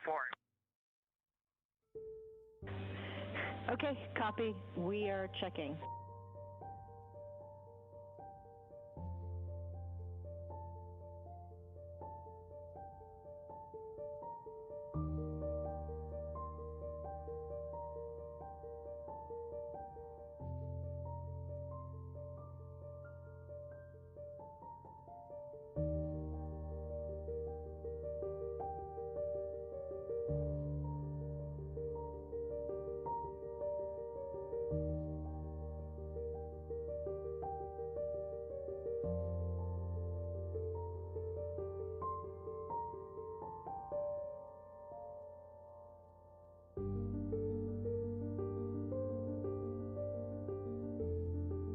Back with you, Christina. Okay, pick your favorite 2 batteries and install them into AGA, and then we recommend leaving the remaining 2 in the Foxtrot 1 large CTB.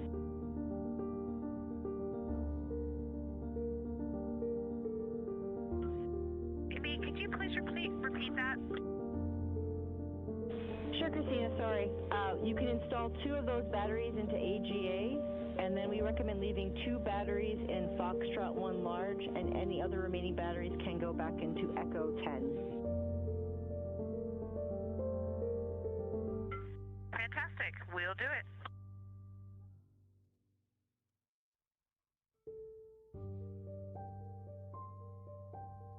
This is Artemis Mission Control in Houston, Texas. Again, that was a call down from NASA astronaut Christina Cook, who is one of the 2 mission specialists as part of the Artemis 2 crew. She is currently replacing the batteries in the anomaly gas analyzer, which is referred to as the AGA, and this is part of a configuration for entry preparations.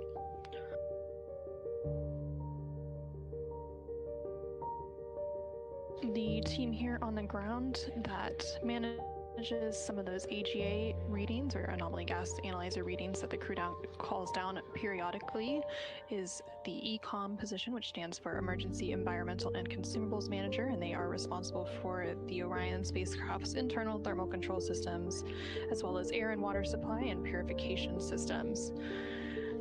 And during that call down, you also heard NASA astronaut Christina Cook asking about some of the batteries for that anomaly gas analyzer, and the console position here in Mission Control that is responsible for tracking the different items on board the Orion spacecraft is referred to as IVA, which is the Intravehicular Activity Console, and they support the astronauts and their activities inside the Orion spacecraft for the duration of their mission, and they also monitor the crew's well-being and provide support for the Orion crew survival system suits, as well as hygiene and internal crew support tasks.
for AGA readings. We're ready. CO2, 2.9. Oxygen, 21.5. 76.0 degrees. 14.7 psi. And it had a bit message that is no longer showing. I think it was the same that someone wrote up the other day, bit 116 perhaps, and I think bit 2 was 0. All right, copy, Christina. I'm glad you brought that bit message. We wanted to follow up with you. If you see a bit during startup, that's expected, but it should clear after 5 minutes. So it sounds like for this latest AGA activation, the bit is clear. That's good news. That is great. Thank you for that insight that we probably were taught. Sounds good. I needed a reminder myself. Also, your email sync is complete. You are go to Access, and you had passed to the previous team that you would like a reminder on stowing the card reader. You can stow that tonight or tomorrow.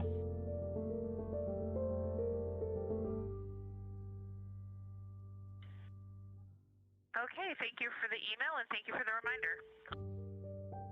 Our pleasure.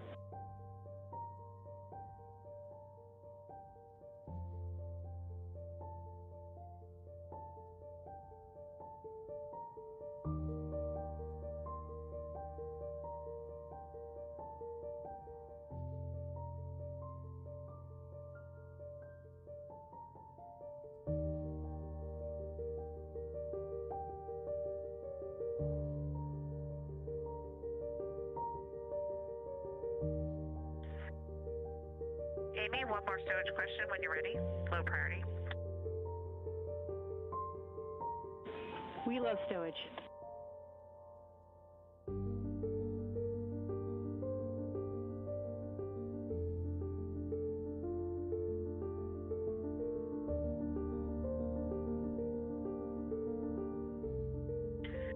What is a good stowage location for the PCD power cable, the 15 volt?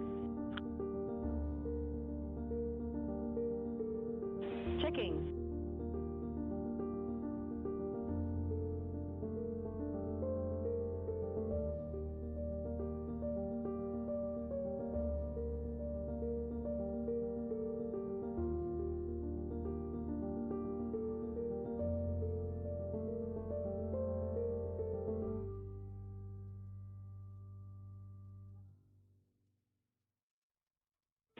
And Christina, you can put that in the Foxtrot 1 large CTB. There should be room since the speakers were removed, but you also have the option to leave the PCD power cable out overnight.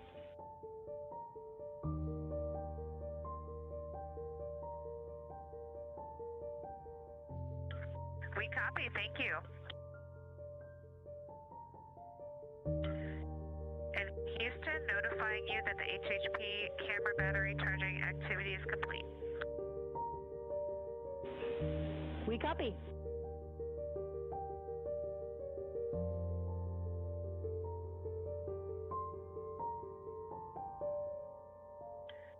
Amy, with that, we are showing our timeline complete, so we're going to say good night number 1. Copy. I've heard about this good night number 1.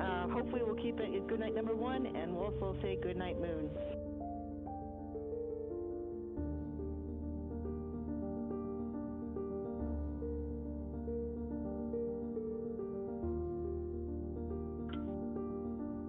Love it.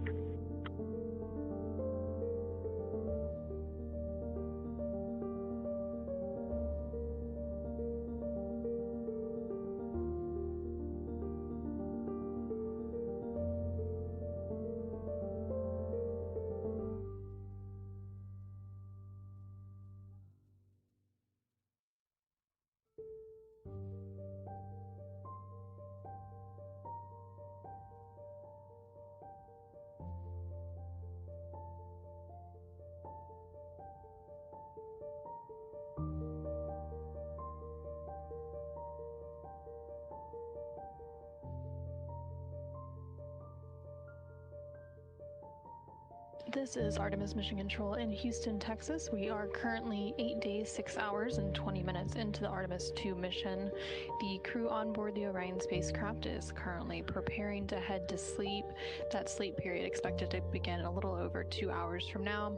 They did recently complete a PMC, or a private medical conference.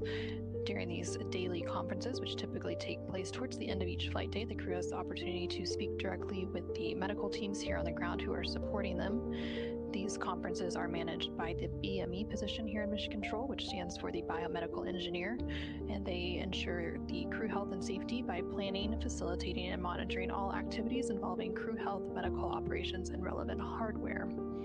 Currently on your screen, you can see a view of the Artemis Real-Time Orbit website, or ARO, which is available at nasa.gov/trackartemis. It provides updates on the Orion spacecraft's velocity, as well as its distance from the Earth and from the moon during its journey around the moon and back.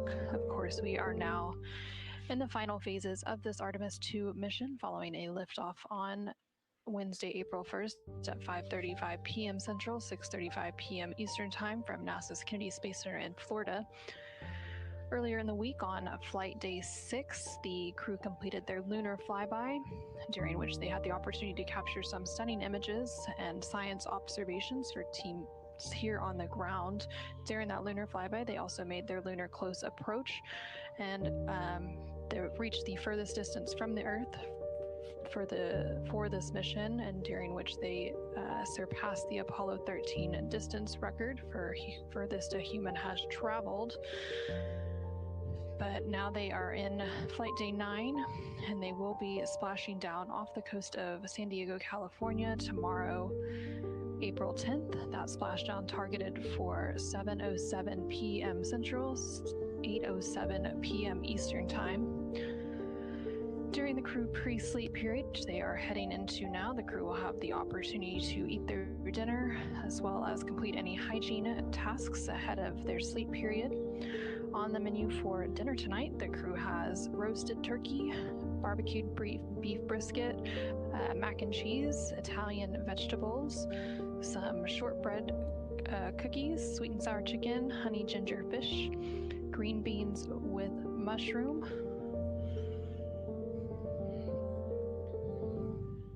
as well as spicy green beans and rice pilaf.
is Artemis Mission Control in Houston, Texas. The crew on board the Orion spacecraft recently began their pre-sleep period, the final pre-sleep period of the mission as they prepare for entry and splashdown on April 10th. During their pre-sleep period, the crew has the opportunity to complete any needed hygiene activities and also eat their dinner. And the crew is expected to enter into their official sleep period in about an hour and 40 minutes from now.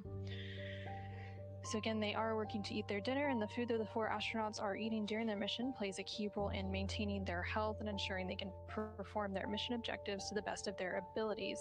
Long before launch, the teams here at NASA's Johnson Space Center began preparing so that the crew had everything they need to enjoy their around-the-moon meals.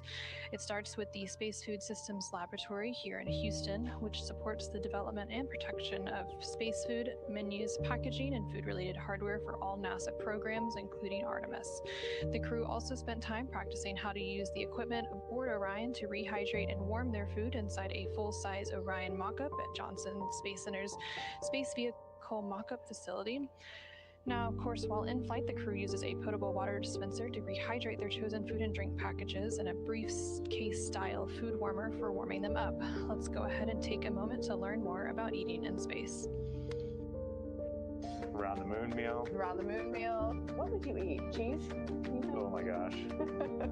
That's clever. What do you think? Go ahead. My name is Christina Cook.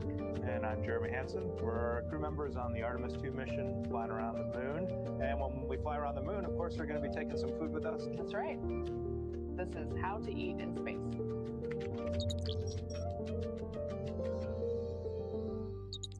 Here we are in what we call our food lab at NASA Johnson Space Center. We come in here quite often to sample space food. The neat thing about the food selection is it is so diverse. Different entrees that you wouldn't imagine can be rehydrated and actually good in space are completely fair game. And it's pretty awesome. We came in for Artemis to do this. We got about halfway through the first session and we're like, we're not really sure we're gonna have time on board to warm this stuff up. We talked a lot about day one. It's a long day. It's hours before we even leave the launch pad on our way to space. And then when we get to space, we have a lot of important plans that day. We just did a sim yesterday where lunch is scheduled. It's midday meal. Yeah, midday meal for all 4 of us. And so those would be great moments, I think, in our mission to have prepped some food and sit down or float as. Sure. That'd be fun. My name is Shulei Wu. I'm the food system manager for ISS and Artemis. The food lab at Johnson Space Center, that's where we make and package most of the space food, and also where we'll be making all the food for the Artemis missions.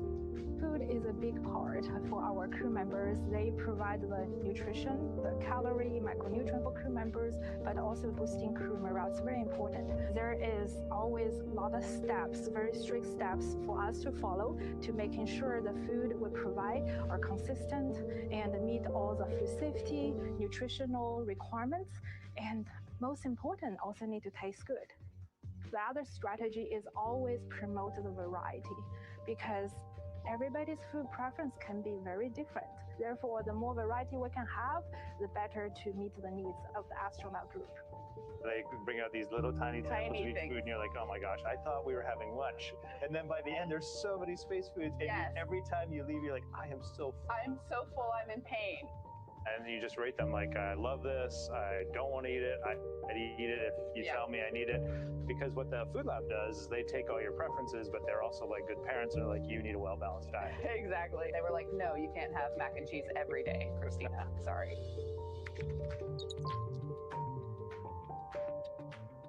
I'm Wyeth McKinley. I'm a flight controller and a crew instructor for Artemis 2. We're here at the Space Vehicle Mock-up Facility at Johnson Space Center. We're inside the Orion mock-up where we perform crew training for the Artemis 2 mission.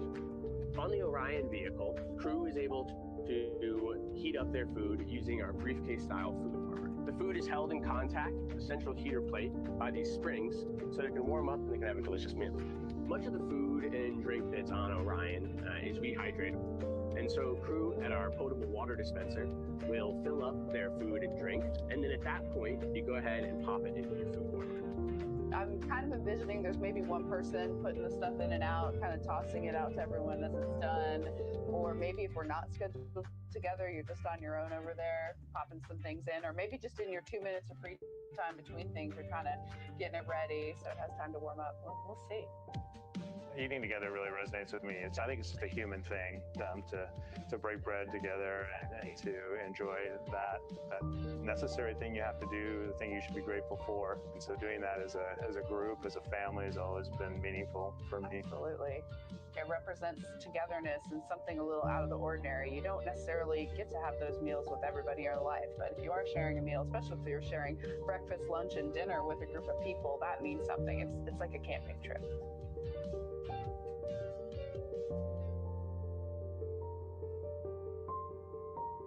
This is Artemis Mission Control in Houston, and now you are seeing a live view outside the Orion spacecraft. These views coming to you from the solar array wing cameras affixed to the outside of the Orion spacecraft. The crew again is in their pre-sleep period as they prepare to head off to sleep to wrap up flight day 9. The Orion spacecraft and its crew are currently about 104,000 miles away from Earth and about 160,000 miles away from the Moon. They are traveling at a velocity of approximately 3,700 miles per hour. Again, they are on the return leg of their journey following a liftoff from NASA's Kennedy Space Center in Florida on Wednesday, April 1st, and they are expected to splash down off the coast of San Diego, California later today on April 10th around 7:07 p.m. Central Time, 8:07 p.m. Eastern Time. That video we just played showed a little bit of an overview of the Space Food Systems Laboratory here in Houston, Texas, that prepares the food that flies on board the Artemis missions as well as on board the International Space Station. The food flying aboard Artemis 2 was designed to support crew health and performance during the missions around the Moon. And with no resupply, refrigeration, or late load capability, all meals had to be carefully selected to remain safe, shelf stable, and easy to prepare and consume inside the Orion spacecraft. The food selections are typically developed in coordination with both space food experts and the crew to balance calorie needs, hydration, and nutrient intake while accommodating individual crew preferences. For the Artemis 2 mission, there were 189 unique menu items that were flown and more than 10 different types of beverages, including coffee, green tea, and a mango peach smoothie. And some of the most common food items that were flown as part of the mission included tortillas, wheat flatbread, vegetable quiche, breakfast sausage, couscous with nuts, and mango salad. There were also 5 different hot sauces that flew around the Moon with the crew.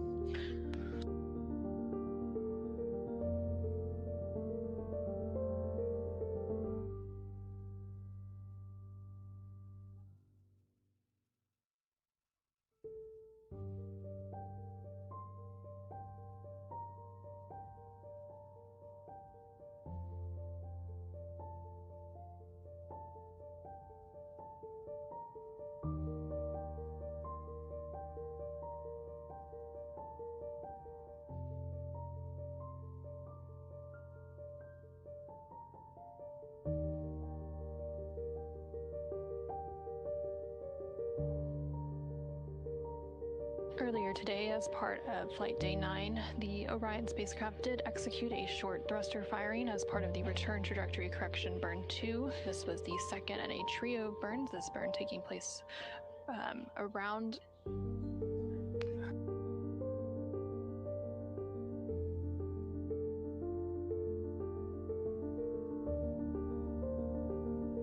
burn taking place around 9:53 p.m. Central, 10:53 p.m. Eastern Time, again at this second in a series of 3 return trajectory correction burns to further fine-tune the path of the Orion spacecraft and its crew as they make their way back to Earth.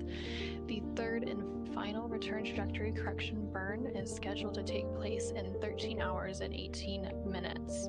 That is about 5 hours and some change ahead of the targeted splashdown off the coast of San Diego, California.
Integrity Houston for PCD3 offline.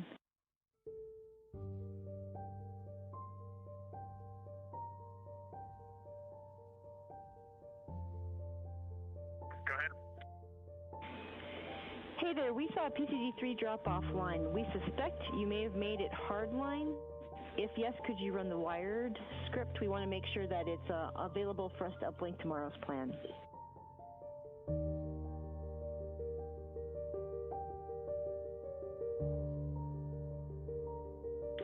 Working on that now. Thanks much.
Getting ready for stowage.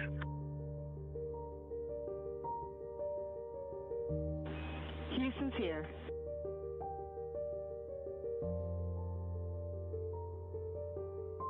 Hey, Amy, the two D5s, do we stow those with batteries or without? And if we stow them without batteries, let us know where to put the batteries.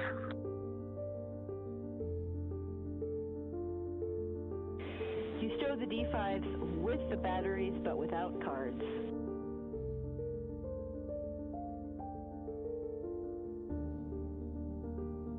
Perfect. That's what we're doing.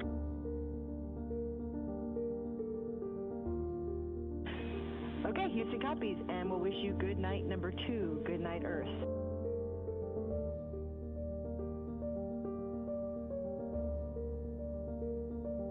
Excellent. Good night number 2.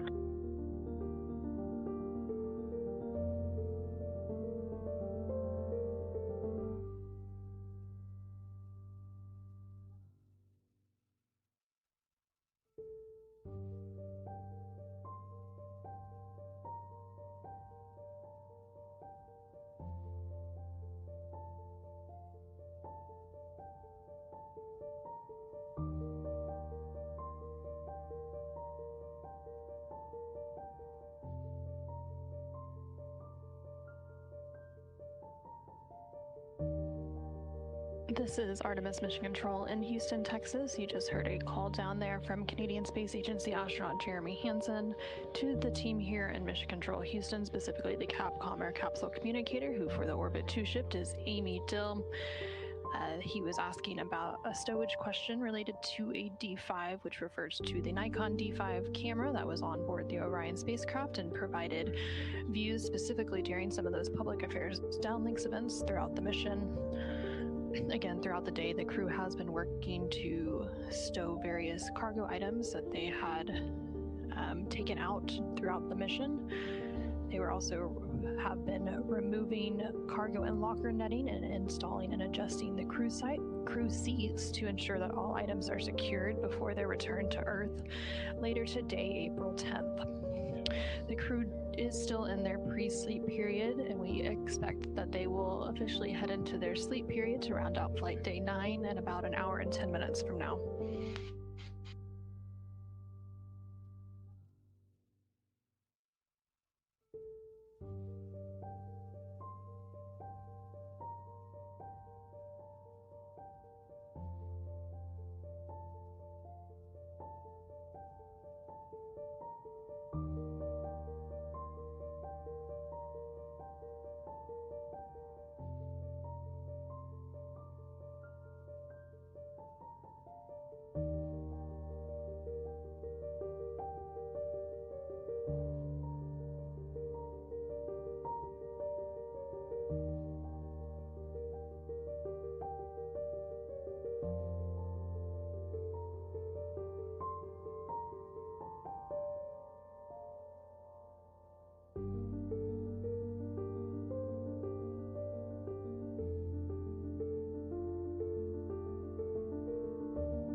Houston integrity on 1 for Amy real quick.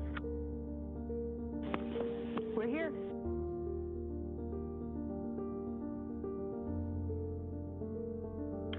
This is probably a wee bit of micromanagement, but could you please tell Frank Rubio to send a note to the families that if they email us one more time tonight, we will get it in the morning, but that we will not be able to respond after tonight. I just want them to have that expectation. We will take care of that. Okay, awesome. Thank you. Sure, Reed. And just wanted to check because we still are not seeing PCD3 online. Are you seeing anything from your end, any issues? Do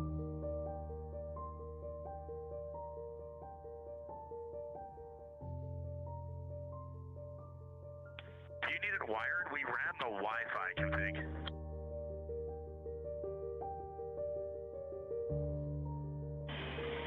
Yeah, Reed, we want it wired, and my understanding is that you have a separate script to run to get it on a wired configuration. Yep, we're on it. Okay, we're putting it in wired. Okay, excellent. And we're going to go forward link LOS is due in about 10 minutes, so we'll call back if we don't see it, but we do see it. That was quick. Nice work.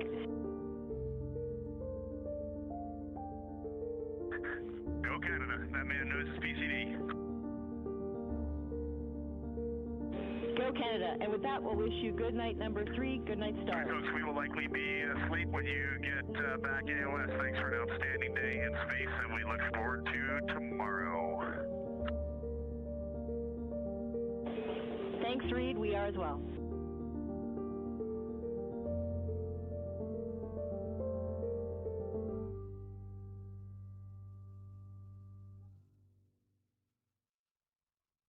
This is Artemis Mission Control in Houston, Texas. You just heard a call down from NASA astronaut Reed Wiseman, who is the commander for the Artemis 2 mission, currently on board the Orion spacecraft. The crew is in their pre-sleep period, but they were calling down in regard to some messages that they were sending down to their crew's family and friends. And then the Capcom or capsule communicator here in Mission Control, who currently for the Orbit 2 shift is Amy Dill, also asked them to clarify something related to one of the PCDs, which refers to a portable computing device, which is basically a tablet that the crew uses to track their procedures and their timelines for the day, and also to transfer some data to and from the ground. The ground also let the crew know that we are coming up on another forward link loss of signal, or LOS. The forward link refers to the uplink capabilities, so the communications and commanding from the ground up to the spacecraft. So we will be going into that expected and planned forward link loss of signal in about 8 minutes from now.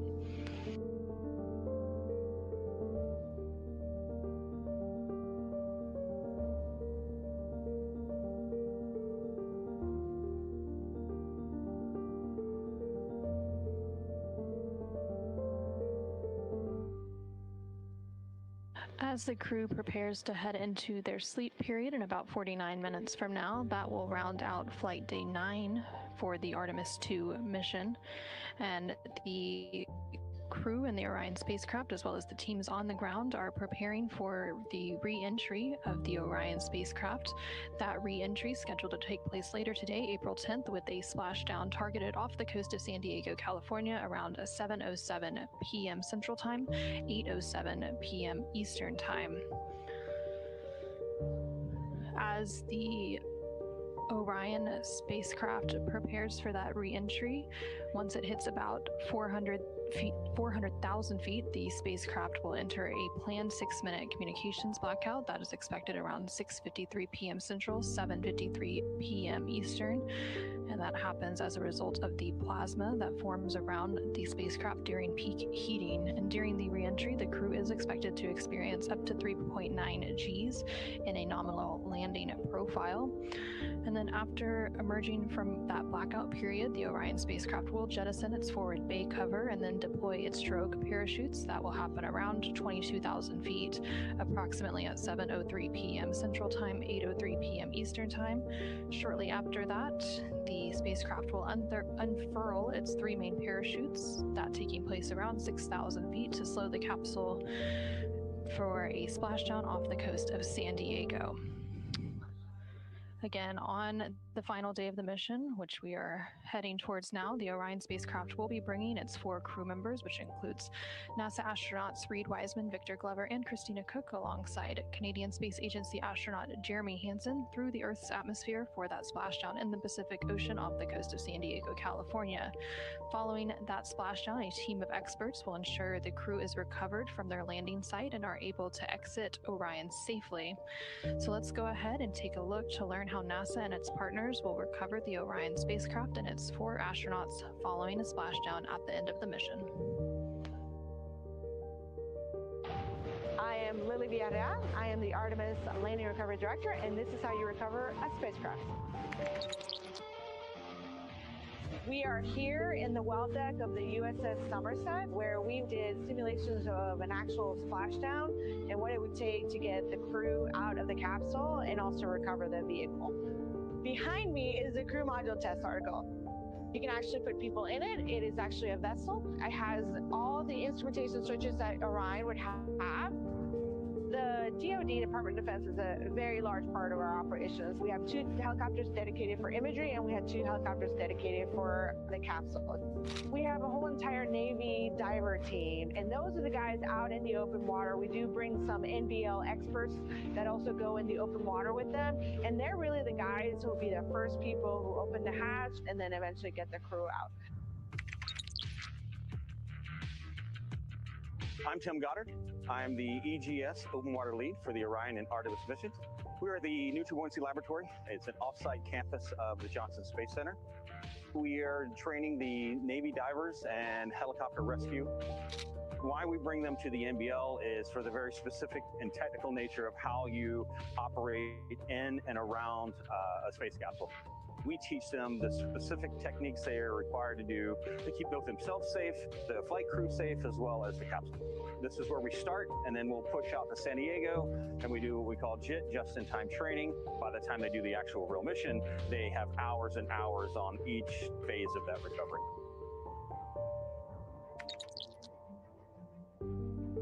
Objective of the day is DoD training. So today we're going to be training our divers and our air crews. Almost every underway recovery, we first start, our first day is always what we call in and outs. And that is really to train the ship on how to handle the CMTA. We fill up this entire wall deck with 7.5 feet of water, and then we do in and outs familiarization runs to train the actual military crew that will be on a ship. We then deploy the CMTA out in the open ocean. We do whatever training exercise that we want to do. We actually like to simulate what it would be from splashdown all the way to recovering the crew back to the flight deck.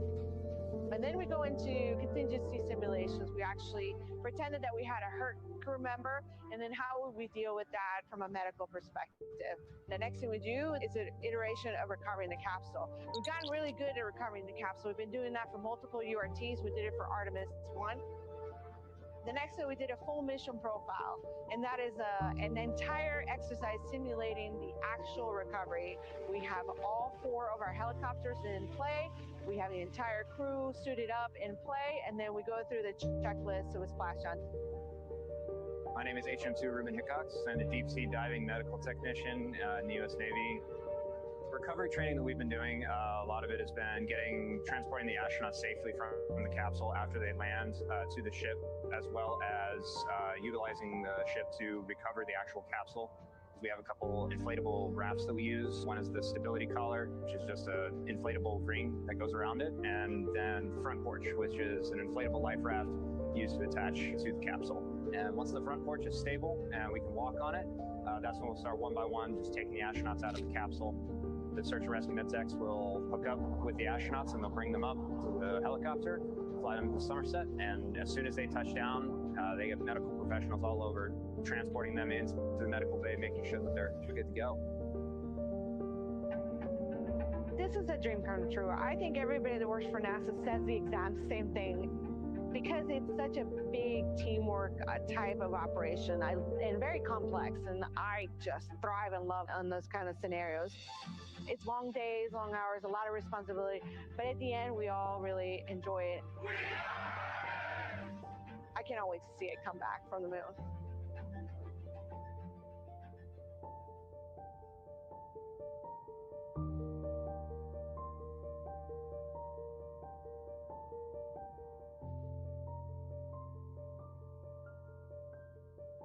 This is Artemis Mission Control in Houston, Texas. You are now again seeing a live view of the Orion spacecraft. This view coming to you from one of the solar array wing cameras. And you can see Earth off in the distance, which is the target for the Orion spacecraft, with that entry and splashdown targeted for later today, April 10th. Splashdown is targeted off the coast of San Diego, California, around 7:07 p.m. Central, 8:07 p.m. Eastern Time. And that video provided a little bit of an overview of that recovery process. So within 2 hours after splashdown, the crew will be extracted from the Orion spacecraft and flown to the USS John Murtha. Recovery teams will retrieve the crew using helicopters, and once on board the ship, the astronauts will then undergo post-mission medical evaluations before returning to shore to board an aircraft that will be bound for NASA's Johnson Space Center here in Houston, Texas. And there on your screen, you can see a little bit of an overview of the upcoming entry and splashdown timeline for the Orion spacecraft. As Artemis 2 nears its return to Earth, NASA teams on the ground are completing those final preparations for Orion's re-entry and splashdown. During re-entry, the service module will separate around 6:33 p.m. Central, 7:33 p.m. Eastern, about 20 minutes before Orion reaches the upper atmosphere southeast of Hawaii. Around 6:37 p.m. Central, 7:37 p.m. Eastern, a final trajectory adjustment burn will fine-tune the flight path before the spacecraft begins a series of roll maneuvers to safely distance itself from departing hardware. Orion will then reach its maximum velocity, approximately 23,864 miles per hour, just before entry interface takes place. And as Orion descends through about 400,000 feet, the spacecraft will then enter its planned 6-minute communications blackout. That is expected around 6:53 p.m. Central, 7:53 p.m. Eastern, and this takes place as a result of plasma forming around the spacecraft during peak heating.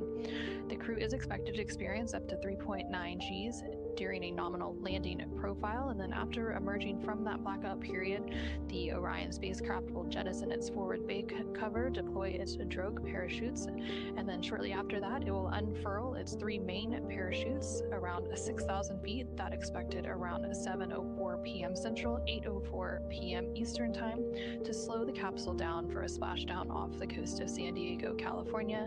Again, that splashdown expected around 7:07 p.m. Central Time, 8:07 p.m. Eastern Time.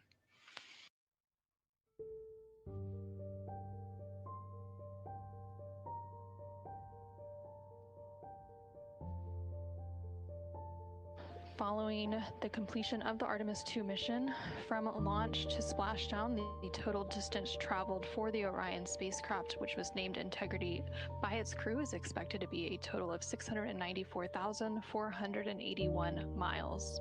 Again, you are seeing a live view of that Orion spacecraft there on your screen. The crew on board the Orion spacecraft is currently in their pre-sleep period, and they are expected to enter their sleep period in just under 40 minutes from now.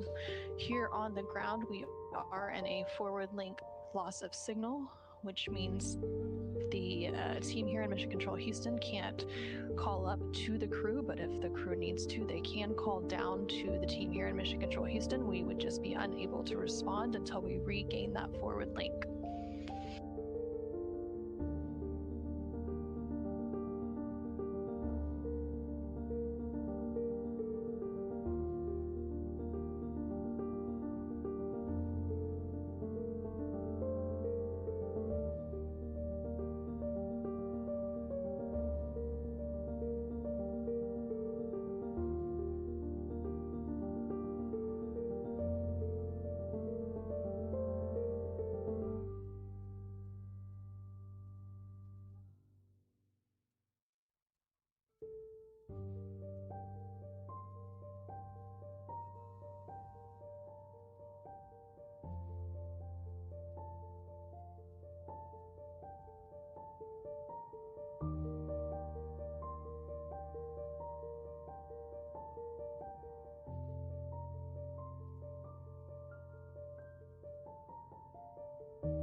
This is Artemis Mission Control in Houston, Texas. The Orbit 2 team of flight controllers is currently on console, providing support to the Orion spacecraft and its crew. Here in about 30 minutes, the Orbit 3 team of flight controllers will make their way on console to complete a handover with that Orbit 2 team. And currently on your screen, you can see a live look at that Orion spacecraft. These views coming to you from the solar array wing cameras. We are currently about 8 days, 8 hours, and 24 minutes into the Artemis 2 mission, and the crew on board the Orion spacecraft is rounding out their pre-sleep period, and they will be heading to sleep in about 5 minutes from now. Once the crew wakes, it will officially mark the start of Flight Day 10, which will of course be a busy day for the crew as well as the teams on the ground as they prepare for re-entry and splashdown to round out the historic Artemis 2 mission. During re-entry and splashdown, the crew will wear their orange spacesuit called the Orion Crew Survival System, or OX suit, and this spacesuit, worn inside NASA's Orion spacecraft, helps protect the astronauts on launch day as well as in emergency situations and throughout high-risk parts of the mission near the moon and during the high-speed return to Earth. These suits are managed by a team in the OX lab here at NASA's Johnson Space Center in Houston, and each suit is tailored to the crew member's anatomy and includes systems for air, food, water, and waste management. In the event of an emergency, the OX suits are engineered to sustain life for up to 6 days. During the Artemis 2 mission, the astronauts also practiced donning and doffing the suit in weightlessness as part of a developmental flight test objective. Let's go ahead and take a moment to learn more about these suits. The Artemis 2 mission will be a 10-day mission to the moon and back. The purpose of this mission is primarily to test out the Orion spacecraft for the future missions where we will go and land on the lunar surface. One of the fun things that we will actually be doing is donning the suits while we're in microgravity and actually experiencing them in the true pressurized weightless environment in the vehicle. I'm Dustin Gomert. I'm the Orion Crew Survival System Manager, NASA Johnson Space Center, and this is how you dress for space. The team here at Johnson Space Center in the Orion Crew Survival Systems Lab does pretty much everything involved with processing the suits, designing the suits, qualifying them for the Orion mission. The Orion Crew Survival System, OCSS or OX, is the suit designed to keep the crew safe in an atmosphere, personal atmosphere around their body for launch, entry, landing, but also for long duration events in case there was an emergency on the way to the moon.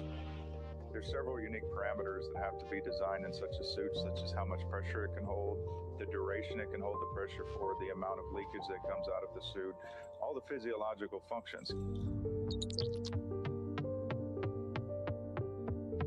Each suit that the crew wears is custom built for their unique anatomy. It's your personal environment, it's a personal pressure vessel. It's, in the simplest terms, a body-shaped balloon. Each fit check, the crew gets practice donning and doffing the suit to understand how to rapidly get the suit on in the event of an emergency. The suit is put on very much like any other garment. Instead of the zipper being in the front, it's in the back though. The pants are put on very much just like any pair of pants, and then you would climb into the suit and stand up. Your head will come through the neck ring, and the suit is effectively donned. Generally, you get a buddy to help you zip it up from behind, and then you can don your gloves, your helmet, and at that point, you're effectively sealed inside the suit. You may think you recognize the suit that we're designing from its heritage in the shuttle program. There is very much similarities between this suit and that flown in the shuttle, the Advanced Crew Escape suit. The OX suit, however, is very specifically designed for its unique mission. And this unique mission is long-duration survival in the space capsule environment. In this context, if you're circling the moon or in transit to the moon and have to do a spin around to come back, it could take up to 6 days to return home. In this case, the suit has to be designed perfect to the occupant wearing it. The person is provided with all the necessities to support life for that duration, including food, drink, air, and bodily waste management as well. The orange layer is actually Nomex. And the NOMEX is designed to keep the crew safe in case of a contingency heat or flashover event. The orange, in particular, is chosen because the capsule lands at sea. So international orange is very, very visible for maritime recovery. The blue V that runs down the chest of the suit is part of the torso harness that's sewn underneath the cover layer. Each of those is designed for reflectivity. Should crew come in, shine a light on them, instantly they know where to grab and how to save the crew. Working here on these suits is an absolute privilege. The weight of it is also incredible, and knowing the ultimate responsibility that you and the team share, that crew is the #1 priority. It's kind of overwhelming in a sense. It's exciting in a sense. It's awe-inspiring in every possible way. I have a feeling when the day comes, the crew is up there and everything's safe, there's going to be a massive sigh, a massive sense of just joy that we all feel. We're all looking forward to it. It's going to be amazing.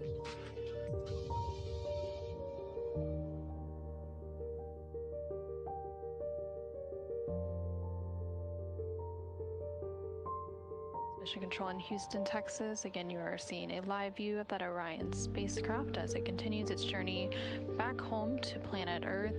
That splashdown is targeted off the coast of San Diego, California later today around 7:07 p.m. Central Time, 8:07 p.m. Eastern Time. Now, ahead of that entry and splashdown, the crew will complete some final cabin configurations. These final cabin configurations will take place following the third and final return trajectory correction burn, or the RTC3 burn. This burn is scheduled to take place in about 11 hours and 47 minutes from now, and it will be the third and final trajectory correction burn to further fine-tune the Orion spacecraft's path as it continues its journey back here to Earth. And then following that trajectory correction burn, the crew will step into some final cabin configuration where they will continue to configure the cabin of the Orion spacecraft for entry, and that will include stowing their portable computing devices, which are basically those tablets that they are able to reference various procedures as well as their timeline for the day, and also transfer some data to and from the ground. They will also continue taking down some of the locker and cargo nets and finalize the seat installation and adjustments, and they will also be stowing their food warmer during those cabin configurations. Following that cabin configuration, the crew will then move into what is known as their entry checklist, and during this time is when they will make their final entry preparations, and it is also when they will don those orange Orion Crew Survival System suits and begin fluid loading. And typically this entry checklist begins to take place around 3 hours prior to entry interface.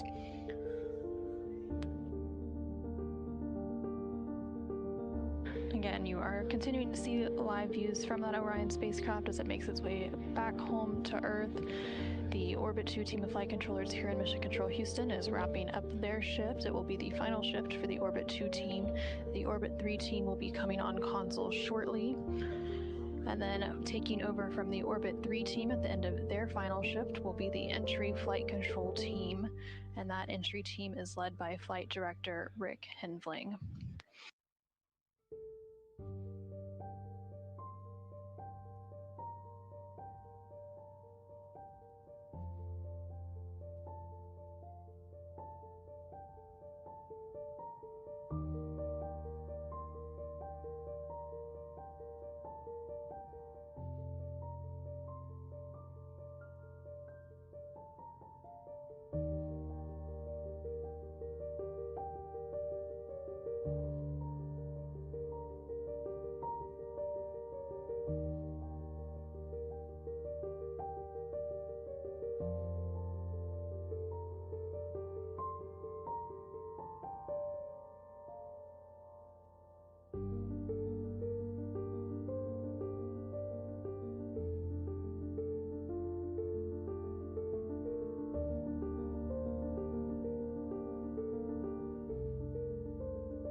This is Artemis Mission Control in Houston. You are now seeing a live view of the Artemis Real-Time Orbit website, or ARO, which is available at nasa.gov/track-Artemis.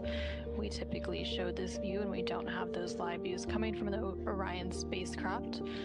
And we did recently enter what is known as a return link loss of signal, and the return link refers to the downlink capabilities, so the communication and telemetry coming down from the Orion spacecraft and its crew to the team here in Mission Control Houston. And that was an expected and planned return link loss of signal.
This is Artemis Mission Control in Houston, Texas. You're currently seeing a view of the Artemis Real-Time Orbital website, or ARO, which is available at nasa.gov/track-Artemis.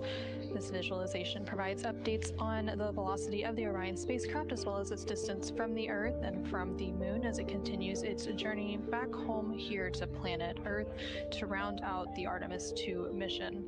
The Artemis 2 crew currently inside the Orion spacecraft recently entered their sleep period about 30 minutes ago to round out Flight Day 9. The crew and the Orion spacecraft lifted off atop the Space Launch System rocket on Wednesday, April 1st from NASA's Kennedy Space Center in Florida, and this crew is the first to live and work inside the Orion spacecraft, which they have named Integrity. Since that time, they have been conducting meticulously timelined events, and one of those early events was the Proximity Operations demonstration, during which NASA astronaut Victor Glover and the pilot for the Artemis 2 mission manually flew the Orion spacecraft after having just detached from the interim cryogenic propulsion stage as if they intended to dock. This was practice for future Artemis missions, during which astronauts in the Orion spacecrafts will dock with the lunar lander that will then take them down to the surface of the Moon. About 25 hours after that launch, Orion then conducted its translunar injection burn, or TLI, which was an approximately 5-minute, 50-second burn that committed Orion to departing high Earth orbit and set us up for the lunar flyby, which took place on Flight Day 6. During the lunar flyby, Orion passed approximately 4,000 to 6,000 miles from the Moon and provided the astronauts with the full disk view of the lunar surface. From this higher vantage point, much farther than Apollo's lunar orbits on average, the crew was able to observe both poles and large-scale geologic features in a single view. Toward the end of that flyby, the crew also saw an eclipse, during which the sun was hidden from view behind the opposite side of the moon from the perspective of Orion. During that flyby, the Orion's crew also made their closest approach to the moon for their mission at a distance of 4,067 miles, and they also reached their farthest distance from the Earth at a distance of 252,756 miles, surpassing the Apollo 13 distance record. After the conclusion of the lunar flyby day, which was on flight day 6, the crew has continued to work through additional flight test objectives, such as the recent orthostatic intolerance garment test. And most recently on flight day 9, the crew was busy preparing for entry and splashdown. And throughout the day, the crew began stowing equipment that they have had out during the mission to ensure all items are secure before their return to Earth. And they have also reviewed the latest weather briefing, recovery force status, and entry timeline. In addition, the Orion spacecraft's auxiliary thrusters fired for a second return trajectory correction burn, or the RTC-2 burn, at 9:53 p.m. Central Time, 10:53 p.m. Eastern Time, to fine-tune the Orion spacecraft's path on its return back to Earth. Looking ahead to entry and splashdown, which will take place later today, April 10th, Orion will perform its third and final return trajectory correction burn about 5 hours before entry interface. That RTC-3 burn is scheduled to take place in just under 11 hours and 18 minutes from now. Again, that final return trajectory correction burn will continue to refine the path of the Orion spacecraft as it approaches that re-entry later today. Roughly 2 hours after that return trajectory correction burn, their crew will then begin working through their entry checklist, and they will don or put on their orange Orion crew survival system suits. 20 minutes before entry interface, Orion's crew and service modules will then separate, followed by the crew module raise burn. Entry interface will occur approximately 400,000 feet above Earth, and then once Orion reaches 36,000 feet, the forward bay cover will deploy. At 25,000 feet, the drogue parachutes will then deploy, and at 9,500 feet, the pilot parachutes will deploy, pulling out the 3 main parachutes. Splashdown off the coast of San Diego, California is expected at 7:07 p.m. Central Time, 8:07 p.m. Eastern Time, and again later today, April 10th. After splashdown, the team will safe the crew module reaction control system and complete final power down, and we expect the crew to be aboard the recovery ship within about 2 hours after splashdown. Following splashdown, the total distance traveled by Orion and its crew from launch through that splashdown will be 694,481 miles.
This is Artemis Mission Control in Houston, Texas. We are currently 8 days, 9 hours, and 24 minutes into the Artemis 2 mission. The crew on board the Orion spacecraft recently began their sleep period about an hour ago to round out flight day 9. But throughout the day, the crew began stowing equipment that they have had out during the mission to ensure that all items are secured before their return to Earth. They also reviewed the latest weather briefing, recovery force status, and entry timeline. In addition, Orion's thrusters fired for the second return trajectory correction burn at 9:53 p.m. Central, 10:53 p.m. Eastern to further fine-tune the spacecraft's path towards Earth. Let's go ahead and take a look at the highlights for flight day 9.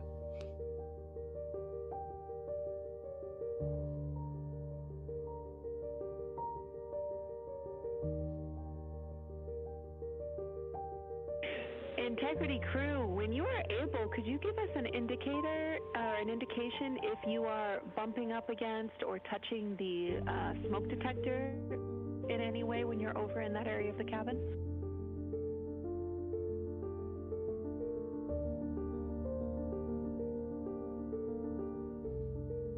I think MCC reported some erroneous data yesterday. Maybe that's happening again. We had a towel over there, but we don't think we're bumping into it. Give us a couple more seconds because we need to grab a few more pictures, and then we'll try to get away from it for a minute. And we don't have any concern. You guys can stay over there, keep taking your photos. We were just curious. Continue.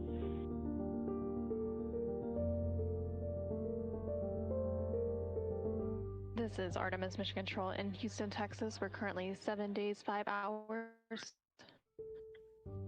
All right, sounds good, Jenny. Yeah, we caught a view of Earth in window 1, and now we're completely distracted for a little bit. You guys are looking great. Thanks. Yeah, we love that. We were just noticing, it's really cool actually, in the data that ECOM's seeing, they're seeing an indication on the smoke detector, and they think it's when the flash goes off. So we were just curious. Thank you. This is Artemis Mission Control in Houston, Texas. We're currently 7 days, 5 hours, and 22 minutes into the Artemis 2 mission. You can see the crew there on your screen inside the Orion spacecraft, which was named Integrity by its crew. They are currently capturing some images. It looks like they're capturing images of each other in front of one of the cabin windows with a view of Earth outside. And of course, we have been uploading and sharing imagery as we receive it from the crew. There on your screen from left to right, you can see NASA astronaut Christina Cook, NASA astronaut Reed Wiseman, and Canadian Space Agency astronaut Jeremy Hansen. And it looked like Reed was trying to show off the image that he was capturing just now.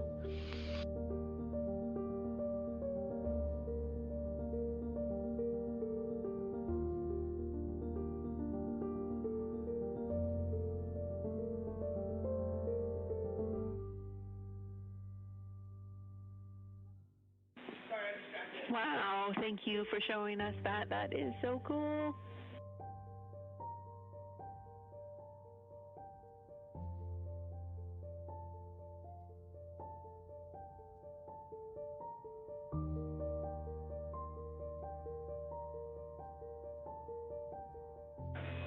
We look like we're smiling at you, like a little Cheshire cat.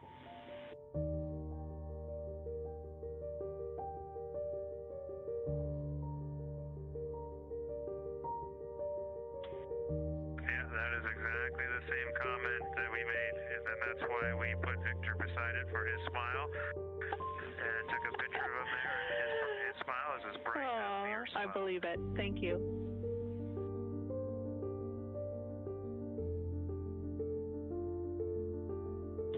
Sunny 16, when you need to take a picture of a happy hike.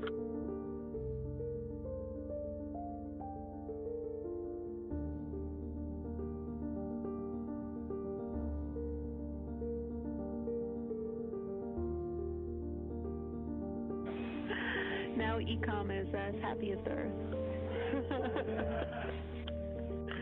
In Houston, you're seeing a little bit of a CCU dump yourselves, Crescent Earth, and a solar array. So it's a pretty sweet view out window 1 right now. This is Mission Control Houston, and this morning as we get underway with Flight Day 9 on the Artemis 2 mission, joining us today, Johnson Space Center Director Vanessa Weich. Vanessa, thanks for being with us today. It's a privilege. What a phenomenal mission we've been having. So excited to be here.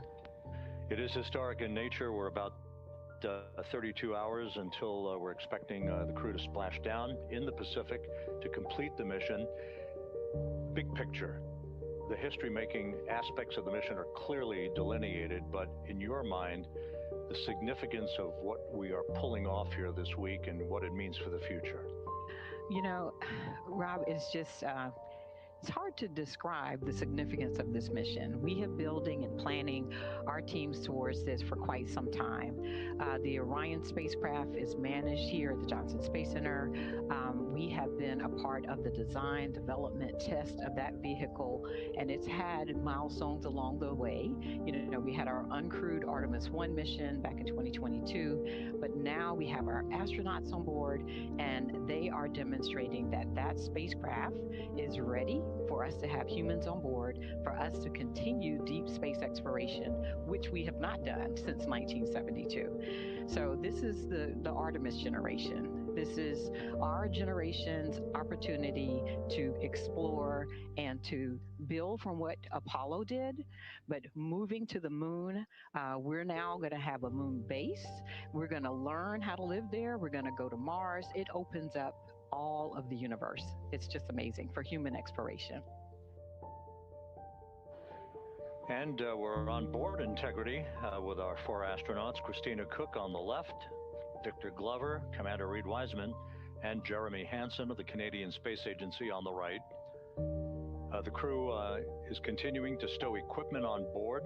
They've concluded a conference with Entry Flight Director Rick Henfling to review procedures for tomorrow's return to Earth.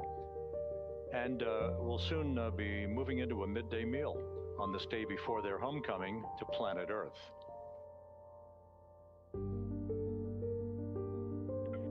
And Jackie, while I have you, we just wanted to express even more our gratitude for these awesome, I'll call them drink notes and drink messages. So many people wrote really cool, heartfelt messages on our bonus drinks, and we are just smiling ear to ear every time we look at one. So thank you so much. It was really fun to find these, and they're really giving us a boost for Entry Day. We will make sure that message gets heard by everyone who needs to hear it. Thank you.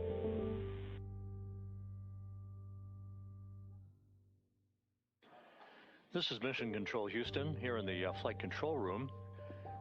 A welcome visitor, Charlie Blackwell Thompson, the Artemis launch director who kicked off this mission with the flawless launch of the Space Launch System and the 4 Integrity astronauts back on April 1st.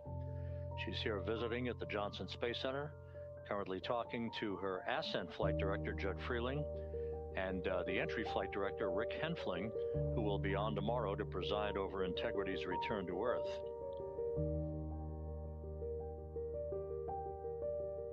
One other countdown clock that's ticking here in the mission control room is the halfway mark en route back to the moon. It is almost incongruous to imagine this, but here we are on the eve of homecoming for the Integrity astronauts, and we're an hour and 33 minutes away from reaching the halfway point en route back from the moon.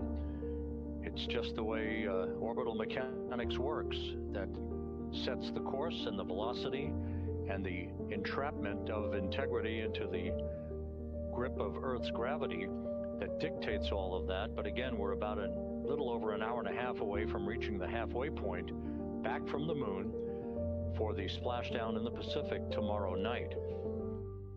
Again, ongoing discussions between Jeremy Hansen and Capcom Jackie Mahaffey here in Mission Control as the crew packs up from a cislunar camping trip.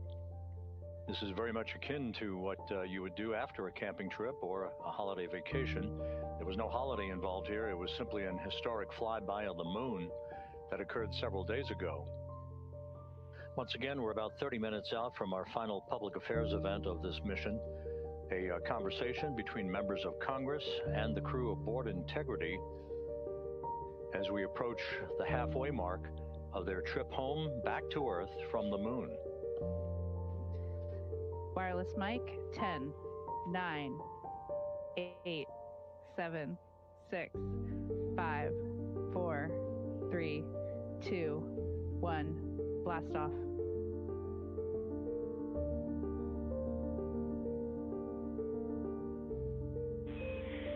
Copy blast off. Good scene and voice. We'll be ready on time. And when you have the camera off, just to prevent overheating and battery drain, confirm you got a good image coming down. We do have an image coming down.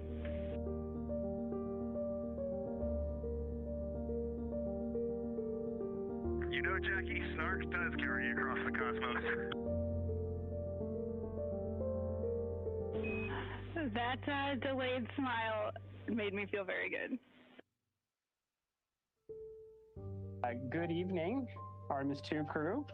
As you all approach your final day on this historic journey around the moon, the people of Earth remain inspired by your mission. They're energized by space exploration, and most importantly, they're eager to have you all home very soon.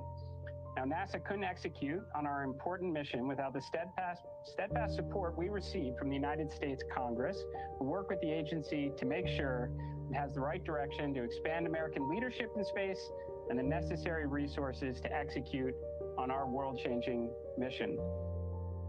Now, we have several NASA congressional supporters online today, and they have a few questions they'd like to ask you on behalf of their constituents across the country. I can only imagine the awe and wonderment you feel, but I want to just start by saying thank you. You are inspiring. That is not hyperbole when Jared speaks about the people of Earth. Across the planet, people are watching you and amazed, watching you put food packets away, as we were doing just a few minutes ago, watching you float around with the floating head, and you are bringing people together all across our globe. So thank you. Thank you for your good cheer. Thank you for your eloquence. Thank you for inspiring people. I have two questions.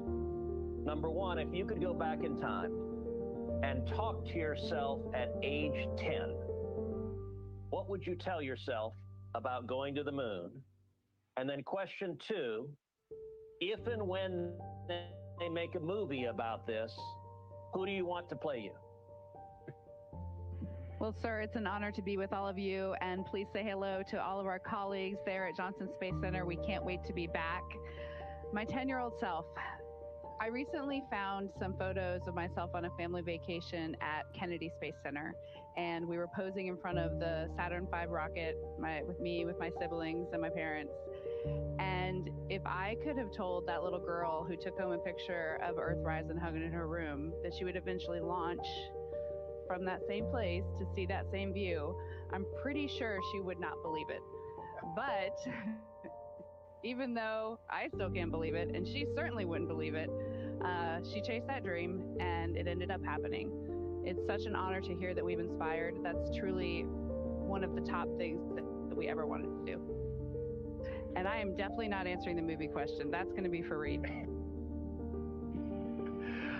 Senator Cruz, it's great to talk to you, and thank you for visiting our friends and family there at the Johnson Space Center. That is fantastic. We've thought a little bit about the movie, and I think that's way out of our pay grade. So we don't know who's going to play us. That's up to whoever decides. But one thing we do know for certain is this guy is going to be played by Buzz Lightyear, 100%, no doubt.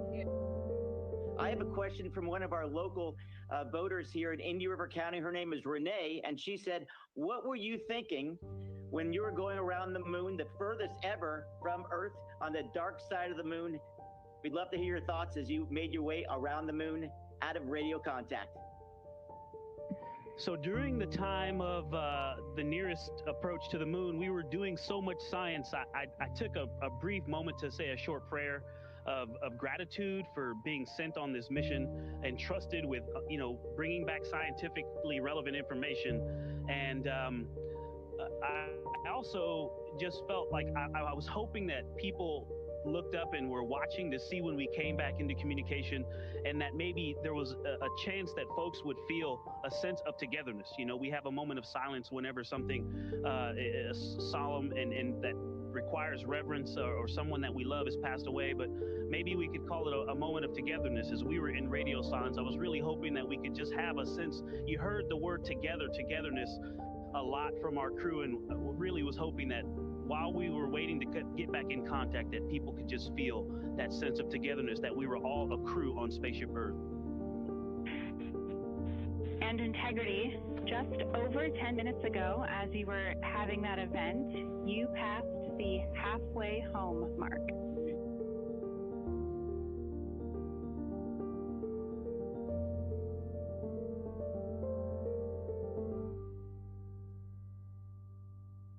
Okay, copy that, Jackie.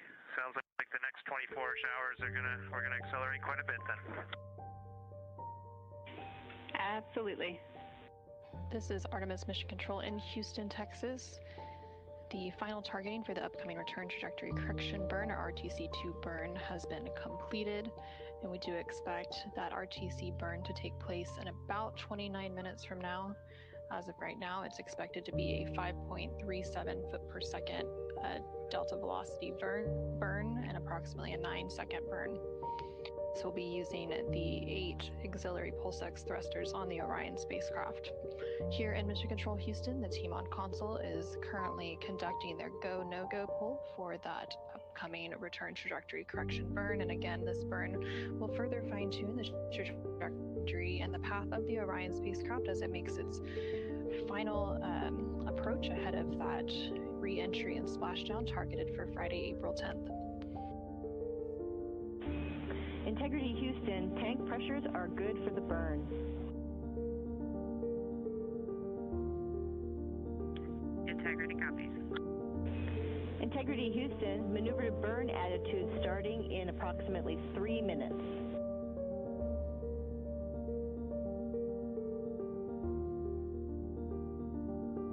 We're expecting the same. Thanks, Amy. This is Artemis Mission Control in Houston, Texas. We are currently about 10 minutes away from the start of the Return Trajectory Correction 2 burn, or RTC2. This is expected to be about a 9.41 second burn with an expected delta velocity change of 5.37 feet per second, using the 8 pulse-X thrusters on the Orion spacecraft to further fine-tune the trajectory of the Orion spacecraft on its path back towards Earth. Currently on your screen, you can see a view of the Artemis Real-Time Orbit website, or ARO. The Orion spacecraft is currently traveling at a velocity of about 3,400 miles per hour, and it is about 114,000 miles away from Earth. Earlier today, it did pass the halfway point of its return back to Earth. Again, it is expected to splash down off the coast of San Diego, California on Friday, April 10th, around 7:07 p.m. Central Time, 8:07 p.m. Eastern Time. In just a few moments, we should hear confirmation called up to the crew that Orion is in burn attitude. The Orion spacecraft is currently maneuvering to that burn attitude. Integrity Houston, Integrity is in burn attitude. Artemis Mission Control in Houston, Texas. We are now just under 30 seconds away from the time of ignition of that upcoming return trajectory correction burn, which will be the start of that burn. Again, it is expected to be about a 9.41 second burn using the 8 auxiliary pulse-X thrusters on the Orion spacecraft's service module to generate a 5.37 foot per second change in delta velocity.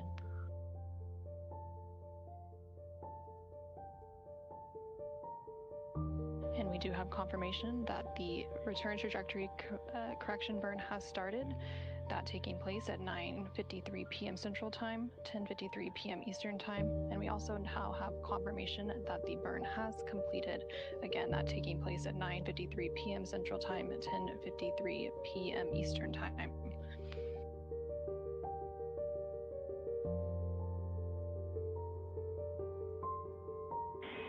Integrity Houston, good burn. We are assessing the details. We see the same and copy. This is Artemis Mission Control in Houston, Texas, and we do have that confirmation that the recent return trajectory correction burn was completed, and it was a good burn. Teams on the ground assessing the details, but it was expected to be a 9.41 second burn for a 5.37 foot per second delta velocity. Again, these return trajectory correction burns help to fine-tune the Orion spacecraft's path as it makes its way back to Earth, and this was the second in a series of 3 return